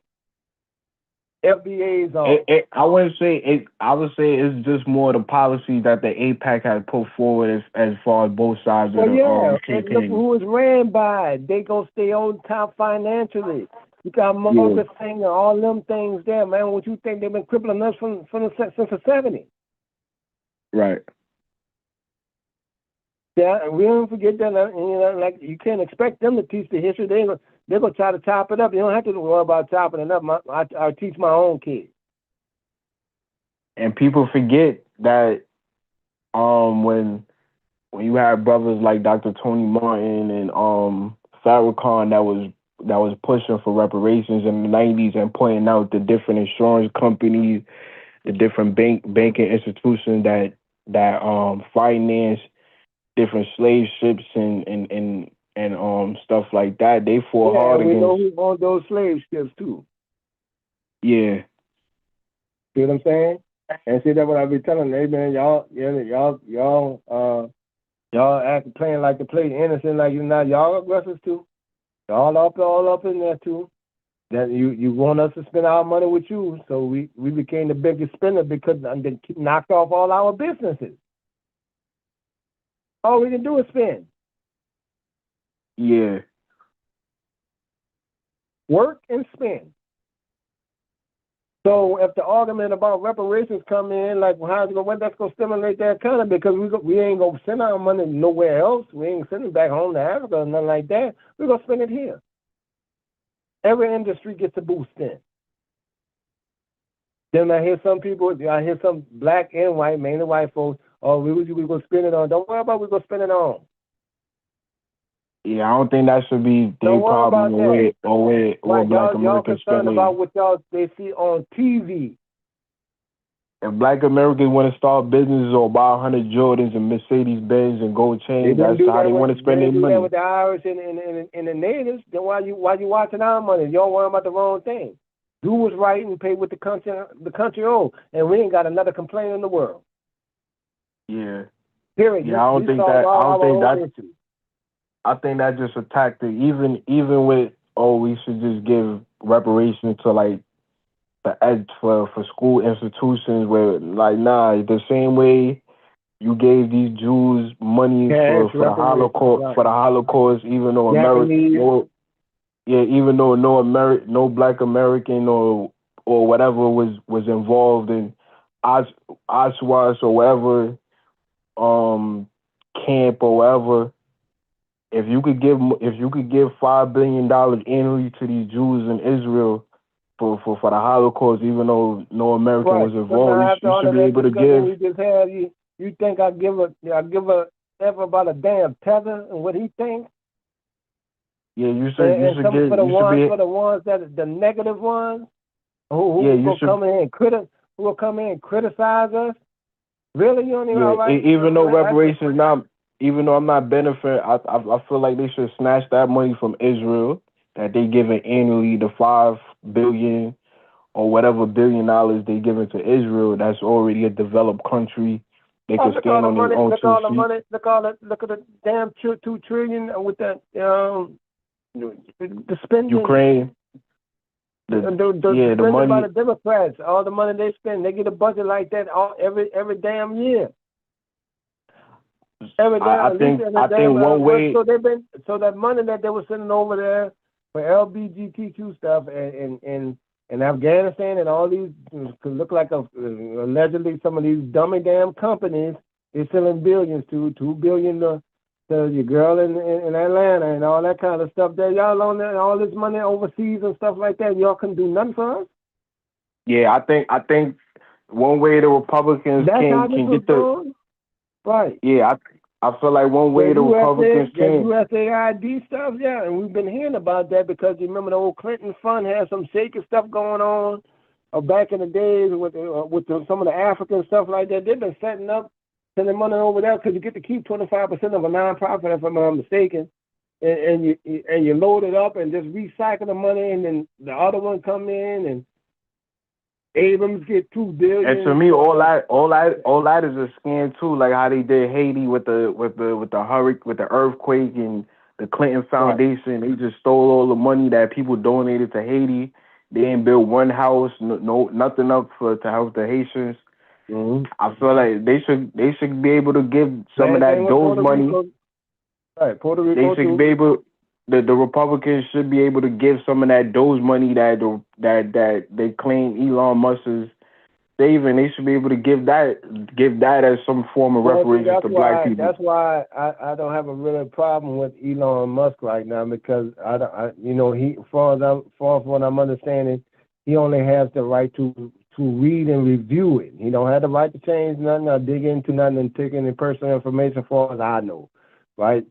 So, but to expose where the money going and people getting Social Security and and shouldn't be, and some people that's and all of that, you got to trim. I wouldn't agree. Now, I don't agree with. Let me tell you where it's gonna hit the fan for Republicans at. When they go through the military budget, because we know the military, our military, I don't know if you know, our military has a big budget and they spend a lot on frivolous stuff. So I want to see how much they're gonna cut off that and what kind of noise that's gonna make. Jeff, you said sending money to Haiti was a disaster. I mean, your government sent $5 billion annually, not one year, annually to Israel. I don't see no FBA fighting the government, talking about that money should be allocated to Black Americans. I don't agree with sending a damn dollar to Israel. For what? I don't hear no FBAs fighting for the $5 billion that the government is sending to Israel, even though they got nukes, they got institutions, they got running railways, they got F-35 flying over Palestine and Yemen. I don't even think they need the. Not only that, they got the Iron Dome protecting Israel. So the Iron Dome is the weapon that shoots down any missile that comes close to the Israel at all. So they have on the corner. Israel had one of the most well-renowned air defense system, and I don't think they need $5 billion annually. I don't see no FBAs fighting for that $5 billion that your government is sending over to Israel annually. But you got a problem with people sending money to Haiti for earthquake and disaster, even though Haiti was the first country to offer citizenship for Black Americans when they was enslaved.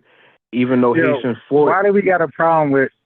All right, I don't. Yeah, you keep giving us arguments, bro. Who has said something about relief funds going to Haiti? I'm talking about Jeff in the chat room. He said sending money to Haiti was a disaster. I said, well, your government sent $5 billion annually to Israel. Wait, hold on. See, the way it works sometimes, the government sends money, but they don't regulate it. They send money to you have a lot of organizations like 501c3s that go like the Clintons. I heard they did Haiti dirty. Okay, I know you heard that, right? Hillary. Okay. Yeah. So that's organizations setting up, pretending to be helping, and they're taking the money. So maybe Jeff is saying, hey, some of that money that's supposedly went to Haiti didn't go to Haiti. Like it went to the Clintons' pockets, and they did what they did with it. So maybe that could be what he's saying. But you can't always just take criticism and make it negative, bro. Try to understand what he's saying. I understand that. So, but you understand my point? What? I think that $5 billion annually that America sent to Israel, they should be giving that to Black Americans. No. We ain't in nobody's pockets. Yeah, I want to send 5 because all that is telling us that, hey, they should be the last people to come against us. The same people receiving those monies. Yeah, y'all better be quiet because when we come get our money, y'all saying some shit. Then we gonna come after it. Yeah. Ho. So no. So Ron, you got no problem with the U.S. government sending billions of dollars annually to Israel, before they give it to Black Americans. All right, so brother, listen. So did bent on that. Okay, wait, hey, Kev, let me address that. I'm trying. I got. Sometimes this guy got to take deep breaths. He be saying stuff he don't know what he's talking about. The Japanese got money before us as well. Okay, a lot of people got money before us. Okay, so listen, that's strengthening our argument. So we don't got a problem like that, but we're saying we use those case in point scenarios. Now let me ask you this: you keep bringing up Israel, the United States. Do you know why even the United States even pays Israel 1 cent? They're gonna say that Israel is their top allies. No. Okay, no, they're not gonna say that. See, here's the thing. This is your topic. You've been talking about Israel. I've been listening the whole time, bro. You need to see now. Pardon me. What I did was I studied the history of immigration in the United States. So I actually can open everybody's ears and eyes in the chat. Because nobody really ever Googled or Wikipedia why they send money to Israel. We just talk about it, but we never understand why. I know why they send money, because they were responsible to a degree of why Jewish people were Holocaust. Did you know that? American government. Did you know that? No, explain to me how the American government was responsible for the Holocaust. Because they have an immigration act and they have a quota where they allow certain immigrants to the country. Well, do you know when the Jews are trying to flee from Hitler, because we do take on asylum seekers, we do take on refugees, when it came to Jewish people, we purposely shortened that quota and we purposely cut them off. So we, in essential, locked them into Germany to get Holocaust. A lot of them could have survived and fled from the Holocaust. We cut off immigration. We cut off restrictions, immigration restriction. We cut it off. So we locked them in Germany. Now, keep in mind, before then, we were allowing them over, like wholesale, hundreds of thousands of them over here. But until that war popped off and Hitler was doing them dirty, we purposely sabotaged their escapes, pretty much. Okay, so I know a lot of people don't know about that. I didn't talk about that in my life before, but I studied the history of immigration in America. So this is why they said so because America had a strict immigration policy, now they're in debt to pay Israel annually for billions of dollars. Well, okay, look, dude, you're asking me about something that's stupid. I'm saying whatever they agreed on. Okay, but they are accountable for why a lot of them, hundreds and thousands, not millions, were Holocaust. So I don't know what type of compensatory thing they worked out with. I don't know the details. Okay, but I do know that they shut off the bridge for them to come over here as they normally would any other year. They purposely cut it off. I do know that. So based on that observation. No, it's not based on. That's just history. No. See, what I'm giving you history, and you're trying to give me an opinion or an assessment. I'm just giving you history, why people are doing things in America. I'm just giving you history. I'm not giving you an opinion. Okay. I'm giving you history, historical accounts, why this is going on. That's why. Okay. I understand what exactly you just said. Right, so don't ask my opinion. I'm just telling you because you didn't know. Because you said they're gonna say I ain't asked about what they're gonna say. I'm asking what history tells, what history says, and what's actually documented, that the events that happened. I'm just giving you that. I'm not giving you no opinion. So don't try to switch. Can I ask your opinion?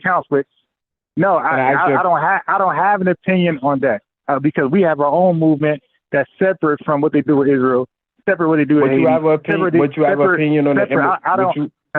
But you don't know. See, that's the thing. You give people talking points. You can never ask me my stance on things. You never do that. Okay, can I ask you your opinion? No, this ain't because see that. But this, wait, first of all, chat, do me a favor. Everybody subscribe and everybody like the channel and come back because I have different channels. So I'm gonna go live on this one more because this one has no strikes. The other channels, YouTube been sabotaging me, shadow banning me. So this channel is not sabotaged, it's not shadow banned, and don't have any strikes. All right. So anybody that's checking out the convo and like it, please like, subscribe, hit the bell, and tune in because I am going to talk about the dude, the black brother who I am going to talk about the black brother who the white boys kicked down his door basically and shot him. They got him for murder in a state where they practice Catholic doctrine. So this is like clear disrespecting like black people rights in America. Okay, and I don't know what the black guy is. He could be Asian, Jamaican, I don't know. Good, but all I do know. Talking to you guys, man. I got to go and get out of here, man. All right, Kev, man. Yeah, hey, Kev, man. Let me go live again, man. Come back in and chop it up. Yeah, right. I will do that. All right, appreciate it. Hey, yo, I appreciate peace, cap to the whole Louisiana. I mean, peace to you and your family, and your daughter, and your whole family. Yeah. So chat. Like I said, subscribe, like the video, and we'll be coming back live here. I invited Kwame on because I wanted to hear his thoughts on, Ron, let me ask you one last question, right? I mean, you can ask me a question you want. Like, I'm just like I was on mute because I'm at constantly listening to them, right? You know what I mean? Israel or these things, all these crazy folks up in here. But what's the question? I mean, I didn't bring it up. He brought up APAC, so we just went down the line. What's the question? So you based on your assessment of what you researched, do you justify that over giving Black Americans? It's not about okay, dude. It's not about justifying over nothing. Okay. See, now that's your assessment because you're not foundational Black American. Like that's not something we would even like. If you're not on this phone, as it was myself, Kev, and other folks on this phone, we wouldn't even be talking about, hey, would you prioritize this? Of course we won't. We every group that's harmed by America is going to prioritize themselves over anybody else. That's just called self-preservation. So of course I won't be like, yeah, we'll wait and just give it for internment camps and Native America. Everybody's going to speak for themselves and want themselves to be compensated first and foremost. So that question not even like I believe is like genuine, like from the heart. I think you just trying to do a gotcha moment. So no, I'm not going to think nobody should be ahead of us. What I'm saying is, I think those funds should be allocated to FBAs before they. Well, I mean, okay, then guess what? You're entitled to your opinion, and I don't. Some people might argue your opinion. Some folks won't. I'm not going to do that today. Okay. You're entitled to your opinion, and I just okay, interesting. And why do you believe so? By the way, why do you believe that $5 billion should be allocated to that should go to FBA before it go to Israel? I feel like the atrocity. But we don't want $5 billion. No, but the dollar amount's too small though. We're asking for $20 trillion. We're asking for $5 billion. Yeah, but I heard you the other day when you was talking about the dude on Joe Budden's show, and you said that it wouldn't be a one-time payment, and I agree. I agree with that. I agree with that. So I agree. My assessment is instead of giving Israel billions of dollars annually, those funds should be allocated. No, because I don't believe they're not owed that. That's the thing. I'm not one to say, hey, why take that from them? No, I'm saying, hey, $5 billion, that's light. But I'm saying, yeah, whatever you paying them, that's all good. It's like think about like basketball. Like if we're on the same team, I think I'm better than you. But the coach give you like a nice contract, maybe like $25 million a year. I can be like, no, how was that? Why you paying? I'm like, oh, all right, we got 25. I'm better, so I'm looking at 60, right? Well, I'm out of here. That's my conversation. My conversation ain't, no, hell no. Take that away from Kwame and pay me. No, I don't do that. It's like, yo, you got $5 billion. I understand, and you got a lot more. But Let me ask you another. So why you against like immigration organization or funds that allocated to different immigrant groups? Why do you believe I ever made that argument before? See, that's what I'm trying to say. Like, you just say stuff and you misrepresent people, and then you ask it like that's okay. my position. Let me reframe it. Are you against any immigration organization or any funds that's allocated to immigrants? Okay, so have you ever heard me argue about fundings or programs that was for legal immigrants? Have you ever heard me say anything against legal immigrants? So to answer your question, I'm only against illegal. Okay. Okay. Anybody legal? That's none of my business. Okay. That's fair. I can respect that. I was just saying my opinion. I feel like those funds should be allocated to Black Americans before they should be allocated to a foreign government based on the atrocities and the different redlining and stuff that Black Americans went through versus Israel. I got it. But I do know this. Hey, Chad, what they do the same thing with TARIQ NASHEED. What they do is they call in his podcast. They try to get us to go against the Jewish people so bad. They try to get us to argue against Jewish people. It's not gonna work, bro. Like, we know that you want us to fight your feelings, right? And we're saying, I'm just assessing what's going on. I answered the question 3, 4, 5 times. I said, why am I concerned with what they worked out with America? That's like, just like I'm not concerned about any other deal, legal. You know what I mean? That's worked out. I even explained why they're even doing that you didn't know. So it's like, dude, I'm sure they got a deal with Saudi Arabia. They were just over there, and Al Qaeda, whatever. Not Al Qaeda, but the other regions. Saudi Arabia is one more. Syria, right? That got nothing to do with me. So I'm not gonna speak against stuff like that. Now, if I think if I had proof that the money was being sent to ill gain or things that was like stupid, then I would speak out against it, obviously. But if I don't know the details and why it's being sent and things like that, I kind of don't give an opinion on things I don't know. Unlike you. Okay, but when I don't know something, I'm just out of it until I get educated on it. Oh, let me ask you a question. Have you seen Moda Maya recent video in Burkina Faso? Who's? Moda Maya. Who the hell is that? I said Woda Maya. I said who? Woda Maya. Woda Maya. Who's that? The African dude that traveled from country to country and he's a YouTuber. Does can do that being like in he'd be like in where's a couple of them? So I don't know what you're talking about. I do know. I do watch certain guys that travel to like Woda Maya. We spoke about him. I'm not sure their name though. Huh? Woda Maya. We spoke about him briefly before. Nah, I've never said that name. I never said that. That name don't ring a bell at all to me. But okay, what happened? He went over there. What happened? Woda Maya is a YouTuber that travels from like different Black countries. Yeah, I know a couple guys do that, but I'm not familiar with who is who though. Like, I just watch it for entertainment. But yeah, I'm not sure. I probably know who he is, just not by name. But what about him? Like, what happened? Was he dark and kind of chubby? Yeah. Okay, so I remember seeing a thumbnail. He said, I met with the leader, but I didn't watch it. I seen a thumbnail, but I didn't watch it. Yeah, he recently went to Burkina Faso and he did like a whole 1-hour documentary on the different developments that's going on in Burkina Faso. And he actually documents the electric car company that I was speaking about. Oh, shit. Brad, that's false. Ain't no. The dude is getting the dude is getting resources from Russia and technology of nuclear energy. Right? Ain't no fucking electricity over there. Like, this dude ain't got no energy plan yet. Yeah, he's trying to get that now from Russia, from Vladimir Putin.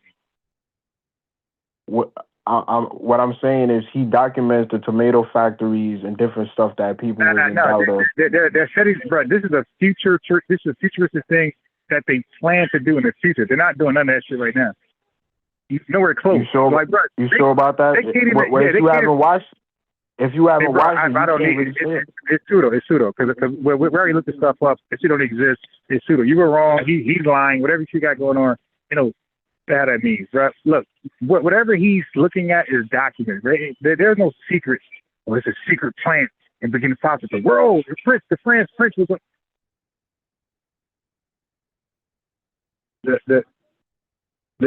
French were just over there, bro. They know all about what's going on in Burkina Faso. There's nothing over there that's secret that they don't know about. They got their own news channel that he kicked out, 24 and whatever else. Ain't nothing in there secretive.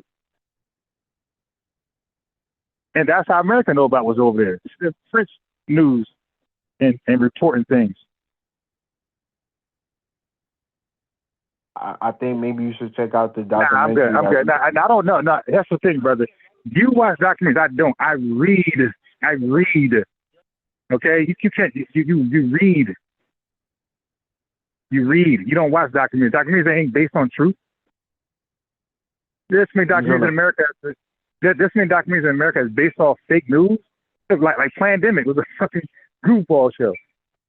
So yeah, bro, that don't mean nothing, bro. Show me what's in writing. Show me what's documented. All right, that's what I want to read. Not no goddamn personal. I can make a documentary and jazz it up looking all crazy. Anybody can do that, bro. That's not real research. I watch a documentary on so and so. I got the truth. Sure you do. You get cooked by me with that jump shit. You tried before and got cooked. My man said Ibrahim Traoré got flying cars over there. No, I never. Nobody never said that. You said he has Aquaman. Somebody over there, T'Challa. Somebody was over there. You said something like that. Nah, I never said that. Right. But that was just basically my point. I was trying to say I think those funds should be allocated to Black Americans instead of given to foreign. That's your anti-Semitic sentiments. And guess what? Disclaimer: the views and opinions on this podcast don't necessarily reflect me. They are to the people that says that's crazy stuff. So what he's saying, that's not the host. Yeah, that's Kwame's opinion. That's not Ron or FBA News and Updates opinion. Yeah. And solely Kwame. That's a non-FBA stance. That's solely Kwame's opinion. Yeah. I don't know, but maybe we could have that discussion down the road, and we can see how those people are undermining Black Americans. Huh? Who's undermining Black Americans? The small hats. Who? I don't do that. Bro, you can't. We don't do that. We don't condemn a whole fucking ethnic group for a small percentage of people saying some shit. Like, we don't do that with nobody. We don't even do that with y'all. When we say tethers are a particular people, we don't condemn the whole island. We don't condemn the whole country or continent. We don't do 6 people doing something so all of them do something. No, that's the white supremacist stance. But a few black guys sell drugs, do something criminal. Now all of us do it. We don't do that. We don't blanket the entire ethnic group for a few folks that do something crazy.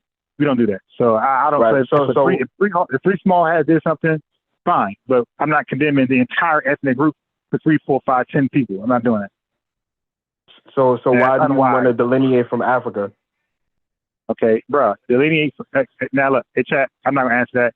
He's asking refurbished questions, recycled questions every live chat. And I never asked you that question. Well, then you need to go. TARIQ NASHEED got 1,000 videos on delineation. Yvette Carnell, Stone talk about disaggregation 1,000 times, bro. You don't need me for the 1 millionth time to explain what delineation.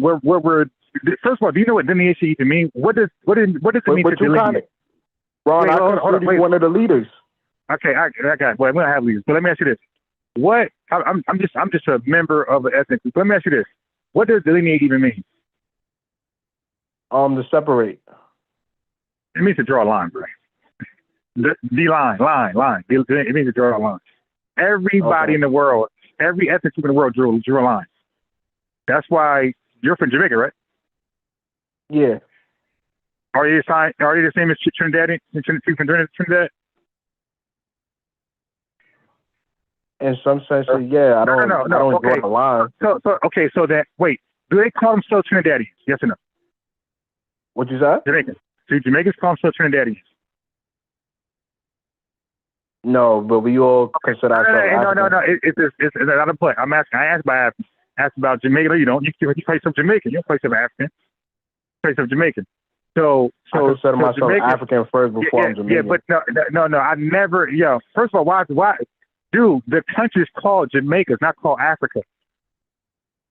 Right. What are you talking about? Right. So you guys think Africa first, and everything goes afterwards. So, right, it's me. Who are you talking to? It's me. All right.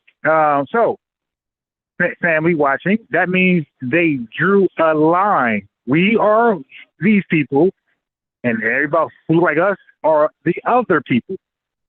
The folks in Trinidad said we're Trinidadians, and they drew a line themselves. They delineated and said, okay, we are Trinidadians. And everybody else is who they are. Then people from Barbados drew a line, and St. George drew a line. Everybody drew a line. They all delineated from each other. Okay, that's the point. They all delineated. And they drew a line by saying this area is us and only us. And that's them over there. So we're just the last, you said the early bird gets the worm. We're the last bird. We don't get no worm. All right, but we're getting one now. We're saying, listen, this is us.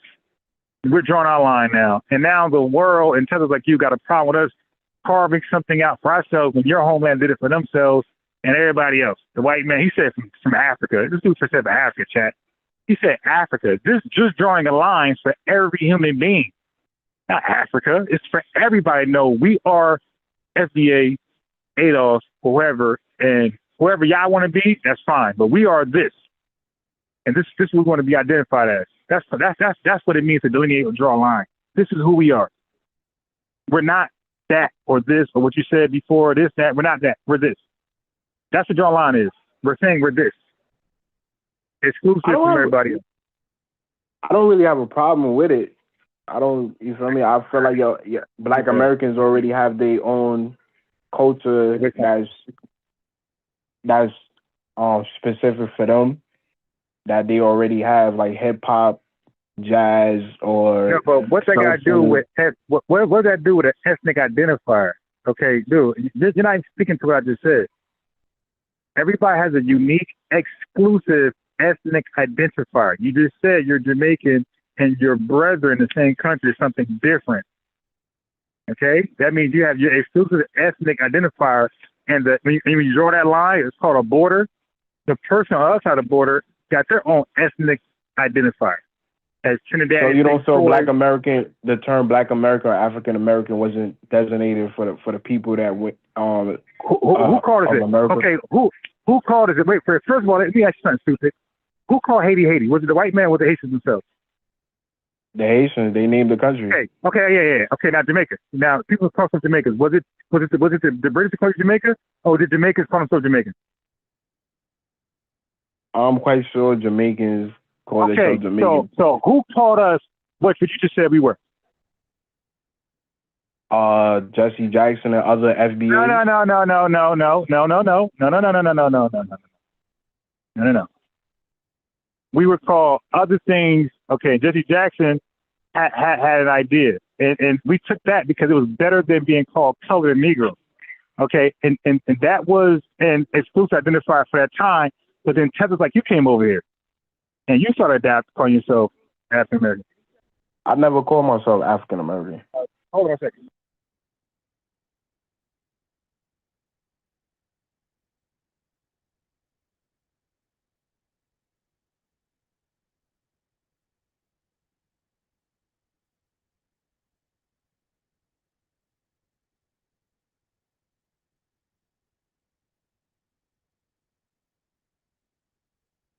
All right. Okay. So, Ron, I gotta go in a little bit because my Knicks is playing. All right. So now, I gotta watch my Knicks. Hold on.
All right, Kwame, you there? Yeah. All right. So look, Zach, listen. When he comes back on, he'll ask the same questions. The dude never learns. He never wants to answer. He's just trolls. Okay. So this is for the folks first time here. First time here. So let me ask this question. So now we were called Negroes in Color, and then Jesse Jackson came with before Jesse Jackson did the African American. What were we? It's kind of the same way. Okay, let's go with that. So Jesse Jackson said African American, right? Okay, so now we're saying that was a term that we just dealt with because it's better than Negro in Color. We just took it like, okay, whatever. Okay, now none of our ancestors before then adopted the term African for identification. They all ran from that because they knew that when you say you're African, that does not come with American citizenship. They looked at that as something as deportable. So they didn't want to be called African, and on top of that, they had no African ties, no direct family members, and they never been to Africa. So they felt like America was trying to be slick by this is Striker Dogs and everybody else, the Cups and all those Delaney's. They knew that terminology could come back and bite them, like they could be deported some time later. So they didn't want the term African, just some trick bag stuff, especially they never been over there and don't have no direct family from over there. Like they understood they were sold from Africa, at some point in history, but they knew as they were then and there in 1800, they knew that nothing about them was African other than a DNA test. That's it. But no language, no culture, no religion, four-ways, mores, nothing about them were African.